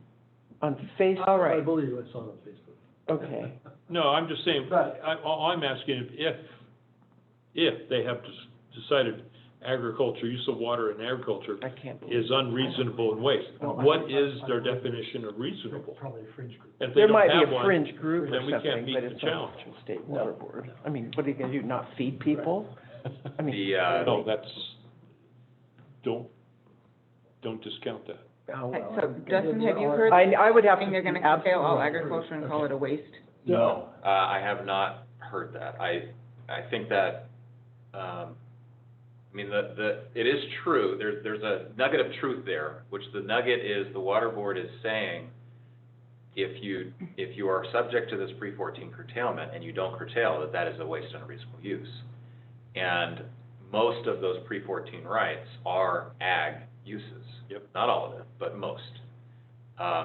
So, you know, that is the nugget, but I haven't heard A that, pre-14 rights to be curtailed and would be considered waste, but not or agriculture that agriculture specific. writ large is Yeah. unreasonable. I haven't heard that. No, I couldn't believe they do that. And, you know, there are, like, in down in the Barstow and the desert down there, they have Colorado water, and there's foreign companies that come in and grow alfalfa in the desert and harvest it and put it on trains and take it out of country. So that's really mining and exporting California water. So if they're trying to address something like that, Shipping almonds to China. or, you know, foreign corporations buying land and, But is that their job? I think it's to protect California water. So Director Peters, this is a curtailment only of Bay Delta watershed rights, Okay. so it doesn't extend down Down to there. Colorado River That was just an watershed. example. I was just saying an example of where I could see if you would think it would be unreasonable, because there's no benefit to the state for that. So Dustin, are you gonna be able to testify these comments that you just told us? I'm gonna submit them in writing. I haven't written them yet, so I may have a late night tonight. And then any interested member of the public, much like your meeting, can attend the State Water Board's meeting on the 3rd, and you can participate. I think you'll get 3 minutes, as will I. It's gonna be I think they're planning 2 days. There's gonna be a lot of 2 comments. days for the comments? Yeah. Okay. Okay, But they sprung it rather quickly. emergency. That's They see it. They knew it was coming. That's what I read. It wasn't Facebook, it was one of those news things on the internet. So This is something they should have saw coming. That's a legit, in my opinion, that's Yeah. a legitimate critique, that their process leading up to this. It was very extremely abbreviated, and there So- were some assurances from water board staff that there would be more process and more opportunity to discuss before it became a, But they're not. They're No. They're cutting short. So it's interesting that they were slow on the uptake originally, right, in the state, and now all of a sudden, it's like, it's come home to bite. What? Just like us, they kind of got behind the Well, eight yeah, ball. they got behind the eight ball. Okay. I mean, there seemed to be a procedural benefit to them. So 2 comments. We're mad as hell and we're not gonna take it anymore. Hopefully my letter will be more sensitive to More this. And as someone said, if you try and take our water rights, that's when the revolution starts. Remember, the state giveth, the state giveth, take it away. I learned that, I didn't learn that until coming on the board. I thought water rights were absolute. No. I thought that forever, right? No. Anyway, it did. Where did I get the notion? But when the state doesn't act within your best interests, Well, there's or the that. interests of the people, That- or the that. benefit of its people, Right. then you got a problem. You got a problem. Okay. Thank you, Jennifer. Thank you, Jennifer. Thank you, Dustin. Okay, Board of Directors reports, items. Director Hall. I have just been working on some different customer issues, which have been very interesting, and I really appreciate Jennifer and Doug's and Chip's help in resolving those issues. Well, working on them, haven't been resolved yet. Okay. Work in progress. Work in progress. Yes. Very good. Director Peters. Well, I found out yesterday that I was included in the slate, so there was a slate for the Aqua Region 3. Oh, cool. So I did make it to the slate, so that's good news. And I've been on vacation for the last week and a half, having a wonderful time, so ready to get back in the saddle. Nice. Thank you, Director Heck. Thank you. Well, I have a couple things here. Let's see, like Karen, I too have been fielding a lot of constituent inquiries and sometimes complaints. And I don't know if my colleagues here have had this, but I've had several calls where people's wells have gone dry as a result of the drought and in my division. And they have been asking if they can't hire a water truck to come and take water from the fire hydrants and put it in their tanks until they can get their wells deepened. They can. Because, well, wait, because Peters, who's now almost the only well drilling folks around, even over Auburn and so on, because of the vehicles and the diesel engines and all of that sort of stuff, That's the same Yep. thing I heard. they're 8 months behind. Yep. So if you run out of water and you're on a well, you are really hurting. So I I appreciate Chip. So I handed this off to Chip and I thought, well, surely that must be okay to get some water from a fire hydrant and fill it, pay for it and put it in your tank. Chip said, no, that we can't do that. Yeah, you can. Well, I have an email from Chip that said, no, we can't do that. So. Hundreds of people are doing it. That's so. But, this particular inquiry was they wanted to do this legally. They didn't want to steal the water and so on. And as well as 500 feet right now and needs to deepen. I mean, it's really bad. So that was, a surprise to me that we couldn't help out in some way. Did he say why? Yeah, did you say, why is that, Paul? Well, I have an email. I could, maybe Chip is around. Chip, are you around? You can, We need call in or something? We need clarification on that. I Yeah. do need clarification. Oh, Let hello? me check into that for you. It's my understanding that's for a health and safety purpose that they can. So let me report back on my findings. Yeah, that would be good because the folks who I talked to were, of course, really disappointed as well as freaked out about what they were going to do. So that would be really great. Oh, there he is. Ta-da. Yeah, I Thank you, just Chip. also confirmed. What they can't do is do a direct connect to our water fire hydrant, but what they can do is have truck delivered water. Yes. Okay, but in the case of that one person that you and I talked about, and you sent me an email, you said that our rules would not allow for them to take water from our fire hydrant. Correct. They just Right. directly connect to our hydrant for their own supply. They can, however, utilize a tank hauler, Oh, third party, Oh. to get from that hydrant and then truck it to their. So then I misunderstood. So then, have you had subsequent conversations with that individual? Yes, we have, including all of his other options to connect to our system in the future. Okay. Yes. One suggestion, get a tank that's potable. Well, he knows. Don't get the ones he's- that are septic. Yeah, no, he's a Have you smart guy. He converted over? knows what to do. one, But- No, they're out. one ad says septic and water hauling, use different trucks. Right. No, they're out there and they don't have any backflow Right, right. protection right. into our fire hydrants Right. and then into our system. Yeah, it's a problem. Yeah. It's a problem. Okay, well, thank you. I was confused about that, Well, so they thank you. can't hook a hose to a fire hydrant. Correct, you got it, yes. Yeah. Are these people, do they have lines in front of their homes? No. This particular individual does not. The Uh-uh. line is actually not too far from his house, but the cost to extend the main up to have frontage is rather expensive, and so he, in this particular scenario, was weighing his options into paying for a water line extension versus drilling a deeper well. Right, right. And the trouble with the well drillers is that. They're 8 months out. Well, the Peters guy told me it's all because of carbon. Yep. Yes. You can't get trucks. You can't get trucks, and he's got 5, and they're busy, and, anyway. But, Everywhere. so what that led me to, the reason for bringing this up was first of all, to also thank you, Chip. I think I send an email to Chip twice a day about all these things that come up, and you're awesome in the way you respond, so thank you. But, you know, when we bring back this, DFWLE, the District Finance Waterline discussion, it seems like we ought to bring it back, you know, with this eye towards, okay, you know, I've got a friend actually who lives down off a dog bar whose well went dry. And somebody else out off the Greenhorn whose well has gone dry. And this gentleman, and there's been a few others, so, one up on, off of Newtown. Anyway, Mhm. it's like, you know, we I would like us to look at these areas where wells are going dry and where we can, it's not gonna help them in this year or next year or even the year after, but where we can maybe strategically prioritize some areas where we know wells are vulnerable and really maybe look at that as a component to this DFWLE program that we have. Before, it was just like, oh, whoever came and asked for it, you know, and maybe we could do some outreach, I guess was my thought about that. Targeting some areas. Yeah, targeting, thank you, targeting, and do some outreach. So, anyway, there was that.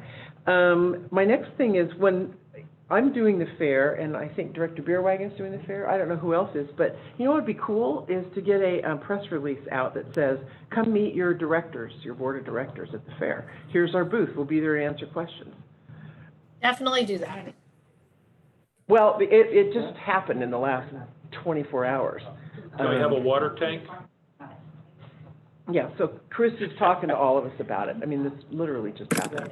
But I thought, gosh, it'd be neat to have a press release, and it would be good press for directors, and say, hey, come meet us. Let's have a dunking tank. No, we're not doing that. I'm not doing that It's a anyway. waste of water. It's a waste of water, right? You can represent us in the tank. There you go. We've nominated Well, you yeah, to we'll be the delegate tank that. man. Come, Anyway, I just thought I'd come visit your board members, yeah. you know, get the information, questions answered would be kind of cool. NID directors are all wet anyway, right? That's right, we're all wet. And That's then, great. lastly, you know, I wanted to, at some point, follow up on this idea about the fires versus no fires in our U.S. Forest Service contracts that we sort of took a second and looked at. And it would be good to get an update on where we are Yeah, around we're that. happy with that. Certainly. So we're currently not allowing fires. The Forest Service does not agree with our decision based off of the legal implications of the current contract we have with the Fire Service. I have concerns.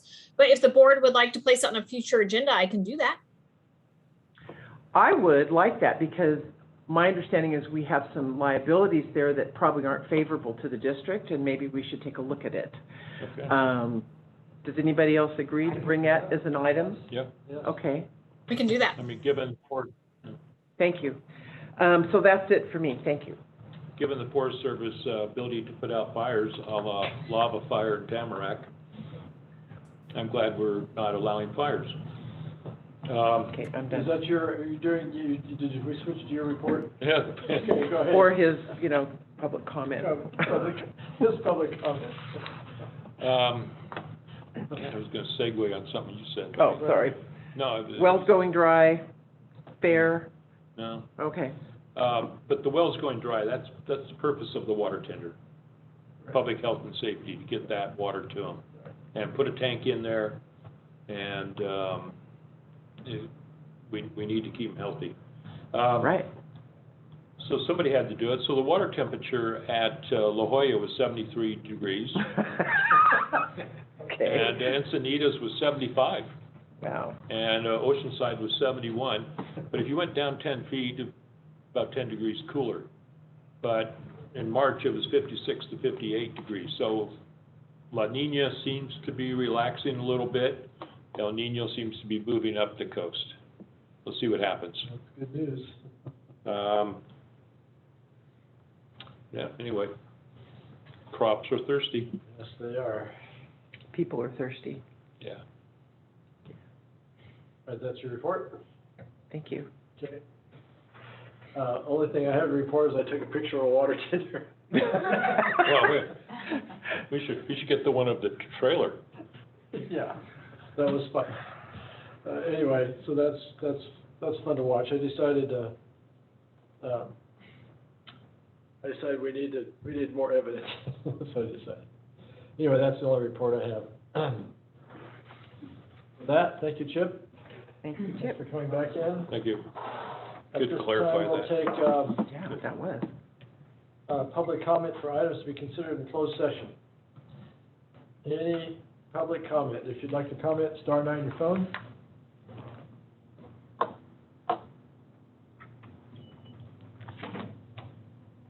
Last chance, if you'd like to comment, items to be considered in closed session. Mr. President, we do not expect any Oh, readout of action taken. okay. We do not expect any action, readout of action taken. Closed session. Okay, with that, we will close the open session and take a brief break. Okay. So